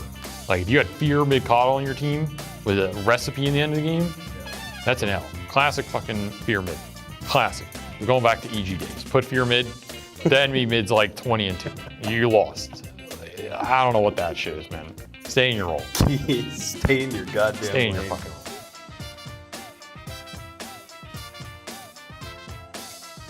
role. Nice. Bracer, Bracer, Wraith Band. So, Universal Hero, needed some armor. Camping me? What is this name? remember that game we played against the Marcy went Dagon 5? That's what I'm thinking, dude. This might have been like Neon Nyx or something. Dagon 5. You did have that Dagon 5 rush game, but it's not you. All right, I'm gonna guess my hero. Yeah, I mean, I don't know if there's any other heroes that go this outside of Nyx. I'm gonna guess Nyx. I should have said that. I'm giving you so many points out here, dude. The Dagon 5 rush. Did we have a Kezu one yet? Hey, you're going with Kezu, huh? I'm going with Kezu. Owen would be down for I'm going Fog. Dagon 5 rush. Yes! Yes, I knew there was someone in there. That's such a Fog game because Fog always goes in those party queue stacks and just shits on like some 6K MMR dude and has an insane game and then loses anyway. So that was a classic Fog. He lost that game? I knew it. Yeah, it's a classic Fog party queue game.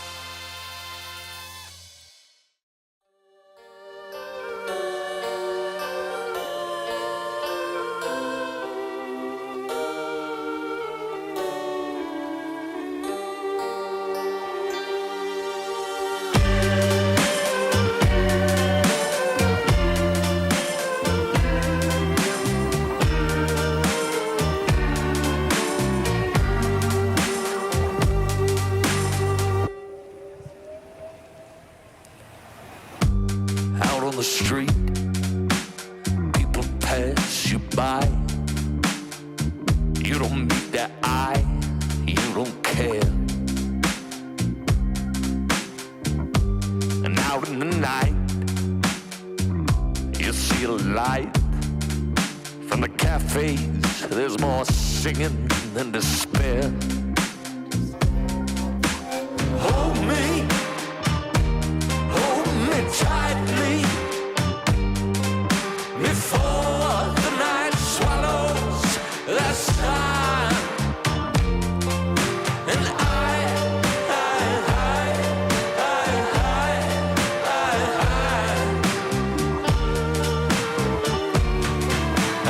done.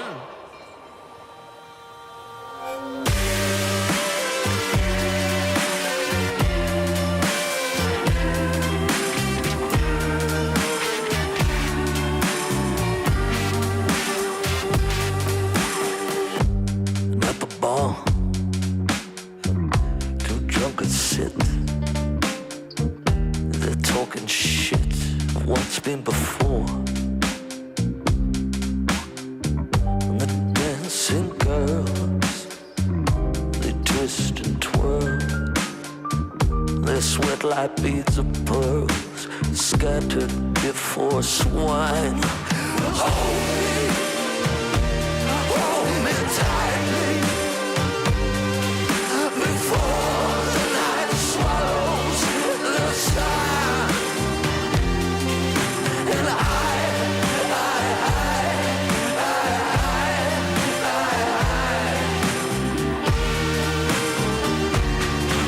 done.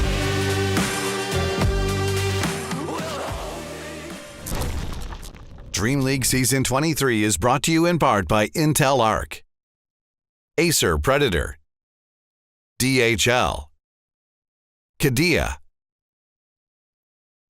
Monster Energy, 1xBet, and the United States Air Force. I know it's Dota Christmas, boys and girls, but lest we forget, there's still a tournament going on. $1 million are on the line. You can't just act like that's just a small detail. In fact, it's such a treat for you. We got the 2 best teams in the world going head-to-head right now to debut this new patch, so let's get into it.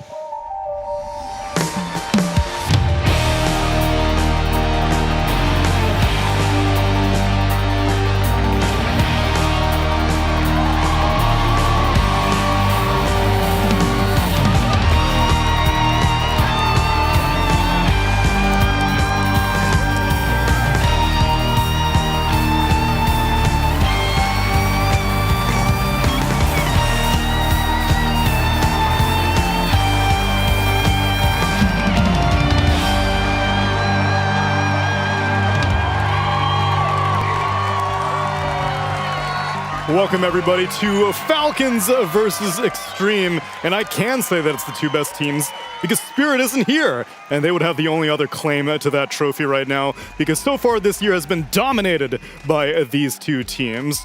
But I can't talk about it all by myself. I've got a bevy of friends to join me for Dota Christmas. I've invited everyone over so that we can have a little potluck. Avery, Cap, Sind.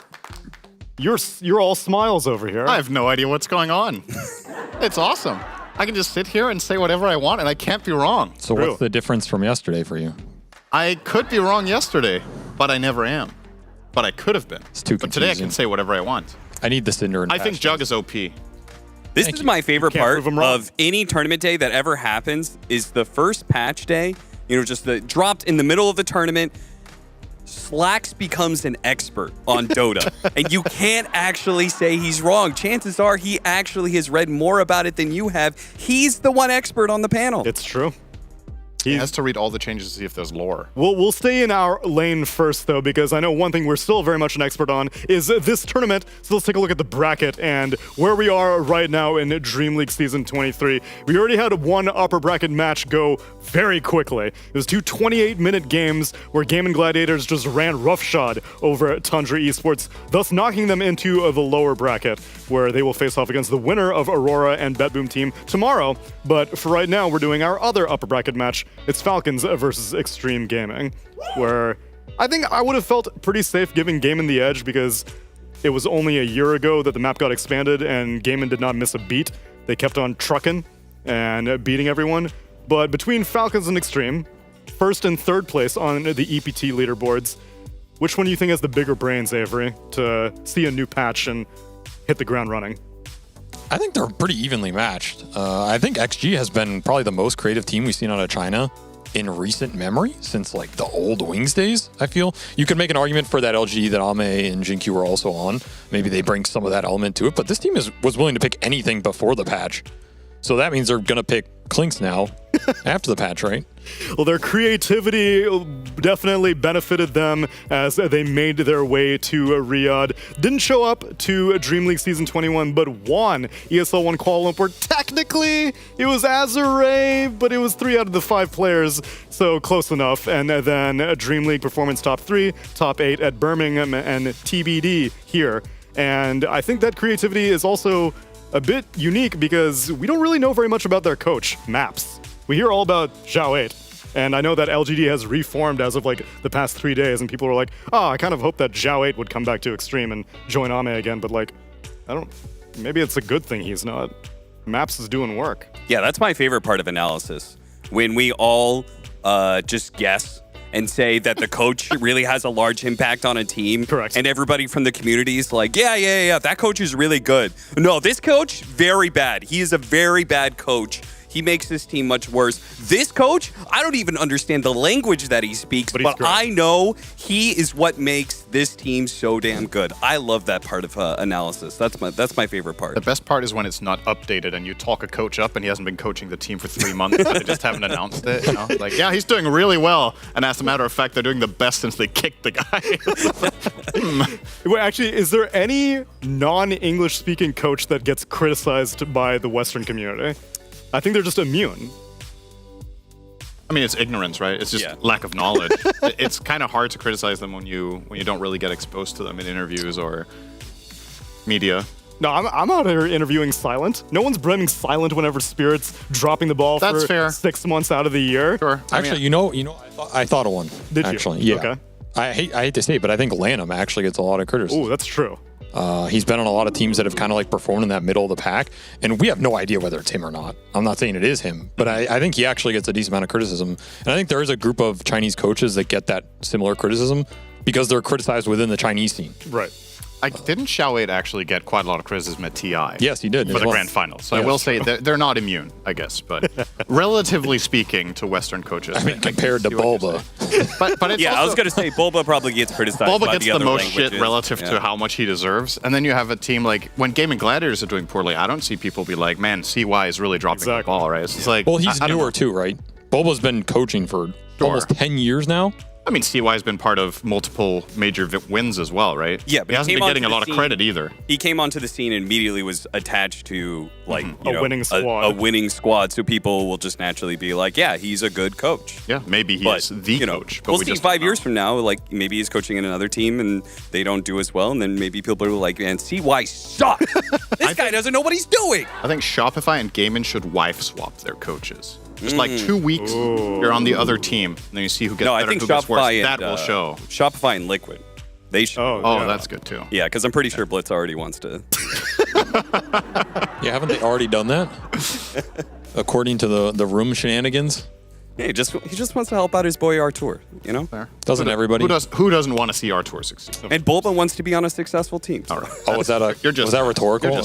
On the topic of coaches, we may need some coaching as we review our balance changes. And so I've brought Kazu and Effie over here on the analyst table. Hello, everyone. I'm here to give us some consultations because, Kazu, how much of reading have you been doing? Honestly, this morning, quite a lot. Then I wanted to queue up for a game to play some Mirana carry. And 8 minutes in, electricity died in the hotel. So I got a double down, abandon, L to myself. But that's a big L. I went back to reading. That's a big L. You doubled down I on did. your first game of the new patch. Yeah, I don't give a damn. That's psychotic. This guy's hardcore. I was one of 5 people who doubled, so we're all the same. Effie, I know you did some reading also. What's your assessment of Earth Spirit right now? Yeah, I think underwhelming for sure. We can talk about it later. No. Give your true feelings, Effie. About the second facet, especially. I mean, I don't think it's going to be that relevant because I don't think many people are going to be picking it anyway, but I do believe that whoever proposed the facets of Earth Spirit does not play the hero. Okay. I'll just say that. Bold prediction. should Maybe he's play a the hero DPS right before you clicker change now. it. Who knows? The facets are all over the place. But while we may not know things off of a Control F glance, I gave you guys some homework, Cap and Avery. I wanted you to pitch me on a hero that you think is going to be broken because we saw everyone doing demo mode earlier, like 30 minutes ago, gigantic warlocks and stuff like that. That's not going to happen in a real game. I want you to tell me, if I queue up right now, what's going to give me MMR? Okay. What is one of the most annoying mids to play against when it comes to just constant harassment? Quinn. Very good, especially when he's playing Templar Assassin. He just keeps on hitting you with those side blades. I'm going to offer you a even better side blades. I'm listening. The Earthshaker Corpse Assault. All right? Every single time he hits an enchant totem creep and that creep dies, he's going to launch that corpse at you, and it's going to do some damage to you. He's going to be maxing out Enchant Totem anyway, right, with the 1/4/1 build, plus you already start off with a level of Aftershock, so he's just going to be slamming creeps and slamming you as that creep gets disintegrated by the Enchant Totem, and the skull fragments will shrapnel into you, and you'll take damage every single creep that dies. And on top of all of that, the skill is called Slugger, which I find awesome. So that's the concept of the spell itself feels very similar. Wasn't there like an artifact character that like every time a creep died, it would like toss it at the tower or something like that? All right, I want to show it. I want to show you guys the... You can't last hit for shit, The Kazu. bowling ball. He's going to miss the last Boom, hit. baby. Oh, wait, so it like goes straight backwards? It's like, it's how you angle. It's kind of like side blade. So if I want to shoot it to the left, hold. Boom! Okay. It's like a melee Templar Assassin for some reason. I'm just side blading them. Like level 1, it's going to do like 70 damage per creep. That's pretty good. By. What I was just the, think what it's was the fun, animation of it? Was that Shockwave? I can show it, It looked to you. like with Magna the Shockwave. trail of the Slug Yeah, him. it Slug looked him. like Shockwave. I'm slugging. Slug? 3, 2, Slug him? 1. Slug. I'm slugging. I mean, I would imagine that Earth It looks Spirit. unique. It's actually a custom animation. Yeah, I think it's isn't it? unique. Damn, they You're cooked more on that. impressed That by means they're that. going to keep that one. I am, Than because the historically actual speaking, when Valve put a new ability in the game, a lot of the time they recycle stuff and then they Exactly. change it later. Unless but they they brought commit. they brought all of it. Okay, that was a good one. staying. Avery, if you're not impressed by that, tell me what you're impressed by. What's your pitch? Metagun. Metagun IO. That's right. 25% magic resist. Broken. But IO is already broken. How does this make IO more broken? I'm a simple man. That was a very elaborate pitch, Austin. I respect it, but I'm a simple man. Tether somebody, overcharge them. 25% magic resist and 12 armor? You thought Chen was broken. All right. You thought Chen was broken. This hero is Chen on Chenroids. Okay? Out of control. Are you gonna max overcharge now? Does it change your skill build? That's right. I'm just maxing overcharge. I'm telling you, dude, my hands are off the keyboard. I'm gonna go take a shower. I'm gonna come back in 20 minutes. He's unkillable. What are they gonna do? I'm a simple man. I see broken number. I pick broken number. So which pairing is this better with than Overcharge, the old version? Because you're choosing between that and the Kritzkrieg? Correct. What? TF2 references. Oh, okay. That's why I don't understand. I have no idea, Cinder, and that's for you to figure out. Sick. All right. I'm sold. The Kritzkrieg is attack speed and spell amp. And so I guess it's the dichotomy between a defensive tether or an offensive tether. Yeah, Muerto would want Kritzkrieg, right?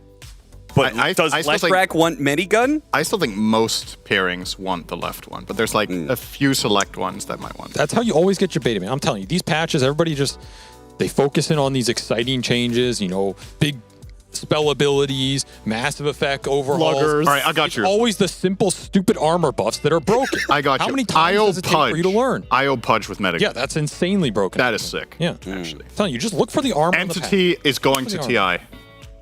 It's literally just the TF2 thing. It's the heavy and the medic. Okay, you know what? I'm inspired by that. Thank you. So for my second proposal Let's hear here, it. I'm just gonna go simple here. How does 200 damage sound? If you just added 200 damage to some spell, that sounds pretty good, right? Depends. Okay, if it's a basic ability, what level that is is it? spammable. Yeah. Yeah, that sounds really good, right? Does Quill Spray deal 200 base damage now? Night Stalker's Blinding Void does Stalker's Blinding 50 Void? damage per second when the affected enemy cannot be seen by their allies. So when you are picking somebody off, not only is Void doing a higher amount of damage, right? It does 320 damage. Okay. Right? So that's higher than your most normal nukes, which are somewhere around 300. Now it's doing an extra 200 damage when they are isolated by themselves.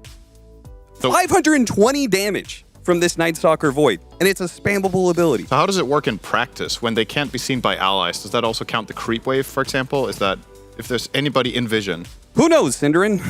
Yeah, I'm sold. That sounds sick. Also, I think the other Night Stalker one is also valuable. So Perhaps we'll see it in the game, friends. Avery, your pitch disappointed me so much. I'm not even going to listen to the second one.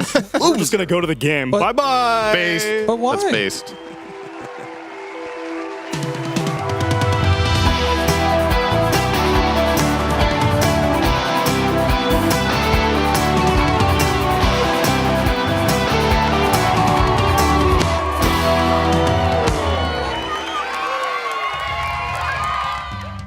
我们已经跟那个 Falcons 交手了很多次了，感觉他们是这个赛季最强的队伍之一吧。然后他们的打法也很有侵略性，然后他们每个位置都知道自己该做什么吧。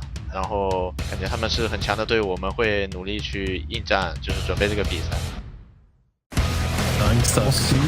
Radiant does suck. Tossing on the gyro. Now, I mean, he's nice get black the hole. spells. What a black hole coming out, catching out both TA2000 and the Pangolin. But I don't think it's the gyro. Another black hole coming down this time onto all four of them. Oh, PSG Quest, that is not how it's done. Centaur getting absolutely annihilated right now. The gyro is going to come back from the dead in just a second. Refresher will try to beat everything being used. He's going for the throw. He wants to end the game, but now they got the damage to bring him down. They do. Oh, it's 5 heroes dead. Extreme Gaming is the best Chinese team in the world right now as by their score lines in all the recent tournaments. I think the only tournament they haven't done well is in ESL1 Birmingham, and I think that was because they didn't practice as much. I think coming into this event they are very hot. They just got second and they were supposed to win PGL, so I think we should expect nothing but the best of them for today. In a state they want it, they're going to get the reload gank mid. This is a big kill if they can get it. They're running a little bit more. Pushback. What a bushwhack into the ice blast. See you later. Tundra thought they were going to be able to kill Skeeter, but instead, not only did they lose this 3, but that was the Aegis on the sniper. He's going to come back and die again. There is the hand to wave goodbye.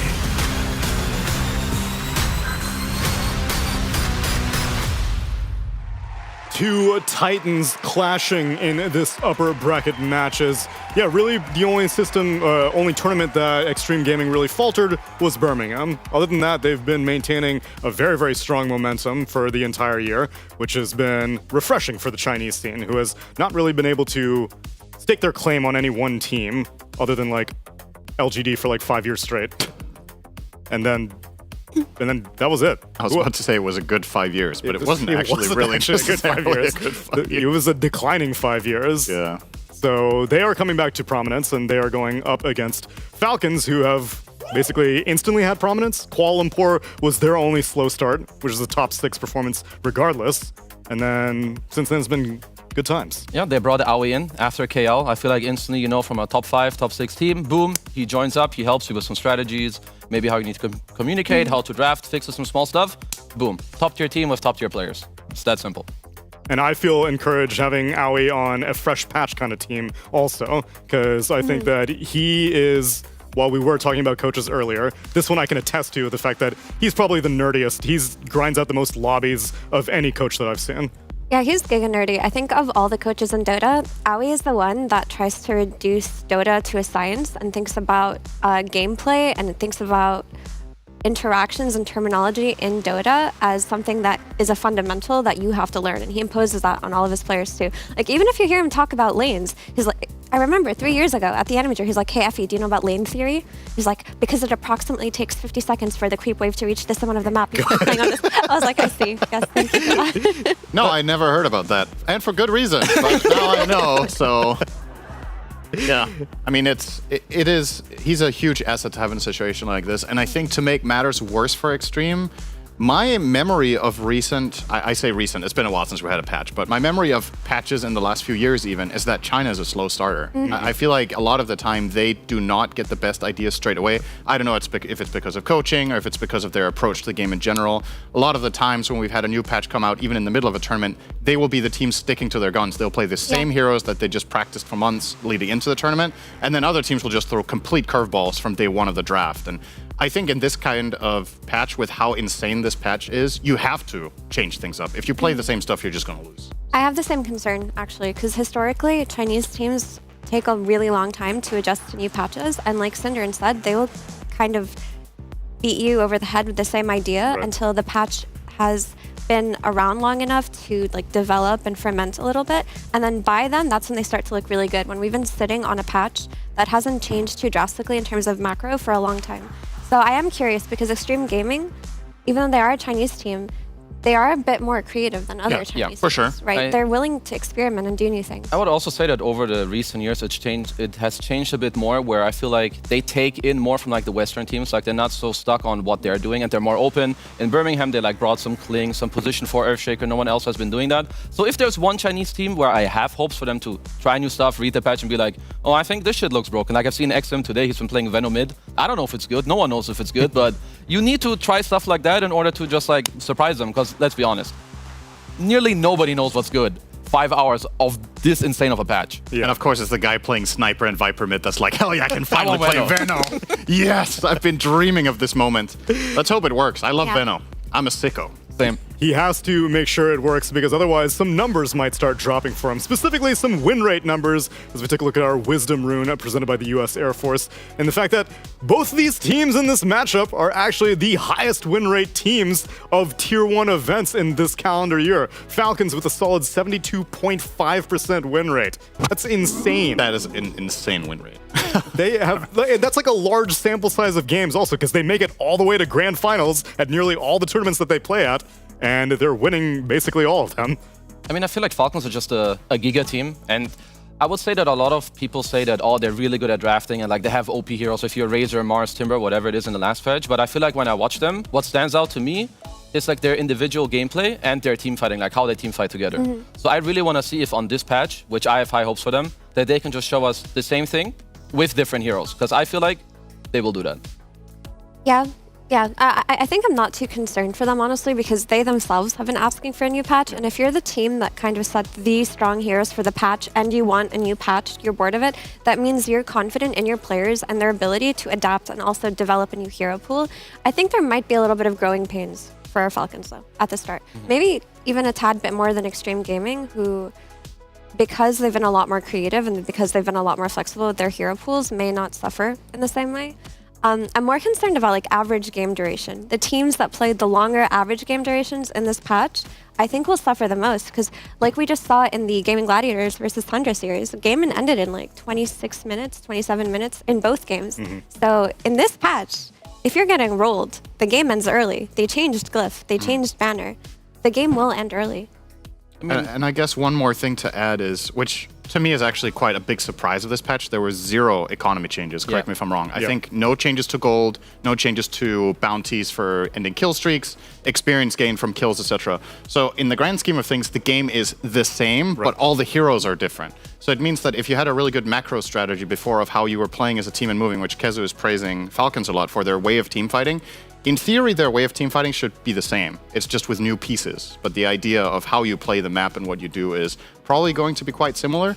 In the series we just saw, I just feel like, there's some heroes that are just busted, and some people going to come in with the best ideas and win the games really fast. But when things normalize and the teams get better, we're probably going to converge towards a style similar to a previous patch, just with slightly shorter games because high grounding. It definitely looked like, from watching the previous series, like Mira was mentioning too, that games will be faster. There's a lot of aggression, and also there's a lot of question marks, which are going to lead to more kills on the map, maybe more gold. Now with the facets, suddenly some hero can play faster into matchups that beforehand you couldn't, which can like speed up the game. You have heroes like Legion Commander who look nearly unbeatable. Like I played. I don't know what that shit is. I queued up 3 pub games because the first 2 didn't work. I had to like requeue. It happened again. In every game, Legion was insta picked or banned. Wow. It was LC, Weaver, TA, Gyro. Insta picked, insta banned in all the games. So we'll have to see if they make it through. But just like the average game duration, I'm sure it will be like maybe not halved, but I'm looking at like 30, 35 minutes. As the patch evolves, I'm also curious if a team that has so much versatility like Falcons, where they'll pick a DK or a Razor or a Doom and stick it into like 3 different lanes, are there any facets that can make a hero be, like we saw with the IO, you can be like an offensive IO or a defensive IO. Are there any heroes that can be like, okay, this is an off-lane facet, but the hero also has a mid-lane facet, or a carry facet, but also a off-lane facet? And if it's Morphling, does it have a faucet? Actually, a lot of heroes got changes like that. Like, Kezu and I were talking about Ricky, for example, who one of his facets allows him to farm faster with Tricks of the Trade, and the other one gives him bonus experience for killing heroes. So you can choose to play a aggressive roaming playstyle and get your payoff off of that, or you can choose to sit back and farm, which I think alternates him between mid, offlane, and carry, honestly. And a lot of heroes like Lycan, for example, can choose to play on his summons or choose to play on his right click now, because his right facet gives him weird invisible wolves that you don't control, but they give you bonus stats. So you just play on your right click. You're not necessarily playing to run over lanes anymore, which makes Lion potentially viable in ways that we haven't considered. I mean, it's day 1 of the patch, but I really love what they are trying to do, or at least what I feel like is, if the enemy team has like some really cool pick, it's like some, I don't know, let's use the Lycan example. The enemy team last pick Tidehunter, you feel like, oh shit, my summons are all useless. Yeah. Now suddenly you take this other facet. Don't like get baiting me. By You choose this other one. Suddenly you can build your hero in a way where you're a single target DPS destroyer, which Tidehunter hates. Now suddenly the matchup is completely different. I also love what you said about the Ricky. I feel like this is so cool. You check the end of the draft, you're like, I want to farm more. I'm gonna take this one. The other one is like, I have Grimstroke. I can play really fast. I can own the map. I'm gonna take the facet that gives me more gold and XP whenever I get a kill. So I feel like it's really cool. But we'll have to wait and see how long it takes for people to like figure out what's actually good and what's not. Sure.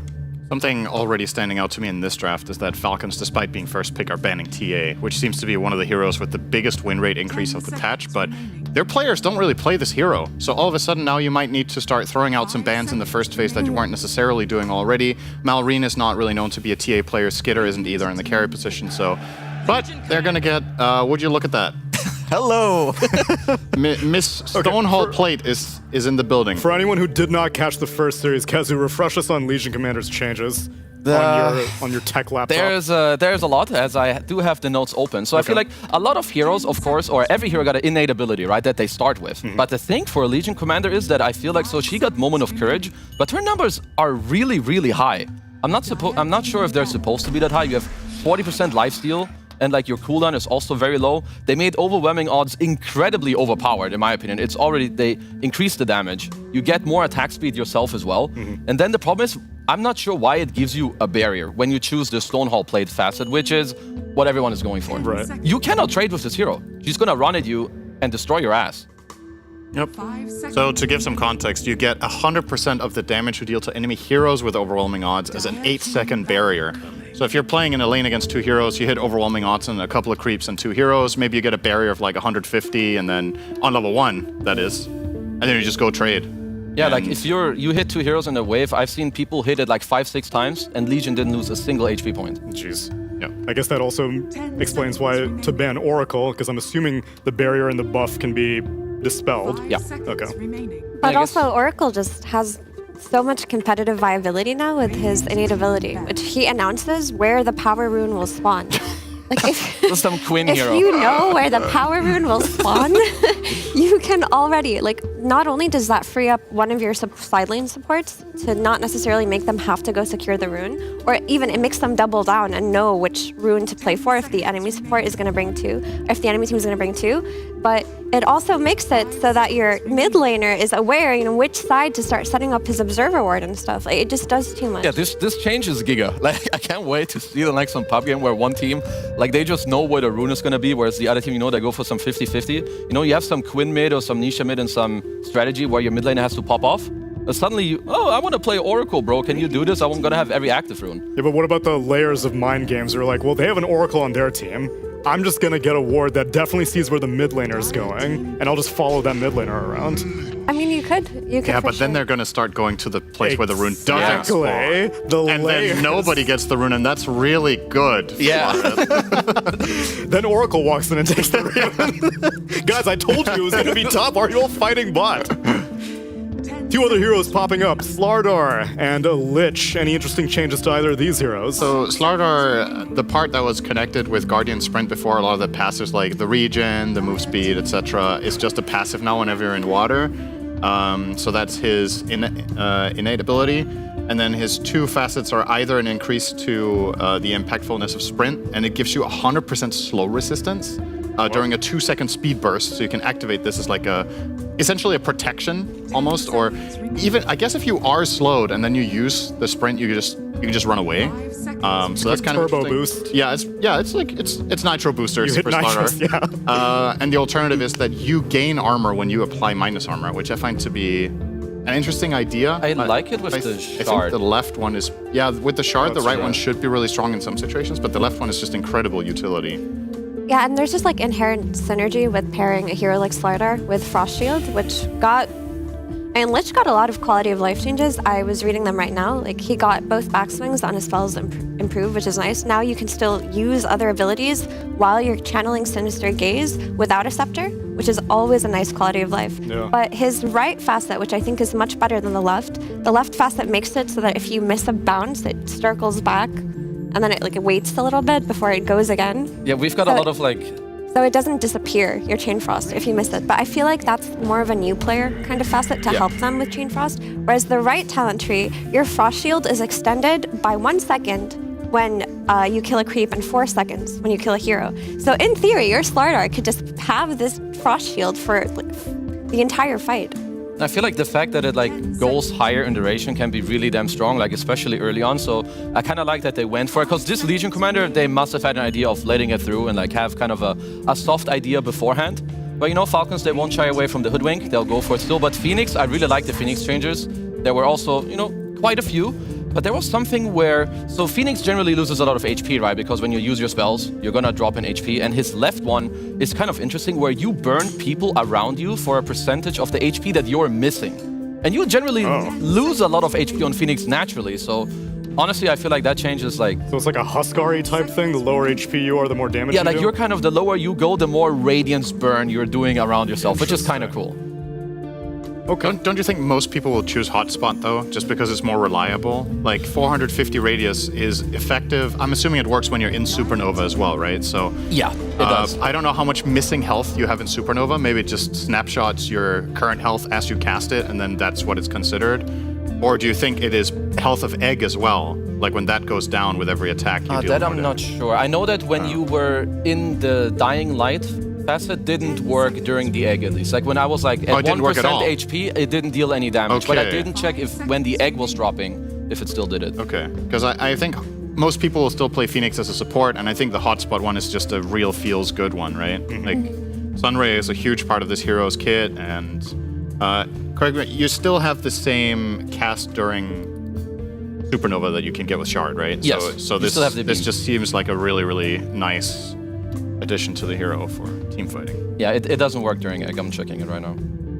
Okay, most of these other heroes I see, but Effie, what the hell's Nyx Assassin doing? That's what I was just reading, Neil. It's so hard to keep up with all of these changes, especially in the draft as these heroes are coming out. I'm just bouncing from hero to hero, but Nyx, first of all, his innate ability makes it so that he can sense invisible heroes that are in a 400 radius of him, which I can see being something very interesting later on as the patch progresses. It's not relevant in this game, but I did want to bring it up because it's got a cool name, Nyx Sense. Nyx Sense, yeah, come on. Good one, guys. Good one, guys. But for me, what stands out the most is I was reading the Mind Flare changes. So what I saw that was like, oh, that's very cool, is that Nyx will instantly kill non-ancient creeps with Mind Flare, which gives support Nyxes a farming tool that they didn't necessarily have before, which is really important. And also, Mind Flare now doesn't do damage based on the target's intelligence, but it does it based on the target's max mana, which gives Nyx a lot more damage viability versus all heroes overall, but maybe makes them less specialized versus intelligence heroes. You kind of just play him the same way as you do for Pudge, where you start in lane and you skill Mind Flare level 1, and then you just kill big creeps and get a level advantage.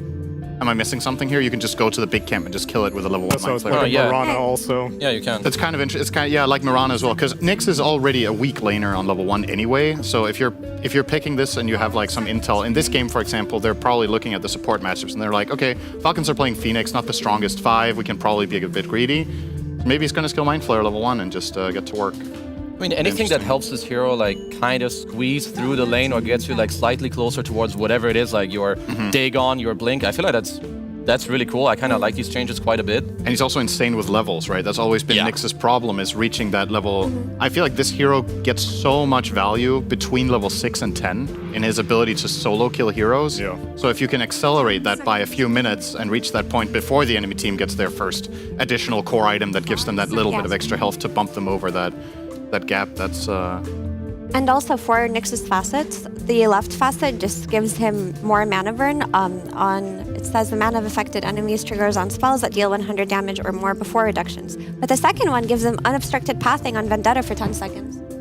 I feel like that is just definitely a lot of utility. Like that helps you run away, helps you disengage, helps you maybe connect on target. That flies over terrain, you can chase it now. And it's just some interesting smoke plays, right? You smoke with Nyx, and then when you're like, we're approaching the enemy team, then he pops Vendetta, and then he can walk across cliffs and just give vision, right? And that used to be a huge spike at his 25, but now his 25, he gets Vendetta break all over again, which used to be the claim to fame for Vendetta. Anything that breaks can be like so OP. Same with this unobstructed pathing. Like the fact that you can run up and down cliffs, this stuff can be pretty nasty. As Monkey King comes out, I know this is one of the most buffed heroes of this patch. You want to take it away, Kazu? Let me see. Honestly, I have to refresh your rewind. I know that I really like the right facet. I didn't look. I mean, they're both really cool. The left one is like you can, during your Wukong's command, even if some stuff happens, you can kind of go back and it's still there. The right one I thought would maybe allow it to like play as a support, where you have no 3 dance cooldown at all. But basically, all his spells are a lot better. And I think also when you want to play faster, this hero will just always be in the meta.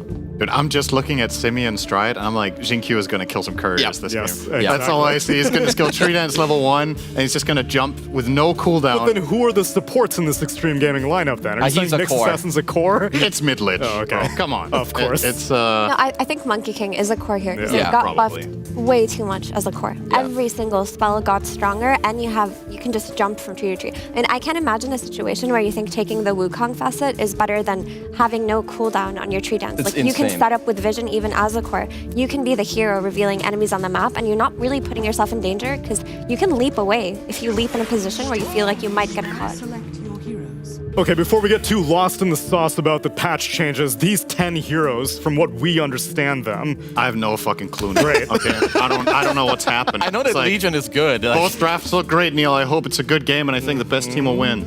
I mean, crits on his signature Hoodwink doesn't matter what happens to that hero. And yes, Legion Commander, perhaps one of the most broken, but Monkey King on the other side got some big buffs as well. A good matchup. See if he can deal damage to Legion. Will be interesting. And the mid lanes, Timbersaw versus Storm Spirit. I mean, at least like they have this Monkey versus Lich lane, which is Monkey Lich versus the Legion. So if there's any lane in Dota that can stand its ground, it's gotta be this one. You have Frost Shield, you can Jingu, you can fight back. The rest, I would be talking out of my ass if I'm saying I can really analyze this draft. I'm gonna say that I don't know either, but I remember reading item changes, which we haven't talked about because every hero is so different. But Kaya Sanj, which is a Storm Spirit item anyway, got mana regen reduction added to it. Mana cost reduction? Mana cost reduction. Yes. Yeah, mana cost reduction got added to Kaya Sanj, which I feel like should make Storm Spirit stronger. There was another change that also meant like sustained mana loss no longer benefits from mana loss reduction. Because it said like Pulse Nova. Does that apply to Ball Lightning? I think Ball Lightning was one of them. If you look at the Kaya Sanj changes. I'm on the case. So it no longer provides status resistance. You now have slow resistance. And it provides plus 25% mana cost / mana loss reduction. Look up the loss reduction mechanic, because I feel like there was a little I that said something about how it doesn't work. Okay. But Kaya Sanj, if it applies to Ball Light, I mean, that feels like a great item for Storm Spirit. And a big aspect of patches is which items are changed, but that can often be overlooked when so many heroes are changed too. I can see it here. So when you don't have... But is it Ignition on Ball Lightning or all of Ball Lightning? So it's definitely on the Ignition. So here, it's 165 mana Rev cost. up the engines, boys. Storm is going And as for soon as you have it, investigate. you have 135. I can just try to zip the same distance and we'll see if I turn off free spells. Wow, that was free. That's insane. So I went down to like That cost you 1495. about 400. Do it again. Wow, it's free. That's Whoa, sick. it's free spells. It works. That was way too little mana I lost. That was almost the exact same. So Yeah, I think it was just the if you click initial. like 25 range different, I think that was the same, wasn't it? Am I missing something? So let's see. That was 200 No, that was or like- 400. Yeah. Sorry. Let me try from here to here. 400. No, it's about the 400. same. I don't think it works. So it's only Oh, it on the. doesn't I think it's the initial only on cost. the starting that's the kind of difference. point. Then it's not that relevant. Unluck. Thank you for showing us. Tech But Analyst. it's entirely possible XM thinks it. There you go. Which therefore, maybe it baits them. Yeah, whatever. The other Sage interactions is now like status resistance no longer exists on Sage anymore. So it doesn't exist on Halberd, doesn't exist on Sage ingredients. Yep. Good. And then the Yashikaya now has cast speed improvement. I kind of like that change. I feel like that one's pretty cool. I've never seen that before. Like I think faster lash stun and whatever it is. It's kind of cool. there was one version of Enfeebled that used to slow cast animations. Yep, But I've never seen a point. cast speed increase before. But yeah, for Leshrac was the main thing that I thought of because Split Earth takes forever.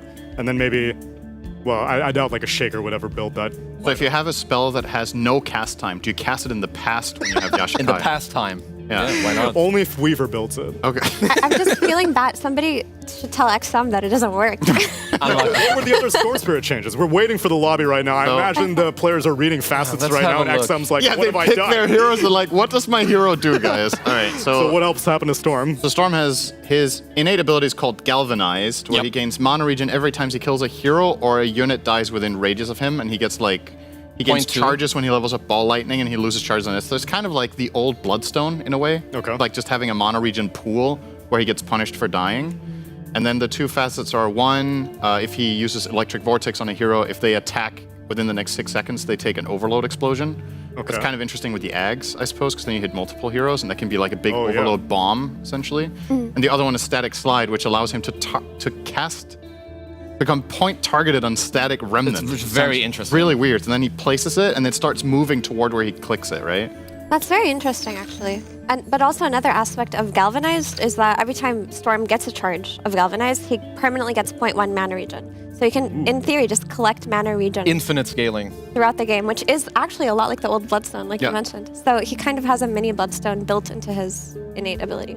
these mana regen mids are proving to be quite valuable. We saw Leshrac do work in the last series. Took the facet to get mana regen on, what, every attack? What was it? Every time you every time you attack, some percentage of the damage you deal, you get mana back. That Lesh one is completely busted. I am positive. Yeah, having that is ridiculously having good. infinite mana is pretty busted. That is so crazy. I mean, the concept might be interesting. The numbers are just... What's happening? It's also way better than the alternative, which is your Edict explodes faster, but it doesn't deal damage to buildings. Yeah. I can't think of any other facet that has downsides.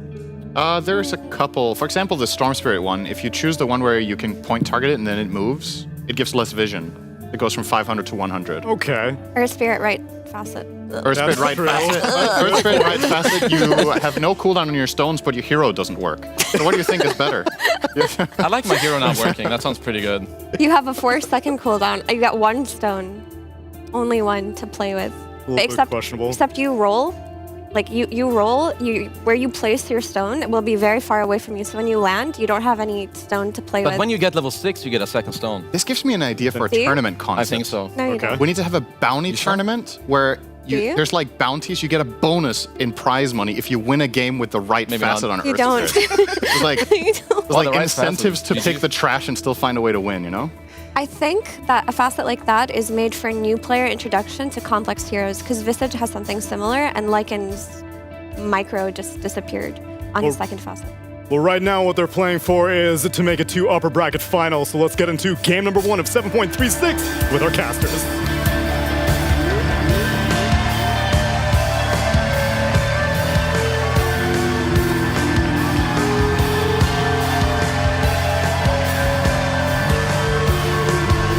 That's right, everybody. Welcome to another match of Dota 3, this time featuring Extreme Gaming versus Falcons. We have a lot of things to go over, Avery. I'm not even going to ask you about the draft or who you think won or whatever. Let's just talk about the facets, shall we? So we're going to start off looking at some of these heroes, looking at the facets.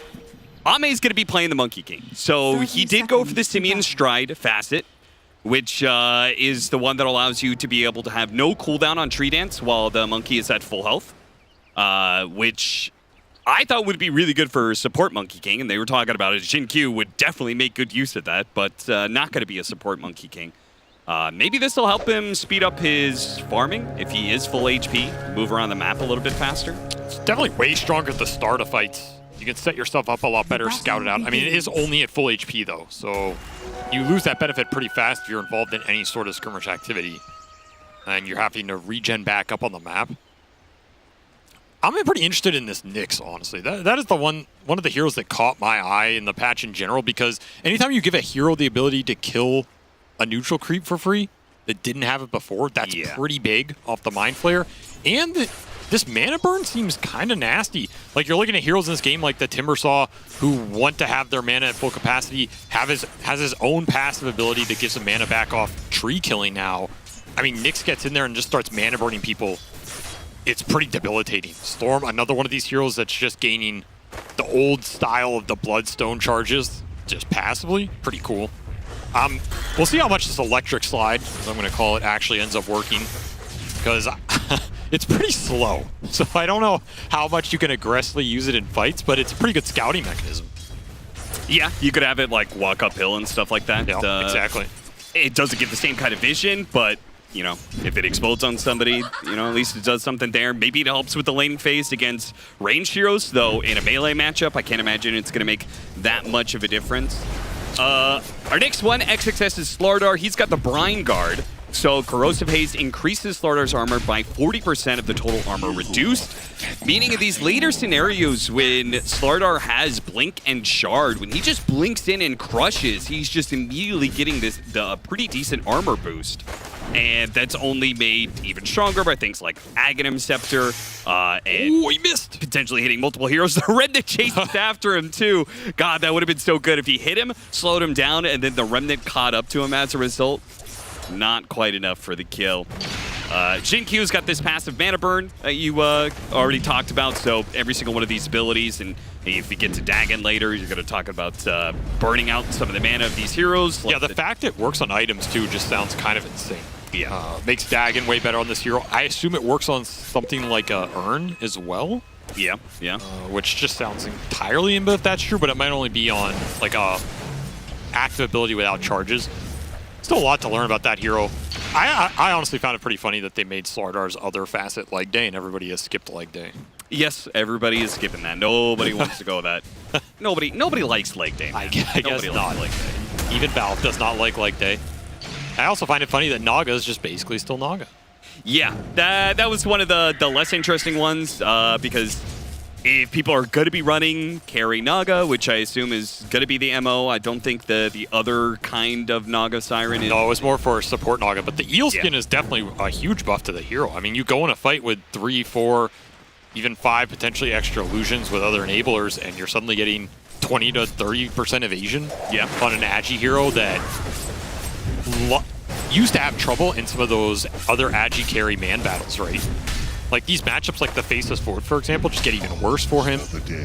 Things like Juggernaut, maybe more playable. Kind of interesting. And we're already seeing Jin Q just mind flare the hell out of the jungle. This man's in his element right now. Yeah, again, a hero that really did not have a farming mechanism before and would spend a lot of time in the jungle. This Mind Flare gives them a lot. Now, mana is a huge issue, right? It's 100 mana to be able to kill one of these big creeps. But that's it's worth it for sure. It's just you're going to need to solve the mana problem. Like, this hero did not have much laning presence before, and now he can actually do something. Yeah. Phoenix's facets were also pretty interesting. They both seemed pretty strong. And I feel like Hotspot is just definitely more reliable. Yeah, way more reliable. Deals a lot more damage now. Even just the blinding stacks, though, like you can get up to, I think, 20% miss chance if you can stack everything. That's a lot just to have on your passive kit. And of course, this hero can refresh all his spells out of the eggs, so getting those extra stacks is not necessarily that hard. I think in an average fight, you're probably going to get 10% miss chance on a lot of people. Stack that up with your eel skin, and all of a sudden, this Naga is the Phantom Assassin of old. Yeah, true. Man, Jinkyu really putting in the jungle work. He's got 11 CS on a Nyx at 4.5. This is probably a world record. His team's like, where are all the clarities? Jinkyu, that's all me. Malrine gets low again. He is just on the edge of a knife here in this lane. He's finally going to just take the trip all the way back to Fountain to heal up after getting below 50 HP multiple times. That's funny, he's holding on to this Fairy Fire the entire time. His new facet, Twisted Chakram. So this one, it's a separate ability from the regular Chakram, where it just throws it out. It's a very weird animation, but it just does a little 8-figure. I feel like, you just gave Timbersaw an extra bit of burst power that... Well, if there's one thing Timbersaw lacked, it was damage. Yeah, exactly. So he needed a bit more. I'm glad they gave it to him. So now, he's going to blink on you, Whirling Death, Chakram, Twisted Chakram, Timber Chain.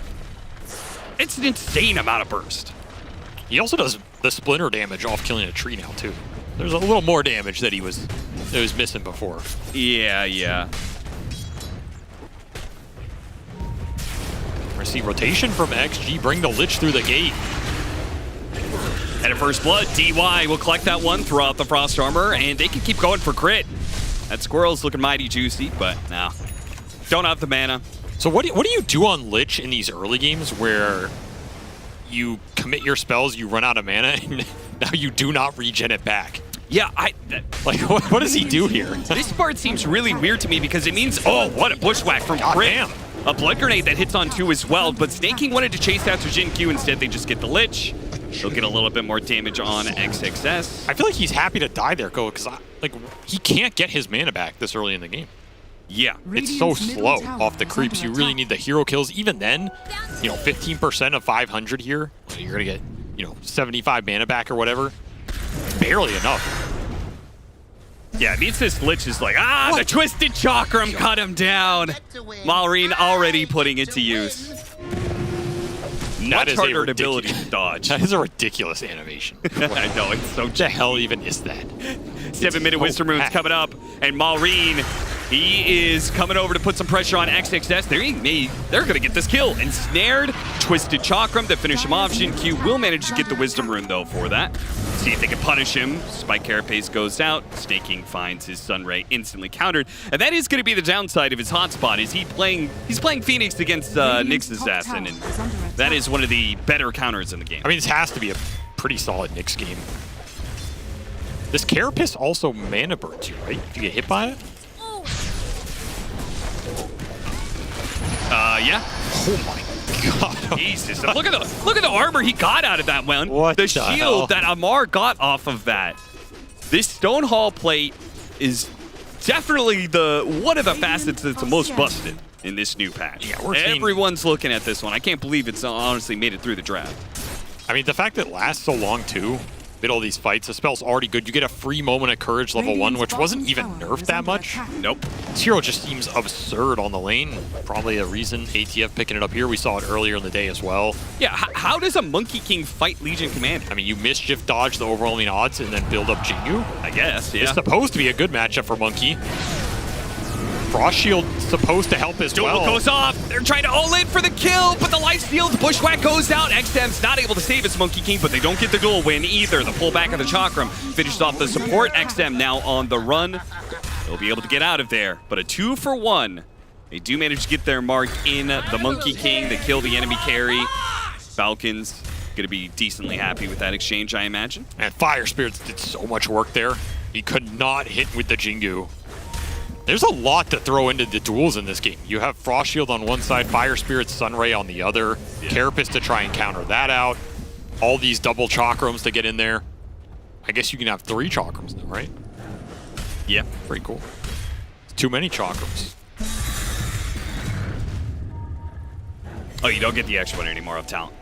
Oh, right, they changed it. Dire's top tower is under attack. Interesting. I guess they didn't want to add another button, right? Yeah. The last facet that we haven't talked about is kind of a pretty boring one. It's crits, hoodwink, go nuts.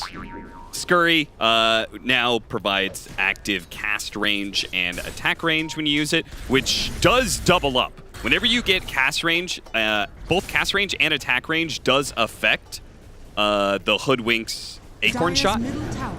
So when you activate it, you can actually throw that acorn shot really far. This is basically what he had on the spell before. Just makes you choose now. So in theory, a slight nerf to the hero, I guess? Yep. But he got, this hero was Omega strong in the first place. Dire's middle tower is under attack. Yeah, this hero definitely...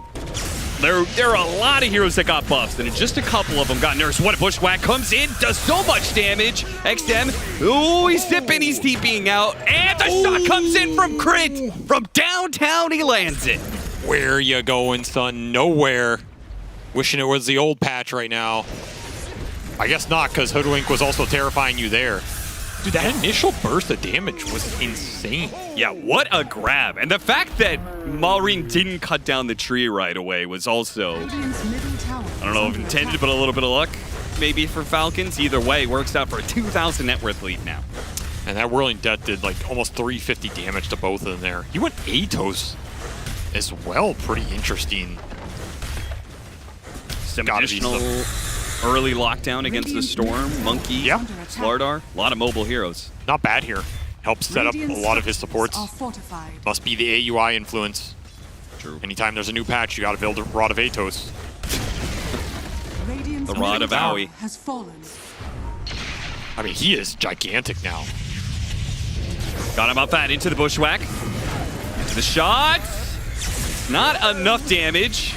XM actually going back. Not threatened by the 80% of his HP that disappeared. He drains his mana so fast when he throws everything out on this Timber. It's like 800 mana gone in a single combo. Pretty absurd. Ame, he's just going to be happy building Battle Fury and playing this game how he thinks a carry should be played. Into the jungle.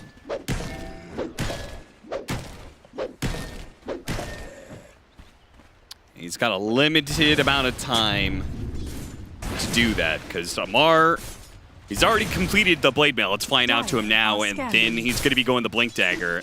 Then they're just going to hunt the Monkey King nonstop. In fact, they're trying to hunt him right now with Maureen cutting through the trees to be able to find the Monkey King. And this is looking like a very... Okay, Maureen actually shot himself a little bit too far there, but that's that was okay. intentional. I think it was because the twisted chakram cut down the trees that he was looking at.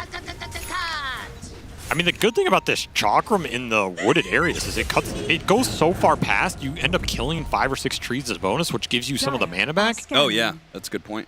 And you really need the mana back on this hero now. Radiant's bottom Maybe some of the reason he went this Atos as well. Kaya for some extra reduction here. Stupendous. It's going to be a smoke down from XG, looking for the fight to defend this tower. Jinkyu's going to lead it off. Say goodbye to your mana. Say goodbye to your life. They're actually going to come back with Maureen and crit, but Chain Frost goes out, chases after him. Oh, couldn't get the grab on Maureen before he zipped away there on the Timber Chain. Now snaking, tries to apply the slow. Maureen chases after him, brings down the Lich with ease. The Naga Siren creeping in from behind. Rod of Atos into an ensnare means Jinkyu is stuck. Probably wishes he had the other Lich facet off that ult, but what can you do? Oh, he does have it. Yeah, what do you mean? Oh, so did it just run out of bounces? Yeah, it just killed everything. All right. Like if it hits a unit and then kills it, and there's no other unit, there's no other unit around, right? There isn't a unit for it to sit on and wait, so it would just go away. Oh, interesting. Huh. Well, that was a classic Chain Frost then. It really was. Throw it on a hero, bounce, do a creep wave, kill everything. Wonder why you have this ult. Absolutely nothing has changed for the hero for DY. Good to know. I mean, it's also got to be better with the increased levels. Like 4 seconds plus on that is going to be way better than the 2 in these later fights. Yeah, but like one of those situations where it bounces to the Timber Saw as he Timber just chains away. He has to spend 4 seconds not getting within range of somebody. Blink and crush, but too many heroes. We got the pull. Yeah, but they don't have a Chain Frost, so there's nothing to stop this. And look at the shield, man. It's huge. 900 shield here. It's just bonkers. I mean, can you dispel it? You probably can, right? Sure you can, but... Yeah, that's something to think about. Something to think about for another game, perhaps. Well, if you wondered if Falcons would struggle immediately after this patch, it seems like they're doing quite fine, and they're playing Timbersaw, so... Nothing's changed for them. Radiant's middle tower. Looking at some of the heroes that got buffed up, I think Slardar's stronger. I think Timbersaw is probably stronger. Legion Commander's stronger. Those are all Amar heroes. Yeah, he's cooking here. Minus Nyx. Yeah. What is this for? Well, now he can Mind Flayer one creep and minus the others, so. Wait, does he have some like crazy talents he wants to get to or something? Is it just about increasing the ult to get the extra mana burn online? Like, the hero's talents are kind of the same. Mart, they can't let him get off his Q. He gets it off, but dies at the same time. And the armor is not going to help you here in this matchup. The Twisted Chakram. Oh, the shot again from so many Crit lands before Maureen does. So many spells. This matchup does not seem fun for XXS. He needs to find a solution to all the spell damage in this game. Over here. Oh, the song to stop the TP. That is a nice What pile. a smart move from Skeeter. Now, XM has a little bit of mana. He can make a small jump if he lasts through this ensnare, but he will not. And Skeeter, this guy gets stuff done with his Naga compared to a lot of other Naga players. Yeah. Just makes these little kills or plays around the map and makes a huge difference in the trajectory of your game.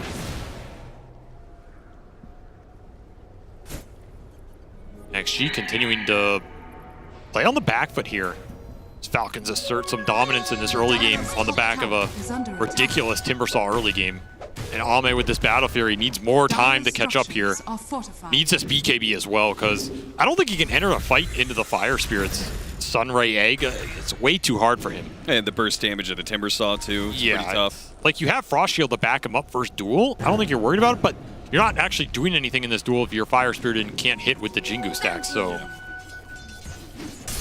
actually really looking for this game to slow down, put their Midas Mind Flayer combination to use.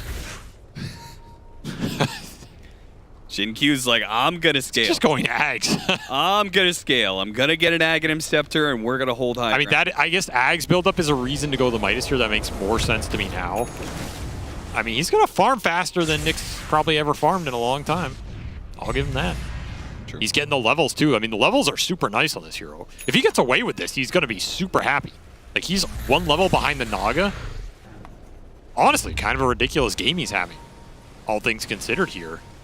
Yeah, considering the amount of time that he's spending in situations like this, where he's Vendetta, looking for heroes, doesn't find anything. That's why giving this hero the capability to just kill a big creep here or there is pretty big, because he's never pushing waves. And it's something that you stay off the map. Like this Midas Mind Flayer killing a big camp, you're still off the map, so you're still creating some threat with the Vendetta. Yeah. We're seeing his net worth reflect this. Oh, that's it right before the duel. So close. And we're seeing a Linken's for XM to try and prevent that duel from binding him as this game progresses. So XG dodging successfully here. Falcons. Get another Rod of Atos on the Hoodwinks, so just more and more and more catch. They take a laning phase lead, and then they just get a bunch of catch, so that Extreme and all their mobile heroes are going to have a hard time actually splitting the map. Jinkyu is going to get run down here. 5 seconds for a Vendetta. The Orchid's going to catch him before he can get it off. Skeeter's having a really strong game here. And this Orchid's just going to come out before any of the defensive items do. Like, you're looking at Linken's plus double BKB for XG's cores. They need time here to get to that. So right now, the pickoff game favoring Falcons, despite there being this Nyx Assassin on Extreme Gaming side. And it does feel like this Slardar got kind of messed up in the draft, right? Like, you're looking at what XXS is going to do here with this extra armor facet and him being a tanky frontline. Are you really going in and tanking versus Timbersaw, who's all pure damage? Phoenix, who's going to kill your attack speed and Sunray you with this hotspot? A bunch more pure damage, too. Yeah, like, it seems hard for him to just go in and frontline this game. Got him by the Rod of Atos into the Orchid, into the Bushwhack. They try and save him, but there is no hope. Once you get one disable off from Falcons, there is just a waterfall of disables pummeling you down. 5-17, 8,000 net worth lead for Falcons. Taking this game one. Found a little squirrel. Speed crit. It's gonna get popped. Yeah. Nice they bash. get it before any spells go off, but they'll still get a duel. And will not win the duel. Not quite a win. Wow. We got reeled in a little bit. Pull him back into the Sunray just a bit. Hit a crush before you go. Try and get the blink off, but the dive from Snake King lands on XXS. Of duty. Nothing going right for Extreme Gaming and everything going well for Falcons. Not even stopping to do a Roshan or anything. They just keep the tempo up. Yeah, I wonder if this stacking mischance on Phoenix is kind of anti-synergy with the Legion. Like these Legion axes with the blade mails that you want the guy to hit you. Yeah, you go in and you Fire Spirit Sunray him and suddenly he misses a hit on your Legion or Axe blade mail. Yeah. It's like a little sad. I mean, I don't think they mind too much, but it could make the difference in a lot of these games of like, you get one more hit on that blade mail and maybe you win the duel versus you kill the guy after the duel. Yeah. Just the damage. I mean, I feel like it's the same anti-synergy that Phoenix has always had with Legion Commander in the Fire Spirit, but it's, you know, yeah, but it's still a good duo, so. Yeah, of course.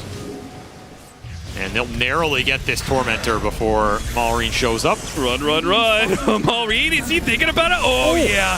Oh, God. What? Nuts!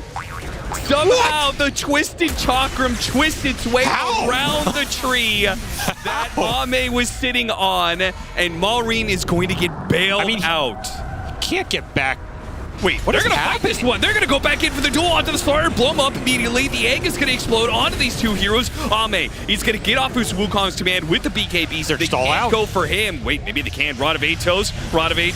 Hold them there. Twisted chakram through. Dodge the shot. Malrine takes a bit of more damage. Can they finish him off? Can they get a punish? No! They can't. So Ame's dead. XM's dead. Oh my God. Falcons are just destroying Extreme. They're so damn tanky. Like, what is this dive? No, half of them aren't even low. Where was the damage? How is Timber not dead in this fight? I don't understand. He gets healed up by the song now. Yeah. Extra HP. He has Eternal Shroud, giving him some stacks, but like, my God. Where was the deeps? And nobody got locked down in this Wukong. Well, somebody did. That was Ame.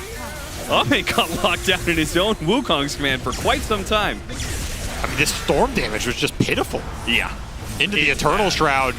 Even has Whisper of the Dread for some bonus amp, but my God. Falcons just clowning on XG in their base at 23 minutes. People complained about the high ground being too hard to assail. Well, diving the tower in your base at 22 made it look easy. Radiant's middle tower. And we haven't even gotten to the actual changes that occurred in the patch. So you no longer get the tier 3, right? The first tier 3 dies, it doesn't give you a refresh on the glyph, it's the melee barracks. And then the other part of going high ground that's made easier is through Roshan's banner, which now when you go high ground and they use glyph, if you have a banner, you can use the banner to make the creeps invulnerable against those multi-shots and effectively protect your push against a glyph. Maybe even against, you know, some hero spam or whatever. Full heart for Skeeter. He is absolutely massive, and the Ag's done for the Legion. I think that's another key component of why we're going to see these Legion wars. Like the fact this gives you the debuff immunity, you don't have to go in for some early BKB. You're getting all the benefits of this hero just dominating the lane and scaling into the mid and late game. It's got to feel like a super nice build up here.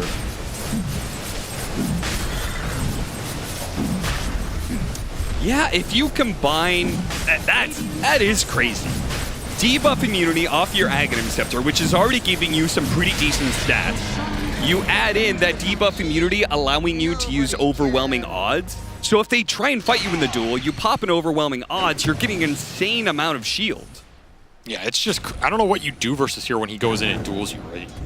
It seems very hard to win the duel back now. It feels like you have to just survive it and then turn that fight, which I think is what this like Frost Shield, Florida Crush Amp. I mean, Monkey King can be very good with the Jingu plus Wukong if it's down. And honestly, this game really hasn't come down to like ATF dueling them off cooldown. I feel like it's just been the Timber Saw. Yeah. Oppressive with the damage numbers compared to the Storm Spirit right now. Malrine has just crushed this game. Radiant's bottom tower has fallen. Dire's top DY gets spotted there. And he's going to get dueled. There's a little freebie. Plus 50. It's pretty much just a question of when does Falcons feel strong enough to push high ground, and I imagine can you push into the Nyx Aghanim Scepter? Does he have it? Gonna have it. He's been farming, he's been Mind Flaring, he's been Midasing. Radiant's middle tower is under attack. So this Aghanim Scepter, they didn't change that much, right? They reworked some things, so now it just gives cast range to a bunch of his abilities, where it just gives blanket cast range, whereas before it had like individual cast range bonuses for certain abilities. Yeah, I think in theory the upside here is you're getting all that cast range and all that reduction, and all these spells are mana burning your opponents. So from a high ground defensive position, it's really annoying to siege into. So it's not even about their HP, it's about whittling down their mana. I mean, it's a decent amount of mana off every chunk. Falcons happy to not go high ground though. Continue to farm. Definitely have way more of the map to do so with. They're continuing to tank up here.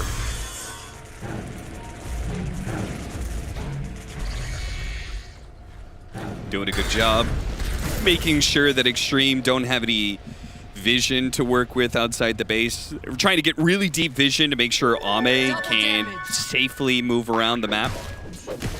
As he's trying to get to his Aghanim Scepter. He just needs so much time here.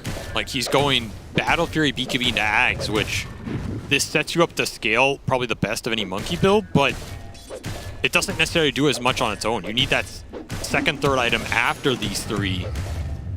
It's a lot of farming utility, an okay amount of survivability, not a lot of damage. Yeah, I mean, you're doing a bunch of physical damage against a lot of high armor heroes. Yeah. On the side of Plus all Falcons. the mischance, the overwhelming odds barrier. There's a lot to punch through here if your BKB runs out and you don't get the damage done. Yeah. I think these fights for XG are still going to have to come down to the spellcasting. Like, the Nyx Lich are going to have to get a lot done. I don't see the starter and plus this monkey punching through what Skeeter and Malrine have proposed on the front line. Well, XM will bring some back and get out. Maybe you can go for a quick smoke play now that you saw heroes on the other side of the map. It's exactly what they're going to do. This is a very heads-up play. These are the kind of moves that can get you back in the game. Yeah, Whisper Moon spawning. They're going to go for... Oh, Timber Sauce. Maybe not the hero you want to go for first, though. Sunray getting thrown out, healing up the Timber Saw from any damage they threw out, and they got the duel on the Monkey King. It's already over. Shinkyu will try and stay alive as long as possible. I don't think this Timber Saw is killable. No. Especially if the Phoenix is allowed to sit back there getting off Sunray, which is another downside of this Aghanim Scepter for the Nyx Assassin. He's not able to just walk in and spike Carapace that Sunray.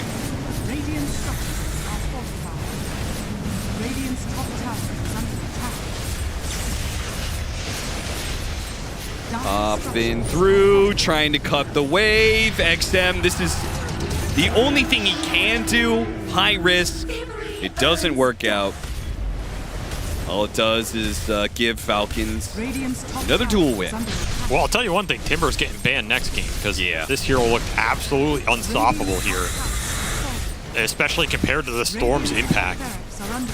Maybe it's a snowball effect. Like, maybe this can go the other way, but there was no early momentum here for XM, and Malrine just took everything in this game. I'm pretty sure if you give the hero more mana and more damage, then I'm fairly certain you've buffed the hero to a... That seems kind of absurd watching it. Like, it's the thing, he was killing heroes and he was running out of mana, and my gut reaction was, oh, okay, he's going to be kind of a dead presence on the map for a bit. But then it seemed like he always just had enough. He was getting more runes on average and maybe a little help from the team, but the extra mana from all these spells, it's like half cost if you're fighting in the trees.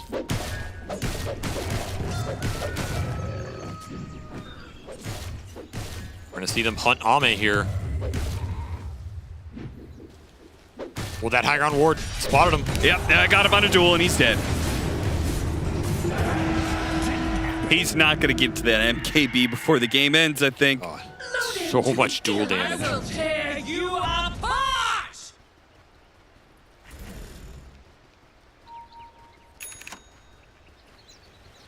Butterfly.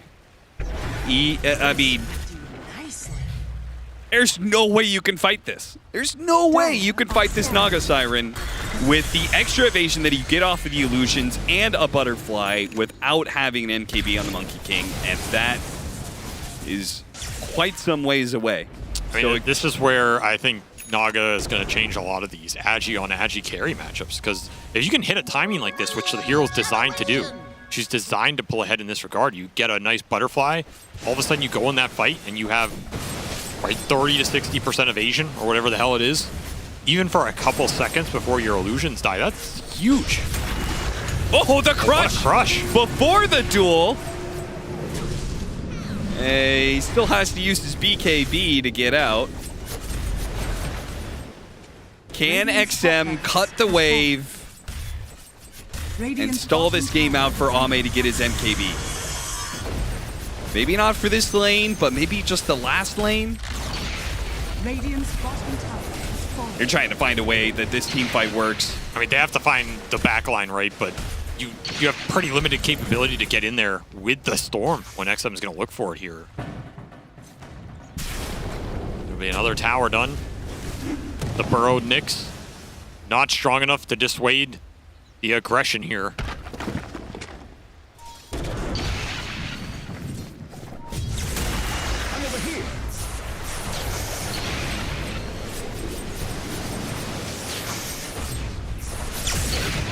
I mean, they're having trouble with these Naga illusions. Yeah. Let alone the real one here.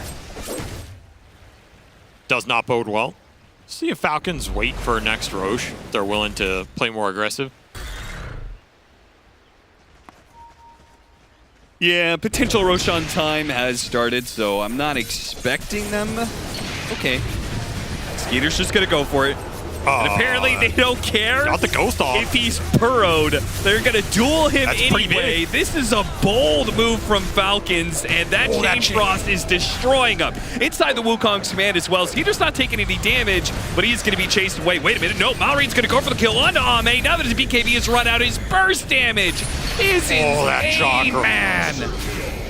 It's too much to handle. Like, they literally started the fight in the worst way possible on the side of Falcons, and it still works for them. Now they're going to buy back on the side of Extreme, try and force a second team fight. See if it can work with the numbers advantage. That is a lane defended. Cost of double buyback, though, including Ame's buy. Super expensive. Almost got him on that Rod of Atos there. Did get the gem out of it, though. Yeah, that's big. That's something. Helps Jin-Q on these high ground defenses a lot. Bottom barracks are under attack. And the fact he got the Ghost Scepter off there was the only reason that goes as well as it does. Yeah. Waste an entire dual duration. But again, still no answer for this Timbersaw at all. Ags now up for Malreen makes it even harder to bring him down. I mean, they need a Dispel somewhere in this lineup. I just don't know where you're going to get it. But they hold. They hold for now. They'll continue to work towards some items. Ags for XXS could be something here. If he can sit in the puddle during a duel. Yeah, again with the stolen armor, add in some damage reduction. Maybe he'll finally be tanky enough to survive through like this Bloodthorn or a duel that's been demolishing them. And if you can present both a Nyx Assassin and a Slardar that you cannot duel, maybe that opens up some better fights for Ame to get in. So here's that banner. Stupendous. They're gonna push with it. No doubt about it. Oh, you know what you do? You banner when the Lich tries to use Chain Frost. So the creeps all stay alive and they just soak up the Chain Frost. Yeah, that would be pretty annoying. I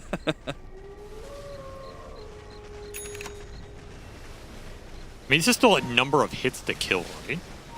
Yeah. Can you Frost Armor a Roche banner? Just for the sake of arguing. I mean, it heals some of those units.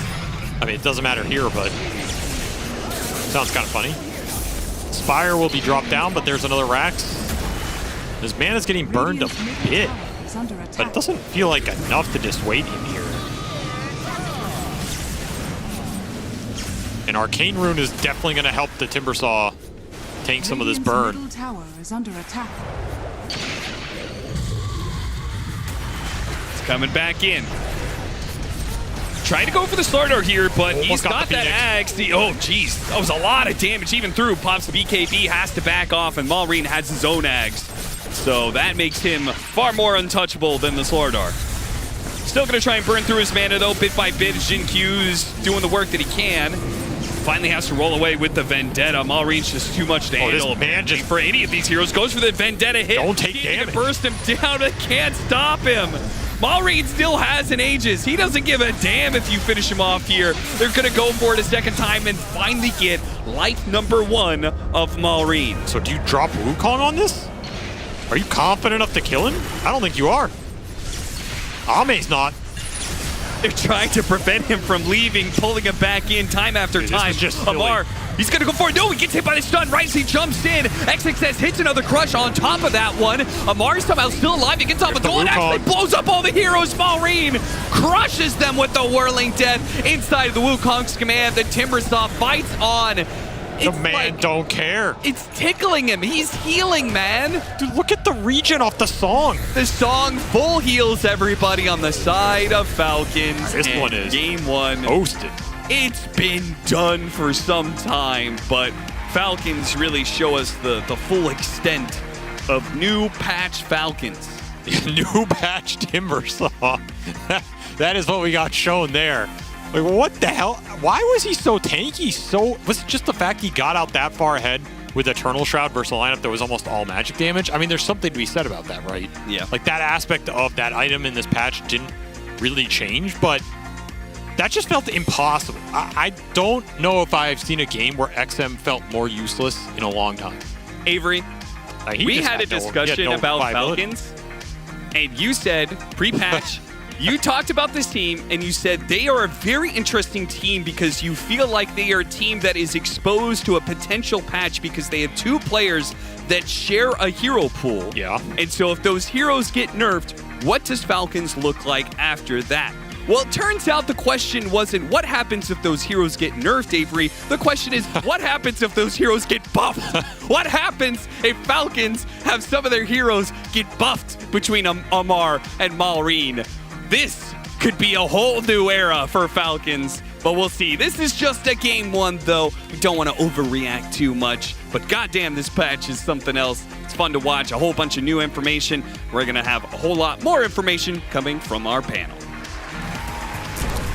No, I'm only here to spread disinformation, unfortunately, such as the fact that Lich is the best hero of this entire patch. You heard it here first. Always take the left facet. It's great.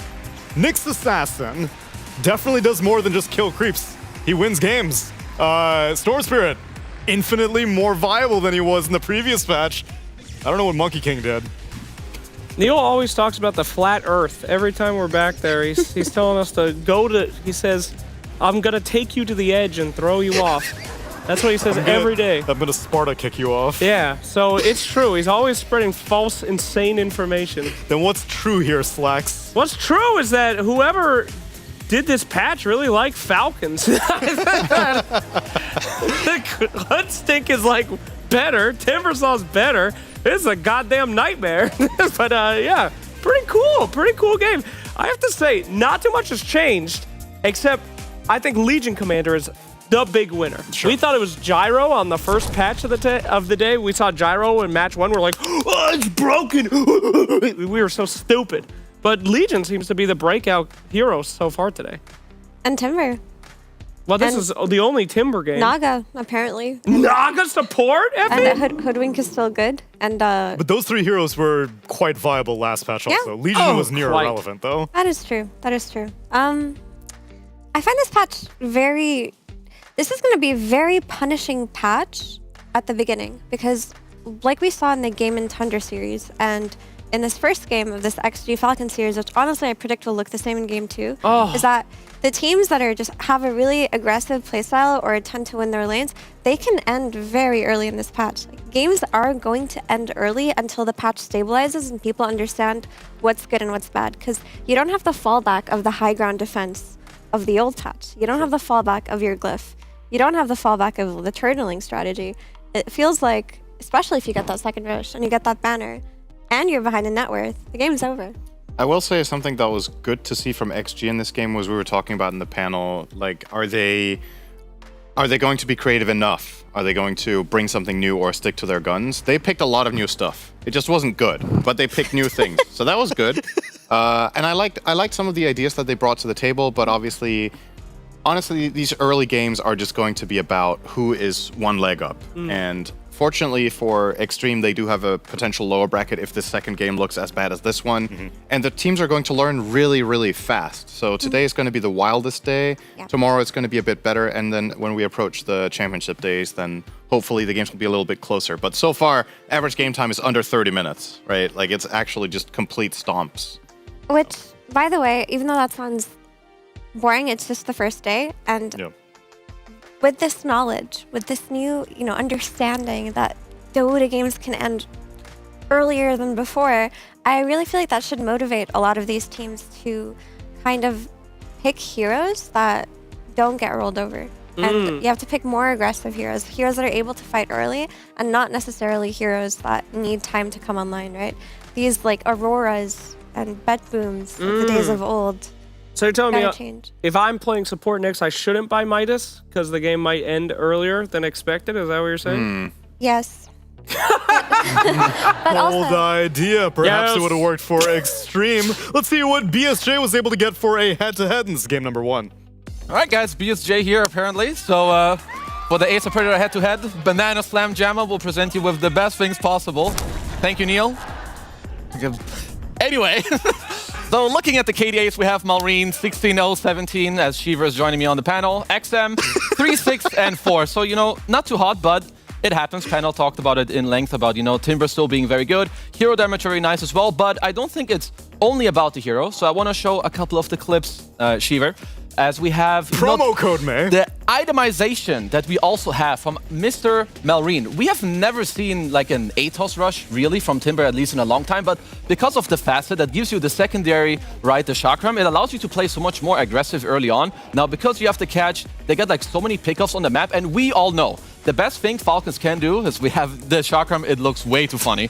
But when this team gets ahead and they have map control, you are going to lose. Like straight up. They still have the Naga Siren. It's like similar itemization. He goes Atos into the Eternal Shroud on the Timbers. So first, you get the map play. You tank up for the team fight. Now your Naga also gets an Orchid. More map play. Then they get Hexes. They get the Shard on the Naga, which I don't know why Song got buffed. That was already so good. The fact that this spell heals everyone, where now you use Song, they use BKBs, you can fight through their BKBs. How are Extreme ever supposed to come back in this game? So after a shaky early game, I think it's just straight up GG.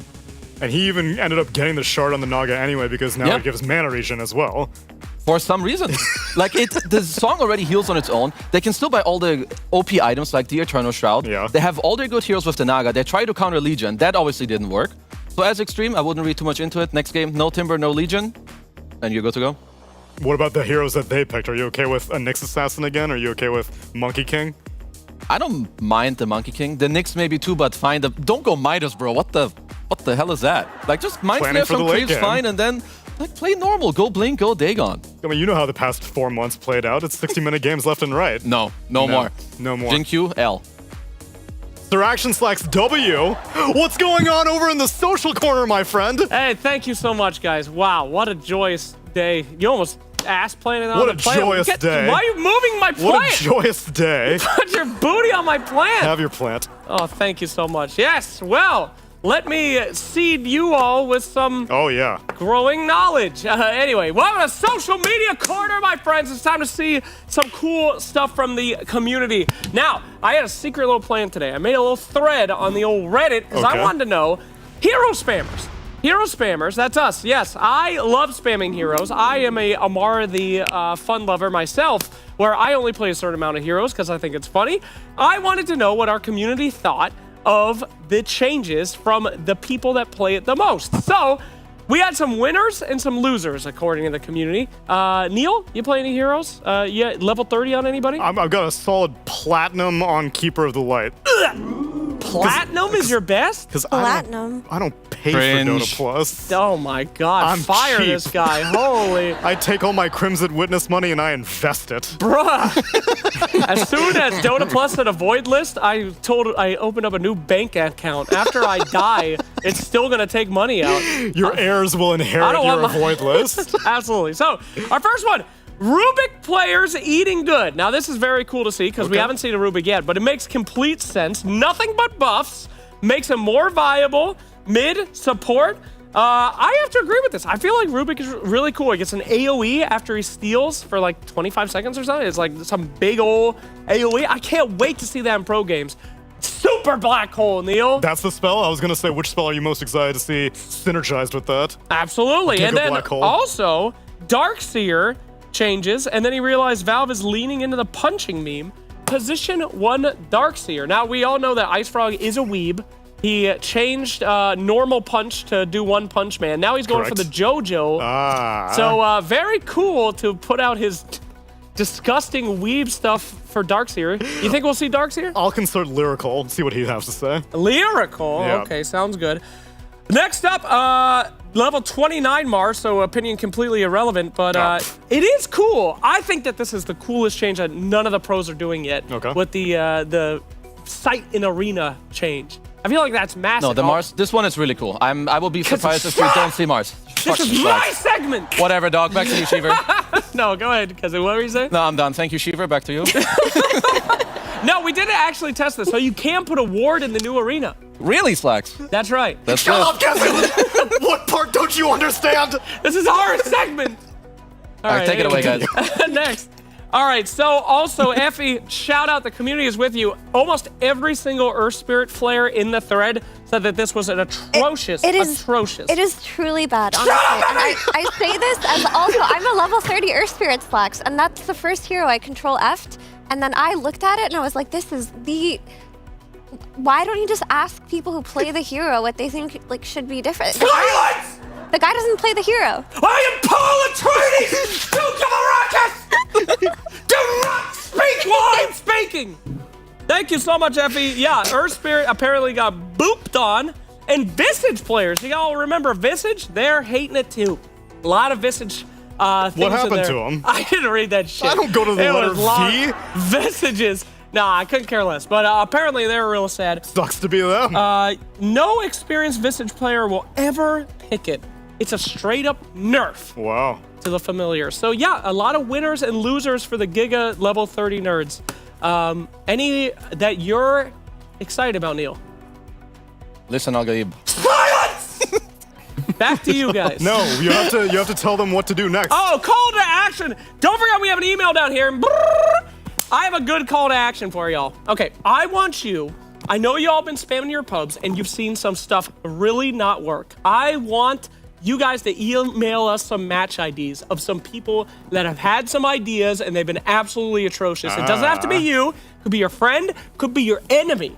Okay? Send us some really, really bad games because we're all experimenting and we can dissect it. Please send us your time code as well. Link your Dota buff, guys. Thank you so much for watching and we will see those. Don't forget to email them on the next social media report.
You see Jans is playing double time over there because we're already in the draft for game number 2 of Falcons versus Extreme, where you see a Winter Wyvern. Tell me the innate ability of Winter Wyvern. Kind of. Everybody gets smarter when you read. That is be a true. lesson. Wisdom runes. Read books. Wisdom runes are extra OP when you have Winter Wyvern, because everyone gets it. Everyone gets it. That is true. The 3 heroes that don't benefit from the primary Wisdom rune get 20% each. That's nice. Isn't nice Back enough to you, for a Shiver. first pick. Thank you, Pyrian Flax. So I'm reading the facets. I haven't read Wyvern's changes entirely, but the left facet makes it so that when you heal an ally, 15% of the healing restores mana as well. So that can be a mana steroid hero if you need it to be. And then the right facet, Dragon Sight, makes Winter Wyvern gain bonus damage for each 10 attack range over 400. So with your Q, you just gain bonus damage. And it scales from 0.4, 0.5, 0.6 to 1. There's also one of the other few heroes to actually get like a structural change, where she has bonus night vision now. And also, on top of that, the kit of Wyvern, I think, got improved massively. This is something a lot of people in the community have been asking for years. You can target Splinter Blast on allies, which is really, really powerful with the right pairings. You can't target yourself, but any sort of ally. I assume this also means dominated creeps, for example, or I think so, yeah. summons It of should. any kind. It's kind of interesting to play this with like just like Splinter Blast coming out of the ground from like invisible wolves, but. And on top of that, the Winter's Curse now scales with number of targets inside of the curse, and the base duration is 2 seconds. So, quite interesting. That can be a quite long curse. Because it goes up to 7. You can have up You to want me 7-second to throw curse. up a big curse? No, I want you to see if you can target Splinter Blast on allied couriers. Ooh. Okay, I'm loading up. On couriers. On allied couriers, because I know you can put like an it. Inkswell on it. I know you can put a Fortune's End on it, but can you put a Splinter Blast on it? Let's load up the graphic, because it... Computer, load up Kazu's demo mode, if you don't mind. Because it seems that maybe Extreme Gaming they're cooking up something. Maybe. Mr. They're Neo. definitely doing a lot of exotic picks. In the Oh, they meanwhile, are. you two, Effie and Cinder, I want you to think about what convert Chen will choose of the various options. He has many, many facets. All right, we got demo mode unlocked. I will be honest, some look worse than others, like if you want to use it on lane, but I guess everything has... Oh, you want Watch to see? this. Watch this. You can use a courier and Splinter Blast off of it. Let's go. Flying courier Jin Q, you do some... So then you get Marcy, who makes all your couriers flying at level 1. It's coming. There we go. That's the strat. It's the combo. Or you're already on lane, and there are so many units on lane anyway that you don't need to kill your courier to piss. But it gives style not points. cool.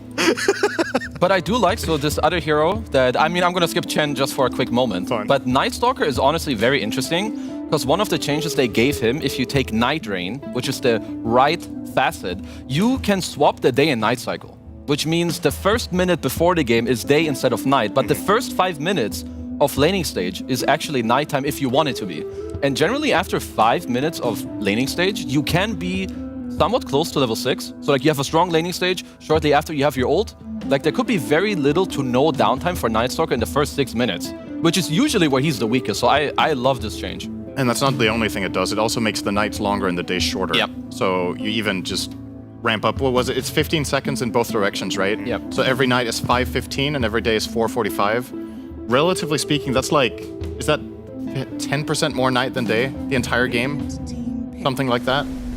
Probably. Close to it. Around that. And in theory, you could just like pair Night Stalker with heroes like Slark, who just do better in nighttime, have more vision that's exploitable early on. That would be a pretty crazy combo. Then Chen will have both a convert and a convict in the same team. That would be awesome. You want to walk us through the converts, Cinderin? Yeah, they're insane. You can either have a centaur, a wolf, a hellbear, a troll, or a satyr. I Back to feel you. like Back to you. I feel So he like, starts with this, right? So Yeah. he just has a creep going to lane.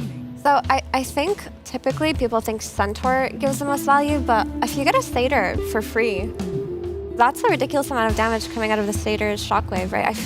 I gravitate towards the Satyr, honestly, and you can just get a Centaur later from the jungle. It's a Mind Stealer on level 0 to 3. and then it's a Tormentor on level 4. Oh, okay. So he starts That's- with the Monoburn, but the Monoburn's also... Satyr, yeah. You start with Blue Satyr. That's If you pretty choose solid. Centaur, you start with the little shitty Centaur.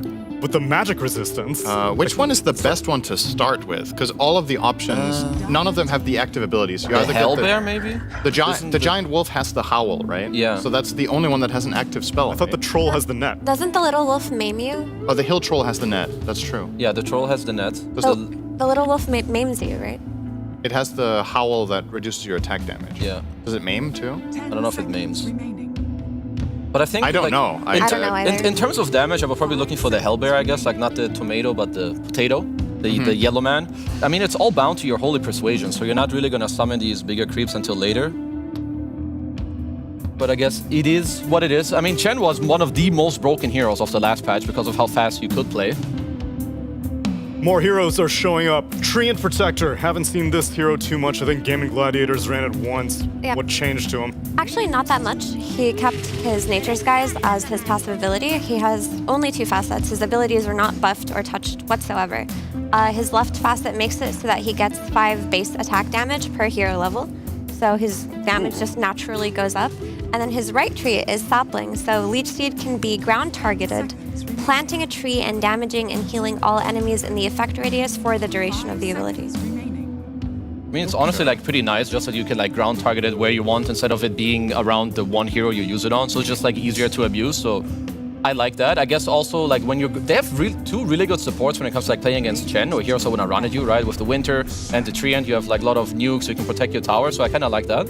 Well, with the wording, this is the second worst facet in the entire game after Earth Spirit, of course, because it says that he plants the tree and then he damages and heals all enemies. So effectively, he plants a tree. That's pretty bad. So I hope it heals allies. Valve, get on it.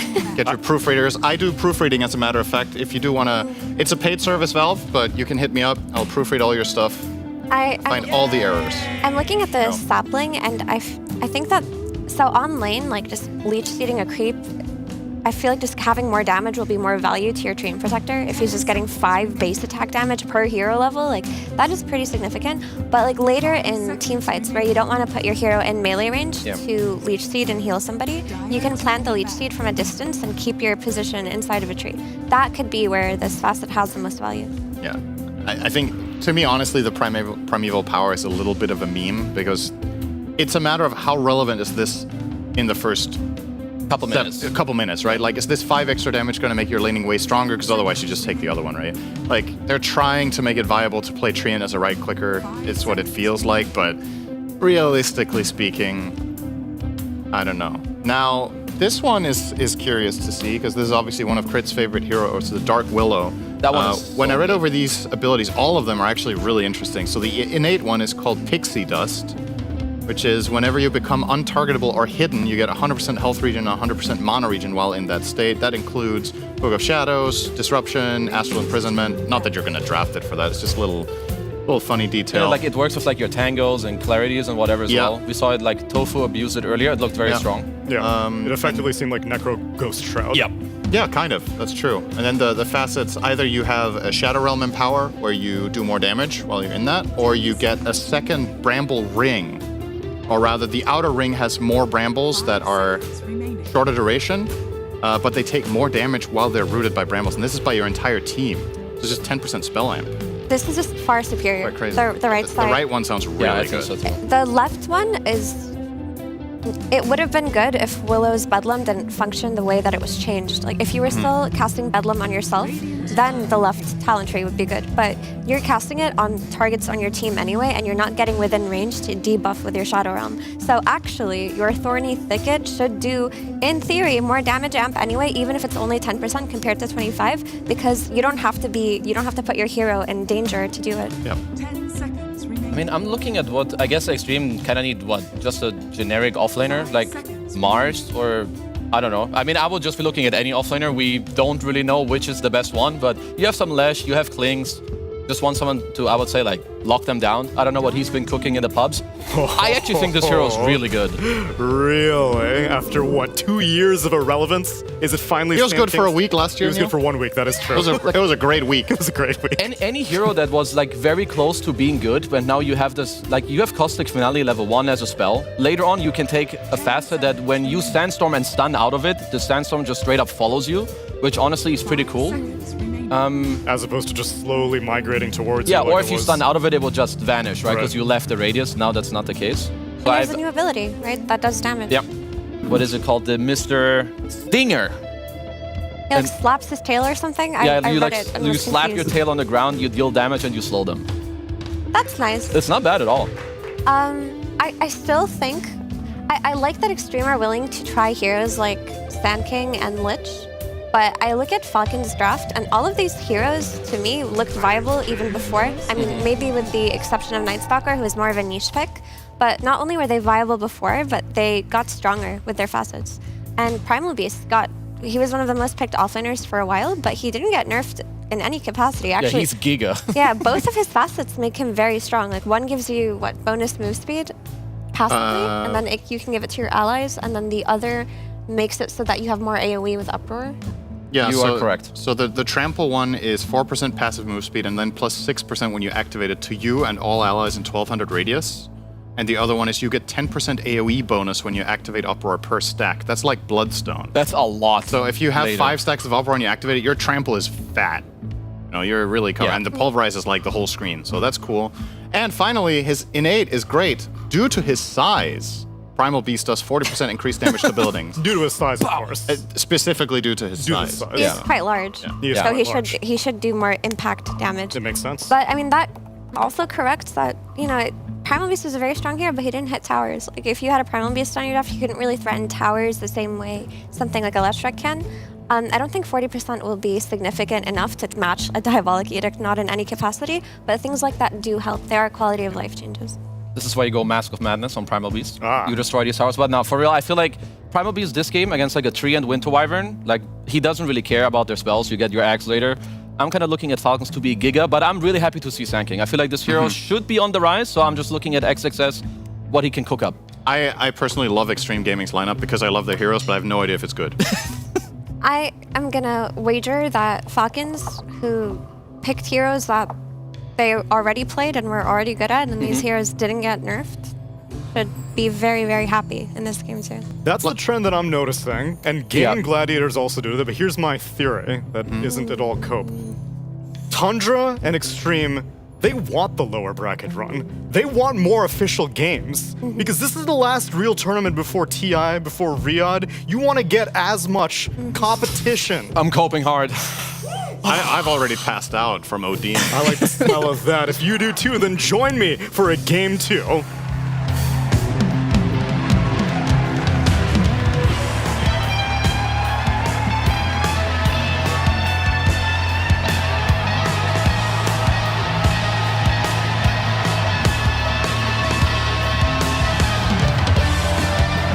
Welcome back, everybody, to Game 2 of Extreme Gaming versus Falcons. And excellent. We've got a pause at the start of the game. One of the rare times that I want to see a pause at the start, Avery, so we can go over the facets. Who's going to be playing what before we get any action? And we could just start from the very top. Ame is going to be playing Suppressive Fire Clinks. So this is the one that applies a debuff both when he hits a unit as well as his skeleton archers hit a unit, causing them to miss 5% of their attacks per stack. It also applies to buildings as well, which means Clinks has even more backdooring capabilities, Avery. It's pretty good in the carry-on-carry fights, though I think it only lasts like 2 seconds or something, 1.5. So it's really good when you get that initial trade going, but it's not something that lingers for like the whole fight. Something to keep in mind. Chrono-Optic Nourishment, we already saw that from the Leshrac. That one's just the one that Quinn was putting to use.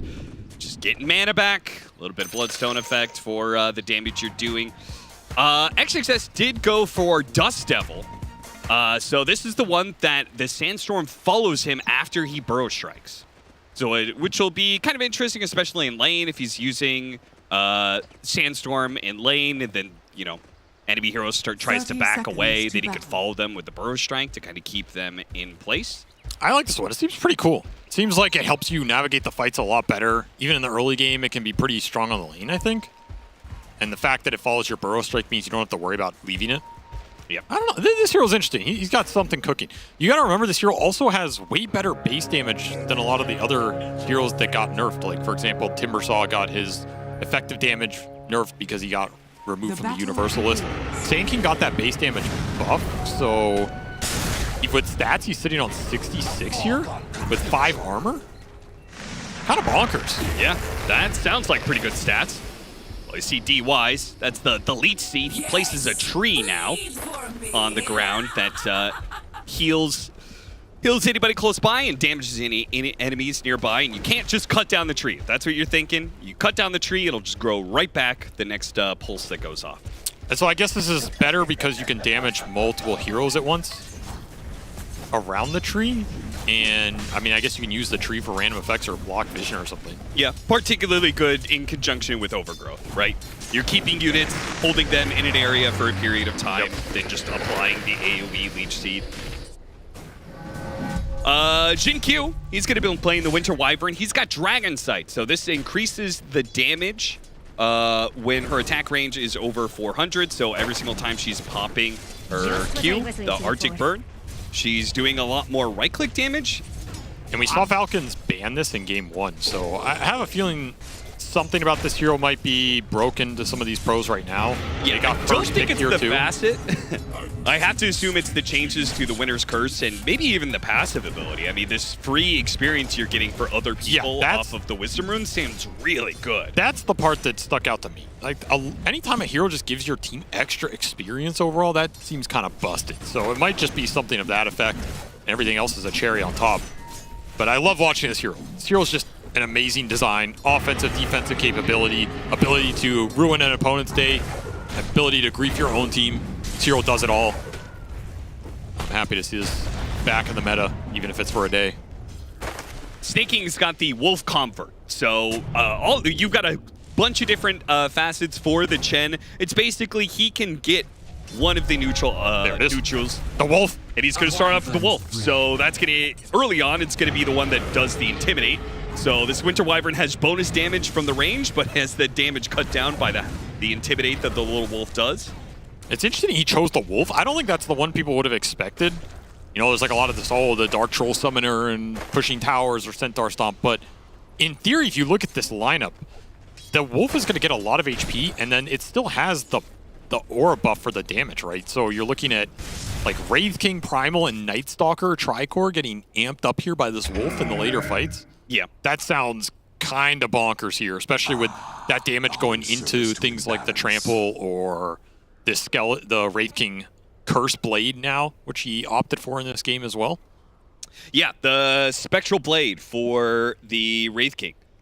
So this does a flat amount of damage as pure damage, and then it also does a % of attack damage. So the Spectral Blade is just like a really big hit that if you're bumping up the damage from the Wolf, it's going to be doing even more. He also gets lifesteal off of the curse damage. It's like a mini soul burn effect, I guess? Yeah. That's how I'm thinking about it. Yeah, the first time I read this through, I didn't really understand the implication, but I think you're giving up your skeleton farming capabilities for insane amount of single target burst in the later portion of the game. That also heals you, yeah. But it's interesting because you lose that lane shove, you lose that jungle farming speed. So does it change your itemization on this hero? Does it change the timings you're playing for? Absolutely, I just don't know what those are.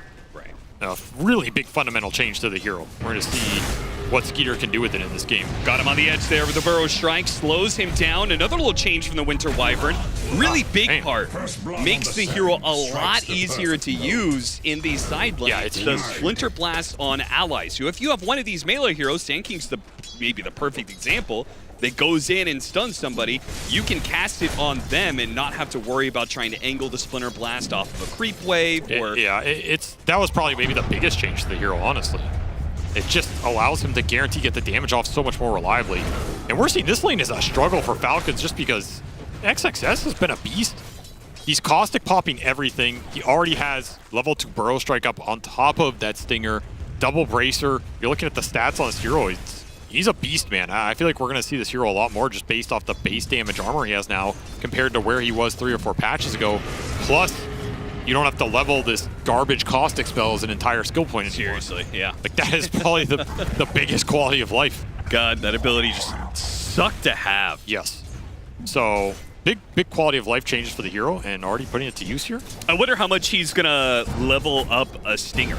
Like, how is that ability worth maxing out early on? Are you willing to forsake Sandstorm, especially since you have the facet for the Sandstorm, which I guess both are Sandstorm facets. I mean, it is a slow, right? So DY plants the tree for himself. They cut it down. It grows right back, but they have the damage to be able to pump into DY and bring him down.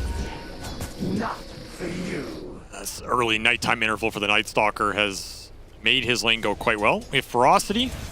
This one I'm excited to see in the later fights. Like, how big does this pulverized AoE get? Is it just way too obnoxious to play the late game fights? I thought for sure these mid Primal Beasts would be going for the other one. I thought the extra movement speed just results in more burst damage and kind of plays to what Primal Beast, his MO as a mid laner is like the first 20 minutes, he's one of the fastest rotating heroes with some of the biggest impact on side lanes. Big smash, Austin. That's a good point, yeah. Yeah. I don't know what this glitch cosmetic is, but... it's a... I think that's the hand of Gabe trying to re-nerf this hero. Damn you, Leshrek. Come back here. Go back to the pit where you're supposed to be. It is daytime. It's daytime at 5 minutes and 45 seconds. That's because Amar has Night Rain, so that swaps out the nighttime and daytime cycles. That's why the laning phase started out in nighttime, which is really good for this hero. I immediately thought of Amar when I was looking at this because I figured the nighttime gives him his regeneration of 40% buff, and he's going this double bracer build all the time. So if he starts off nighttime, it means he's just going to have way more regen than you normally would in the first 5 minutes of the lane, which is usually where the lane is won or lost anyway. Yeah, I don't think you're touching that guy as XM getting beat the hell up here. Yeah, slam down to the ground, taken out. I mean, not much you can do to prevent the aggression that's going to come out between this Dark Willow and the Primal Beast this game. Like, sure, you can freeze somebody, you can armor them up, but the magic damage might just be overwhelming. Yeah. I really like this Thorny Thicket facet. I think it's incredibly good in the games we've already seen it. On top of that, this hero's passive seems pretty strong as well. I think we're going to see Crit playing a lot of the Dark Willow this patch as it's one of his favorite heroes. He's a level 30 Dark Willow. Boy's a beast. Trying to slip by the Night Stalker, but going to be spotted by the Ancient. Caught inside a bramble. And will walk his way down, but doesn't get the Wisdom Rune that he was hunting for, which obviously would have been super value. The Winter Wyvern teams really want to snipe that Wisdom Rune, right? You get an extra 20% for the huge. 3 other heroes. If you get that twice, whew, that's gonna add up. You talk about sometimes how this early game can snowball if you're strong enough to take those Wisdom Runes away from the enemy team. The Winter Wyvern lineup will make that all the worse. Malrine with another rotation here. Called a brace, but they have the magic damage to put through. Burrow Strike down the cliff, but Malrine's going to be able to chase after him. Doesn't quite get the hit, but he'll trample over him to death. Could not create a large enough gap there. Still, XM getting some tower pressure in while these rotations happen, but the Primal definitely dictating a lot of this early game, along with snaking, making some good moves on this Chen. And XM looking for the power rune. He is being annoyed in the process, and he will not get that arcane, and that was a juicy rune for both of these heroes. Yeah. Sad about that one. You know what's interesting is the other Wyvern facet. I thought you would go the other one in this kind of game where you have a Leshrek. Right? Yeah, it seems juicy. It's the one where if you do heals, it will give the unit that's being healed a % of mana as well. It's like 15% of the HP that's healed also goes into mana, which, Leshrek has got to be the dream hero for that. Yeah, but we're probably going to see Jin Q build a Hurricane Pike and then just Hurricane Pike someone away and deal like 300 bonus damage a hit. That's my guess as to what's going to happen here. Ame gonna be in some trouble. Dark Pact 1 have the dust to be able to spot him, so Ame's just gonna have to fight this one out. He does have another charge of his Death Pact to get it off. He's gonna be very tanky here. They have to go for DY instead, but he can't even get that. They threw too much damage onto the Clinks, lost their opportunity perhaps to get this kill. Charge back in, does run over the Tree Protector. Ame heals himself back up again. Now Malrine is in the thick of it though, with the TP coming in for the Winter Wyvern, not even needed. XM just runs down Malrine. Why was Ame so tanky there? Is that just Treant heals plus the armor under the tower plus Seeds of Serenity here? Just, man, was not touchable. Yeah. 2 charge throughs and a Dark Ascension. Barely tickling this Clinks. Yeah, if you get the extra armor, and then it's 325 bonus health for each one of those Death Pact charges. 650 HP is way more with the effective HP he had underneath the tower. XM. Nice bramble dodge. Yeah, runs through, but is going to be caught here between the Tier 1 and Tier 2. Skeeter's going to make his presence known, saying you can't make that kind of dive without punishment. Both Extreme and Falcons doing a good job of making sure tower dives are punished. Switch back to nighttime here. See what Amar can do with this interval. But I don't know if this early game went as smoothly as he would have wanted it to. He's going to go Mage Slayer first, so kind of a defensive item for this Night Stalker.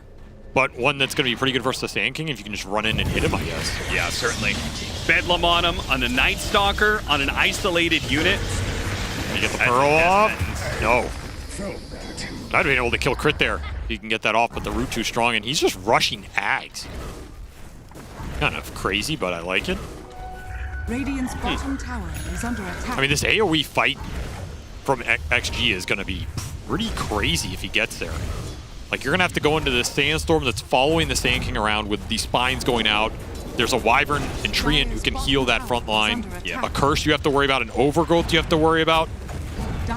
Clinks giving you some mischance. Like, that just sounds like a nightmare to run into and try and right-click people. And you can say, well, just buy some BKBs here if you're Falcons, but you have 2 supports who can pierce that BKB with ultimates and slow that fight down.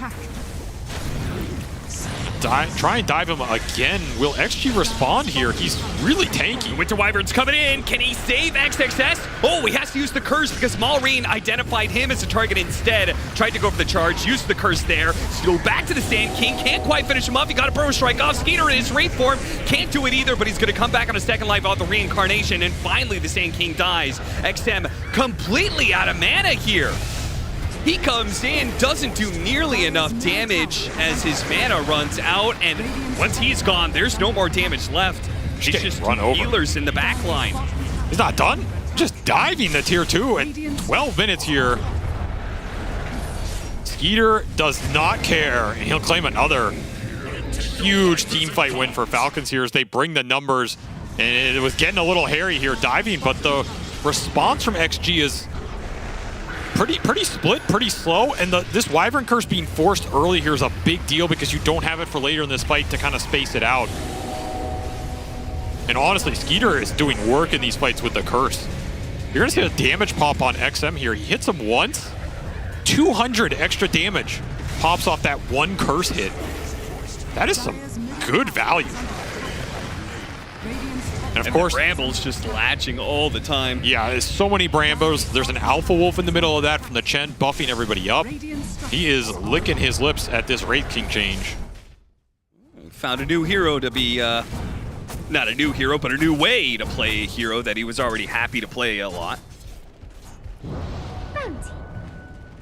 XG looking for some momentum in this game. They're going to smoke up, find the Chen. This would be a big kill if they can grab him. Maybe some of his creeps as well. Slow down the presence on the map. It will do just that.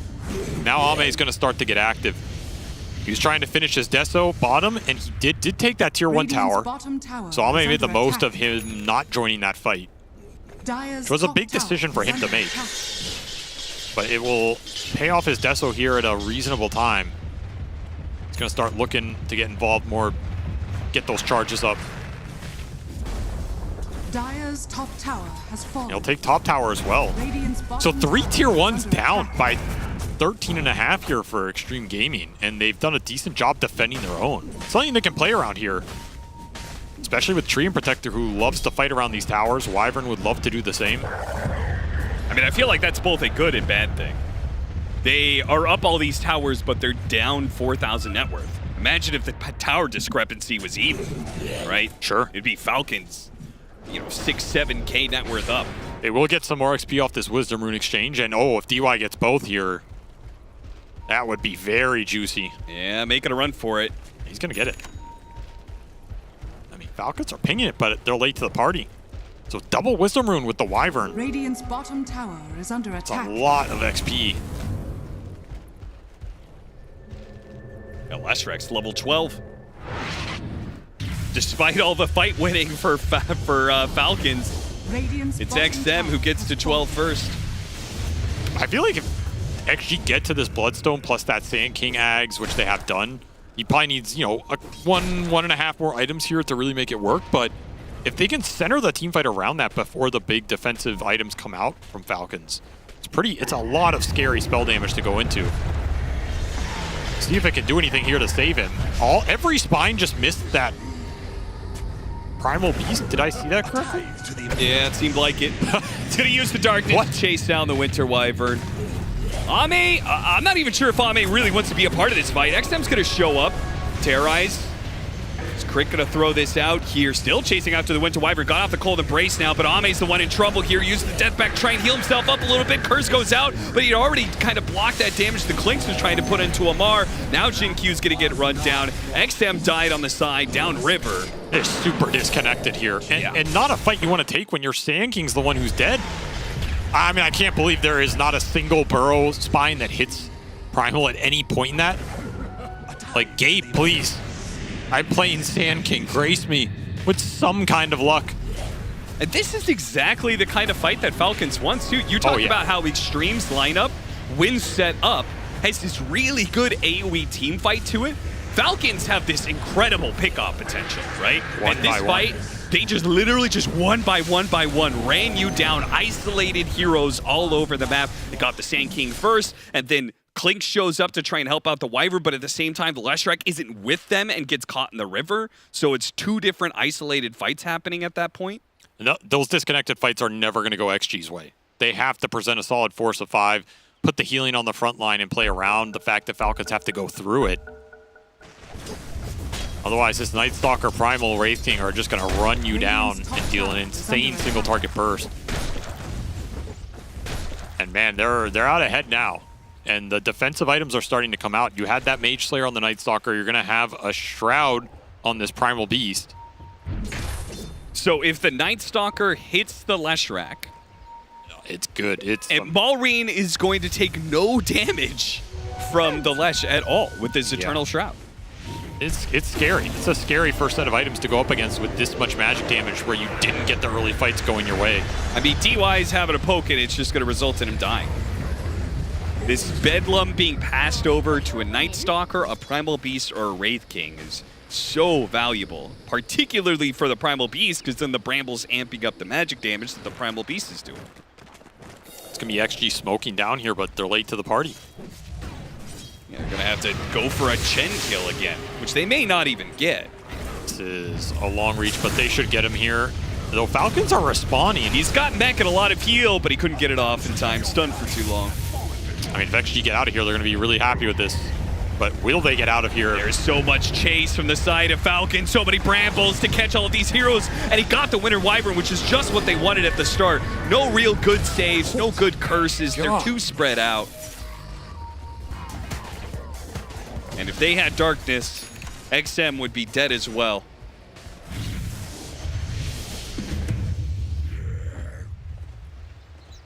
Now we've got a Blink Dagger on the Night Stalker. Even more fast initiation for big pickoff. Oh, the plus 40%. Look at him go.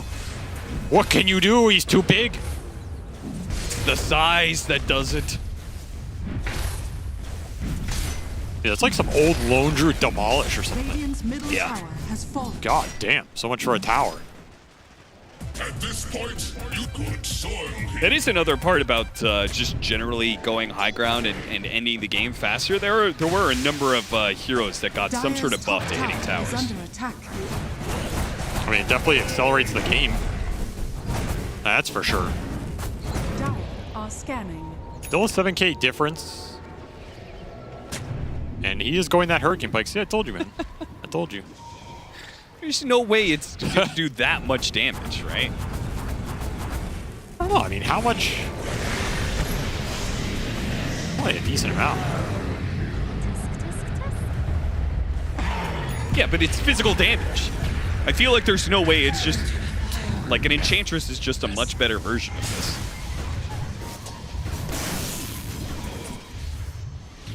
One damage for every 10 attack range over 400. Well, we may never see it at this rate. Because XG are getting run down on the map. And once more, it feels like they suddenly lack the mid-game damage to combat the tankiness that Falcons have presented them with.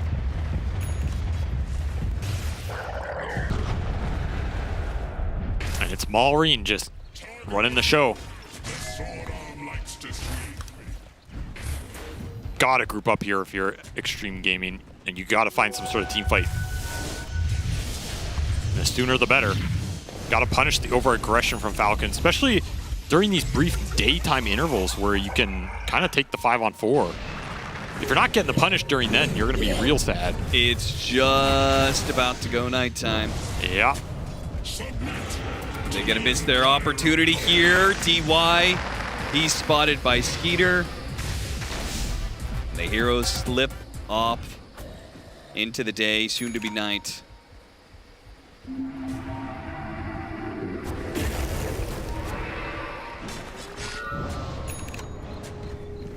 This Spectral Blades look pretty good in the fights for the Wraith King. He doesn't have to necessarily even stick on somebody. He can just hit him, run away, go on a different target. Yeah, we should look at the damage breakdown numbers at the end, see what kind of damage that ability brought to this game by itself. All right, I mean, this is who XG want to be on the front line. They go on the Sand King at the same time here. And Skeeter, he's going to use up his life. Good terrorize, hits on 2.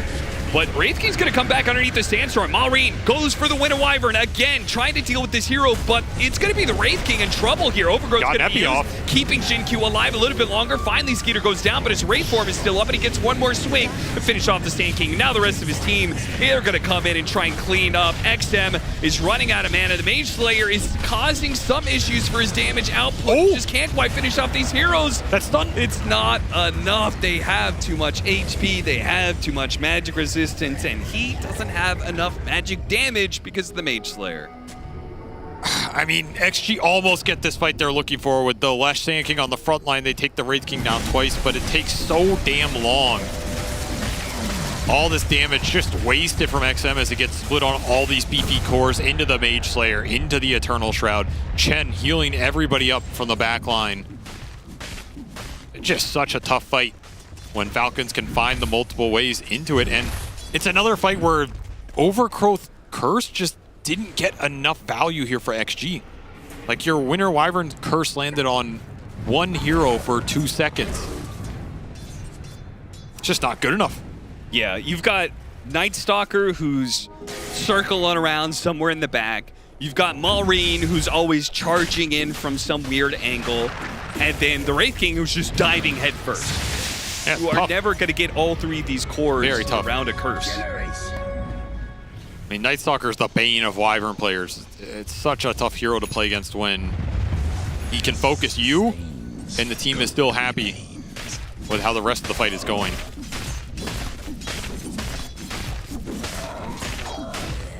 He's going Manta? Sure. Are seeing the strength of the Lesh in that type of engagement with all the sustain behind him. It does take a while to bring him down. There's no anti-healing on the side of Falcons. But damn, are they building a gold lead? They're building it fast, and the creeps are coming up for snaking here. Ancient Golem just gonna buff the HP levels even more. We're still looking for Deso charges for Ame. He doesn't have a single one yet. Oh. Like, it just feels like the clock is ticking here to find that team fight. Oh, look at the split. Yeah, I can't even cold embrace him because he would just die to the magic damage. I mean, Falcons are playing around this curse super well in the fights. Yeah. For a triple melee core lineup. Another round of blinks. Take a dive Jin Q if they want. Silence so we can't get off the curse. Just making it look easy here.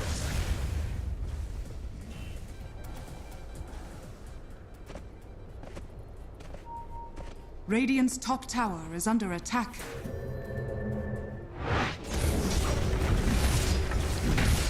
All right, well, Falcons.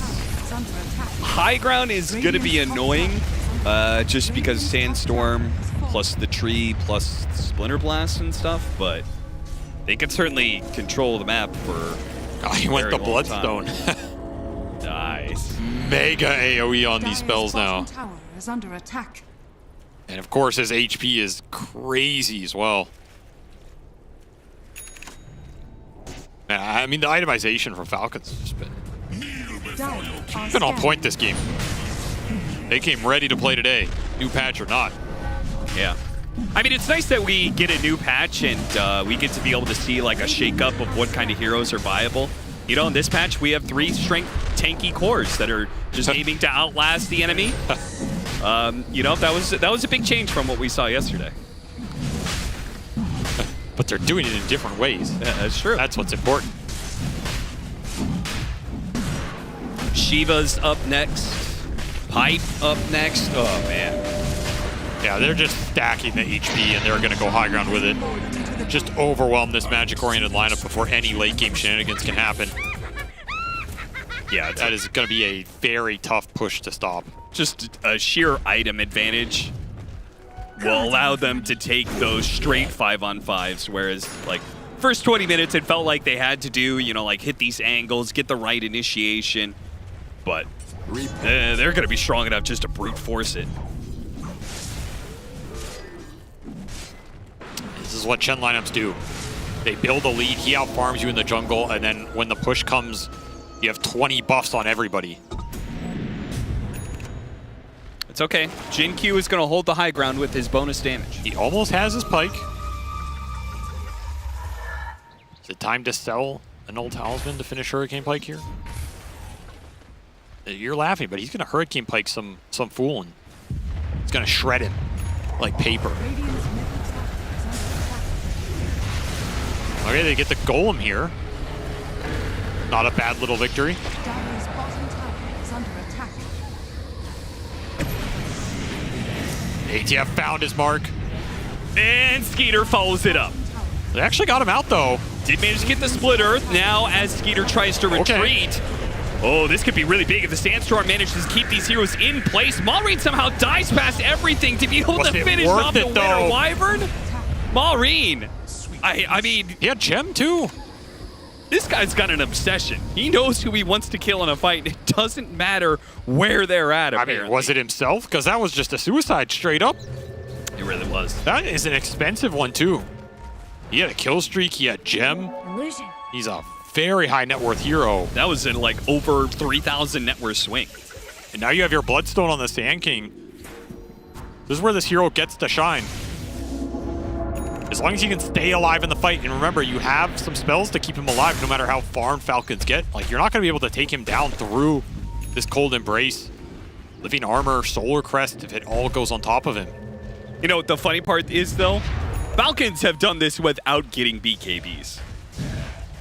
So they could all just decide, okay, we're just going to triple BKB it up. I mean, they don't want to buy BKBs into the Overgrowth Curse, but yeah. They're going to find the Chen again. Nice little pickoff. So XG regained some momentum in this game. Did you give them the opening they needed? You have given Jin Q his Hurricane Pike. I think he's doing like an extra 55 damage whenever he pops Arctic Burn. Stop deflating my dreams, Austin. Wyvern players everywhere rejoicing. I mean, it's not terrible. Dire's top tower. Oh, you still can't deal physical into your curse, right? Yeah. Yeah, so, okay, well. But outside of the curse. Amplified magic damage, though.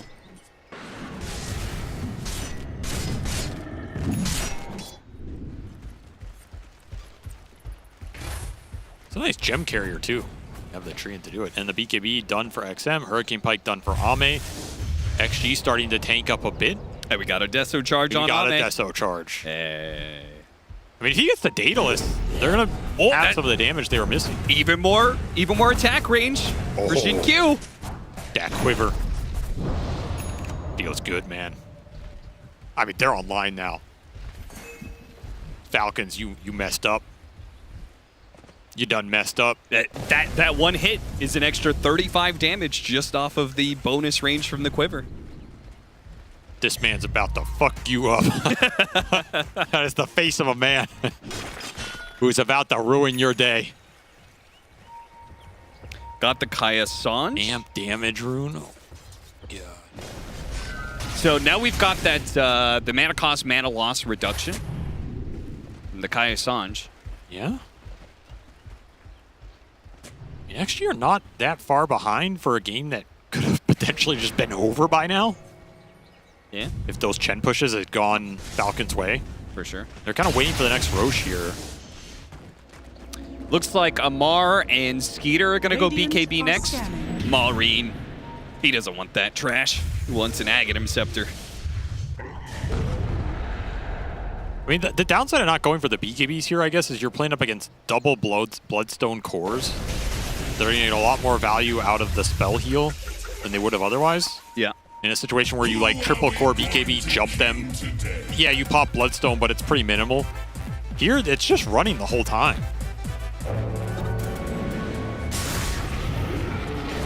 Maureen gets jumped in the mid lane. He's got a Bloodstone amp damage, and underneath the Sandstorm, he goes for the kill on XXS, and he gets it, man. That burst. Just an insane amount of damage. One quick hit there. The curse ticking down on the Leshrac. Yeah, I don't think XG can be the aggressors onto a tanky frontliner like that. XXS is in there going like, what? How? How did he do that damage? He needs an embrace there, but even then, I feel like the damage is done, and then it exposes your backline, right? If the Wyvern has to run up to save you there, just get jumped. XG getting caught again here. This is not a fight they necessarily want to take without the Sand King. Heal prevents Skeeter from losing that first life while Amar is chasing after the Wind of Wyvern, trying to make sure that XM does not get any help. It almost killed him.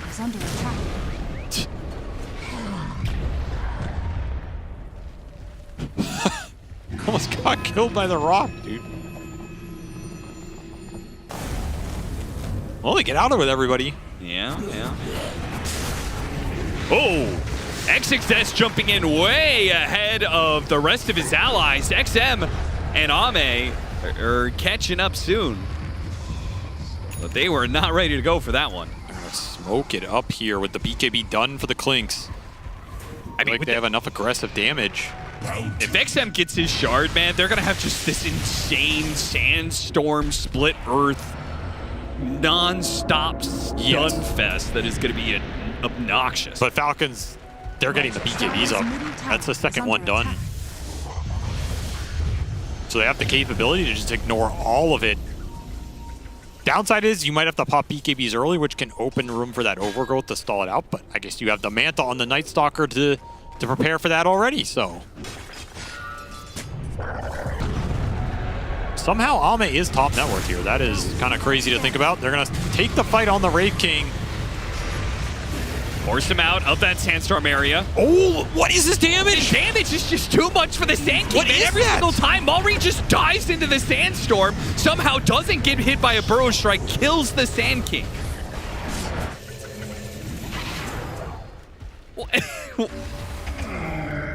I don't understand how he's doing so goddamn much. It's gotta be the Blade Mail, right? Radiant's middle tower is under attack. Radiant's middle tower has fallen. It's also crazy he's managing to charge through the Sandstorm and hit the Sand King before one of the Sandstorm burrows. Yeah, he is not getting abused by the Sags at all. He just goes in, he has Bedlam on top of him, Spell Amp from the Shivas on the Wraith King.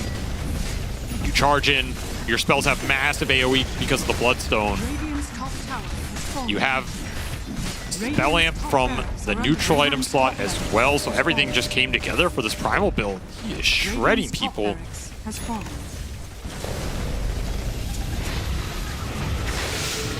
You almost need a BKB of your own here if you're XXS. You're supposed to be the magic damage threat in this game. Yeah. But Ame is supposed to be the physical damage threat. In order to get there, he needs a Daedalus, because his damage is not good. He's got 4,000 more damage than the Chen. He just hasn't gotten to play the fights the way he wants to because the front line collapses so fast.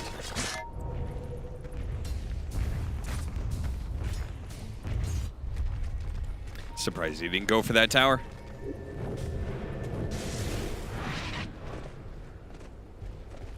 And now XG are starting to build up these Eternal Shrouds of their own, but are they going to be here in time? It's another Roshan, another Chen army with the Golem Falcons could push with. Dire's bottom tower is under attack. Roshan has fallen to the Dire. Aegis and Cheese. So Mars going to take the Aegis. A little bit. I guess Malrine isn't here to take it, so.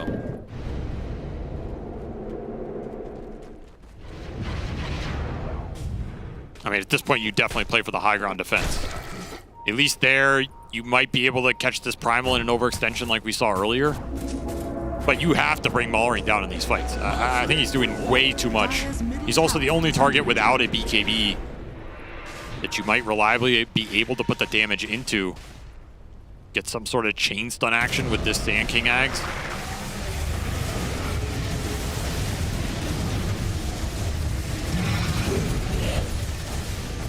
Get Sand King Shard actually, so not a bad one. Help a little bit more with like the Bloodstone damage. AC for Skeeter, so right as you pick up a big damage item for Ame, there's already the armor on Falcons to deal with it. Look at that armor! It's plus 70.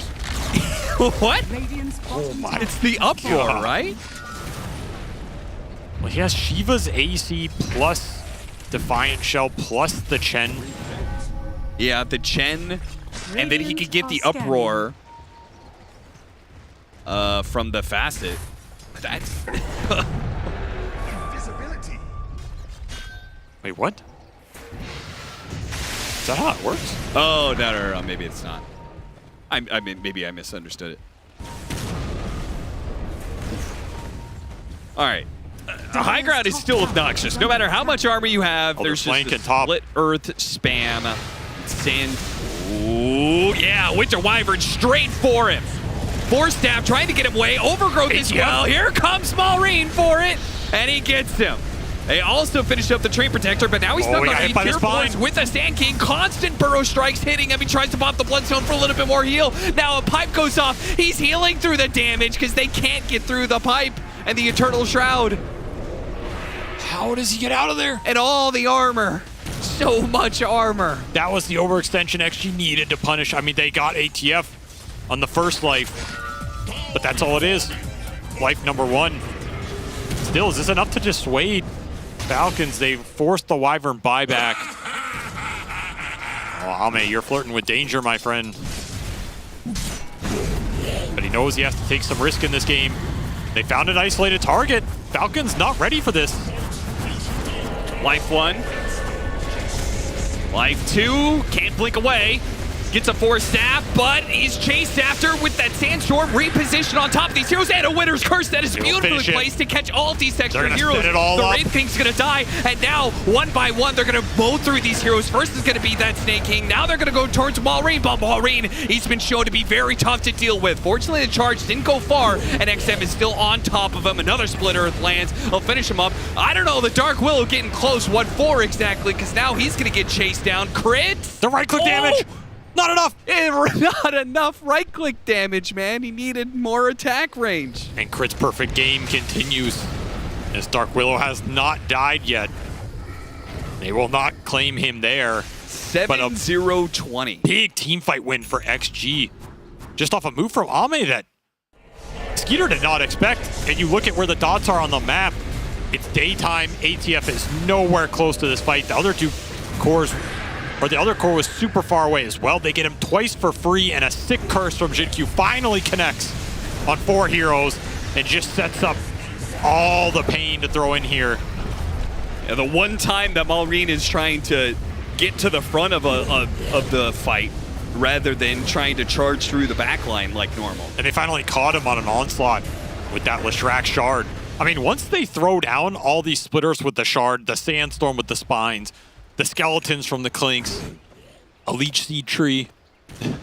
Elise can't forget about that tree. The tree. That's the biggest damage source in these fights for sure. That's a lot of random AoE garbage to kind of sit under if you're not winning that fight in a one-sided fashion. So XG are going to strike back here, and Ame, we've seen him carry games on this Clinks. We've seen him output ridiculous DPS in those late-game scenarios. Is this going to be another one of those where he pulls it back from the brink? Just wait till Clinks gets level 25 for the multi-shot, and he gets Aghanim Scepter. He's working on it. Dude, that'll be so much gunk. Lincoln Sphere definitely going to help him if that primal gap closes. And they got to their double Eternal Shroud on the Lesh and the Sand King. Yeah. Which is huge here versus the Primal Beast damage, trying to survive. Level 20 talent for the Sand King, also going to get here. Interesting, going for Ags on the Dream Protector. So, trying to get the eyes in the forest. Is this a typo on the Sand King talent? Oh no, it's just glitched on my screen. Huh, okay. Mine says minus 35-second Burrow Strike cooldown. Oh, I see that one too. Well, they're going to start the fight on the Wraith King again. Soft poke him here, try and get some extension, but... Hit him with the rock! Oh, I mean, they get Malrine. He has BKB now. Turn around Bloodstone, trying to do some damage here with the Night Stalker jumping in the middle of this. He did get hit by one of those tings from the Sand King. He's have to back away, but now they get the curse on him as well with all these Chen creeps surrounding him right now. Really good terrorize, pushing back the heroes. They need to finish off Amar. They need to be able to do the damage with the epicenter. It can't do it. These heroes can fight through the epicenter, no problem. It was the Leshrac's damage that was causing them issues before. Now Ame on the run. Fortunately, with his BKB and invisibility, he's able to get away from Skeeter and Malrine, but they do not have buyback on the Leshrac or the Sand King. So Falcons just clear through. They've cleared through the gauntlet and can go for Megas now. That curse looked great on paper, but they all got stunned in the curse, so nobody actually hit Amar. And now XG in trouble. Do not have buyback on these two cores. They're missing 60 gold for the Leshrac. Oh, cut the Wind Wyvern on the Bramble, and Amar instantly jumps on that. Another hero with no buyback now, as Falcons seem to be caring more about catching DY than taking buildings. They just don't care about Ame. Nope. It's just not a threat. Too much armor. Yeah, trying to live in the trees. Malrine will bulldoze him down. Too much HP here in this lineup. Too fast. We'll get one more fight. It'll be a 3 versus 5 without the supports. Do have all their cores up. XM is going to lead the charge. See if he can get Falcons to go on him. Bumped up. Okay, now the response from the Sand King. But once again, Malrine is just trampling around inside of this Sandstorm and doing way more damage to the Sand King than the Sand King does back. It's not a fair fight. It's really not. And Ame's damage just looks pitiful whenever he tries to hit Malrine, and he uses the Uproar. It's too much armor for him. Oh, nice stuns. Yeah, stuns are stacking up, but a buyback here. XM, he's going to hit. He's going to have to hit the craziest splitters to keep this one going underneath the fountain even. Oh, Bar passes off the aggro. Doesn't live. Now the Wraith King's going to come back and maybe die a second time. Blinks backwards. Malrine, he's going to die. Wait a minute. Skeeter, he can't quite finish off the Ancient Candy. He's going for it. He's going for it. He gets it. Closes out game 2 in a bit of style. Falcons absolutely work Extreme Gaming on a new patch. It just felt like they had their ideas solidified a bit more coming straight out of that new change. And these lineups just worked really well together. You could see the straightforwardness in terms of what they're trying to achieve together, buffing up all this HP, just negating any sort of magical presence XG had in these early fights. We saw glimpses of what their lineup could do with these multi-hero curses, setting up for the Overgrowth, Sandstorm, Burrow Strikes going through, and Ame getting to that late game, but they never had tempo in this game. They were always playing from behind. And that's just a death sentence for Chen. When this hero gets out ahead, when he can buff everybody up and you're just taking those objectives, you never look back. Shout out to Crit for a deathless game here. On a new patch, that is even more impressive. 8-0 and 26. He got to play one of his favorite heroes, if not maybe his favorite. And makes it look damn good with all these brambles just going through. They're so annoying for the XG cores who did not want to commit early BKBs in this fight. So, taking a look at the damage breakdown numbers for Spectral Blade. The damage is actually not that impressive. It did 5,000 damage, which was less than Wraithfire Blast, which did 5,200, or even like the Radiance that did 8,700. But it also gave him 3,600 heal. So, combine those numbers together. It does make the Spectral Blade look a little bit more impressive. It's interesting. We'll see if this becomes the preferred build and facet for Wraith King, or people decide to go back to the skeletons and the old way of playing Wraith King. Either way, it's a lot to learn for this new patch for us and players involved, and I'm sure our panel is going to teach us something new as we close out this series. Falcons take it 2-0 over Extreme. Did you know that Gaming Gladiators and Team Falcons are now undefeated on the current patch? Yes. And there you go, I taught you something new. Oh wait, you said yes. You might have taught other people something. I hope you at home now know that Game Gladiators and Team Falcons are now undefeated on the new patch, which means that they will be meeting up in the upper bracket final of Dreamleague Season 23. But unfortunately for Extreme Gaming, I say unfortunately because that's the typical narrative, but for me, I think it's their master plan. They want to get as much data on the new patch as possible, so they're like, yeah, sure, maybe Sand King's viable. It's not. Maybe Wyvern's viable. That one's still a maybe. I just realized, Kazu and Cinderin, why is Trample doing so much damage? It's the increased damage from Bramble Maze, too. Oh, true. That's what was making Trample do so much damage. I just realized watching the clip back with the Bedlam on top of Primal Beast. Okay, we solved the mystery. We solved the mystery because we were like, yo, it's 40% more damage on buildings, but this Primal Beast, just because the AoE is bigger doesn't mean it should be doing more damage, but by golly, that combo. Yeah, that's a cool interaction. Sorry for not No. engaging with your point, but I just realized when I saw the clip. I'm into it. We solved it. But yeah, no, I really loved the Primal Beast build. He took the facet that gives you bonus AoE from activating upper stacks instead of the trample move speed one, and then he bought a Bloodstone, making his AoE even bigger, and he also had an Eternal Shroud, so he's just running into the Sandstorm, doing more damage than he was receiving, getting buffed up by the 10, getting damage amp from the Willow, and just completely popping off. He did, I think it was 72,000 damage that game as Primal Beast in a 40-minute game, which is unreal numbers. I would say I've never seen that before. In a pro game, at least, those levels in such a short amount of time on that hero. In his defense, he did have a Blade Mail against a Leshrac and a Sand King. Of course, there's going to be some inflation, right? But it's everything combined. Yeah. It's that Blade Mail, it's the fact that he can go for this new build, it's the fact that he's playing with 10% amp from Willow's Bramble Maze, and all these things coming together. Just very impressive stuff from Falcons. Once again, this is a very, very new patch, but they did some quick homework, I think. Both drafts and the playstyle, and the shared thing they did in both games was how they used a tanky hero with Eternal Shroud. Game one, it was the Timber. This game, it's the Primal coming out of mid, leading the charge, doing tons of damage both games around, and Malrine just popped off. But did he pop off as much as Snake King, who is going to be our interviewee for a brand new patch? Snake, tell me what your last 12 hours was like. What did you do? Did you wake up and immediately start reading? Was AUI already knee-deep on letter V or something? What happened? I just kind of woke up this morning, started reading the patch, but AVI woke up pretty early, and he already was 2-3 hours in reading the patch. And I think as a team, we spent total, like, individually, maybe like 15 hours just reading the patch and trying to understand like what we want to do, what you think is good. So I take it that you have not scrimmed yet on this new patch. These 2 games were your first games as a team. Yeah, we haven't scrimmed at all. Some of us were playing some pubs and was able to experiment with some stuff. I personally didn't have time. I just kind of spent the whole time reading the patch notes and seeing what I thought was good. Okay, then let's start with the experimentation in game number 2.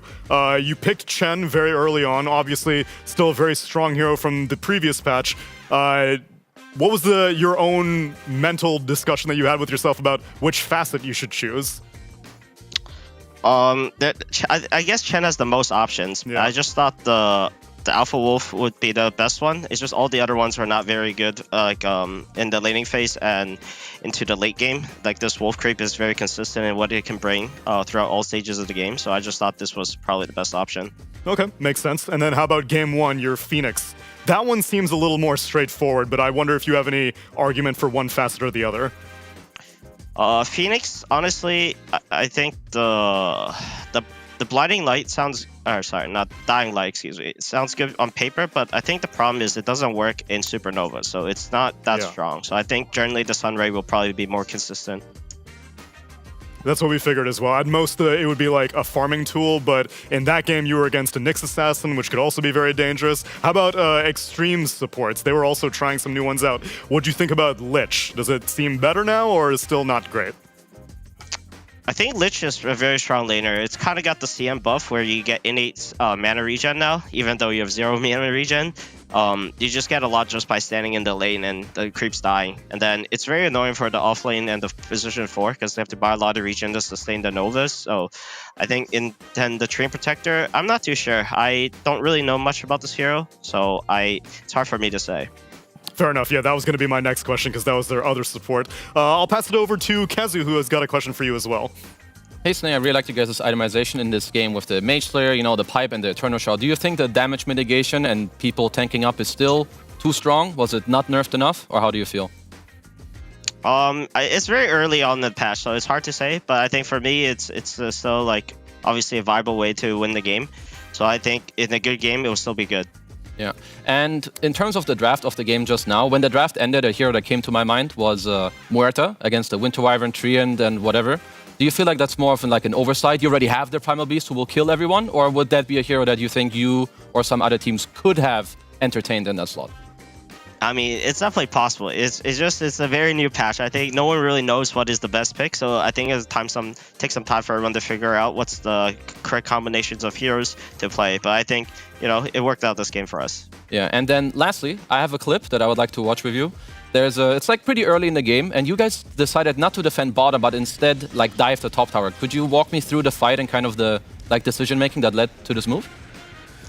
Yeah, I thought we thought bottom pressure is something we shouldn't react. I think they already have the tower surrounded, so we just decided to make our own play, and then we're very strong. So we bring the numbers, we have Hand of God and Mech, and we're just going to be very strong in this fight.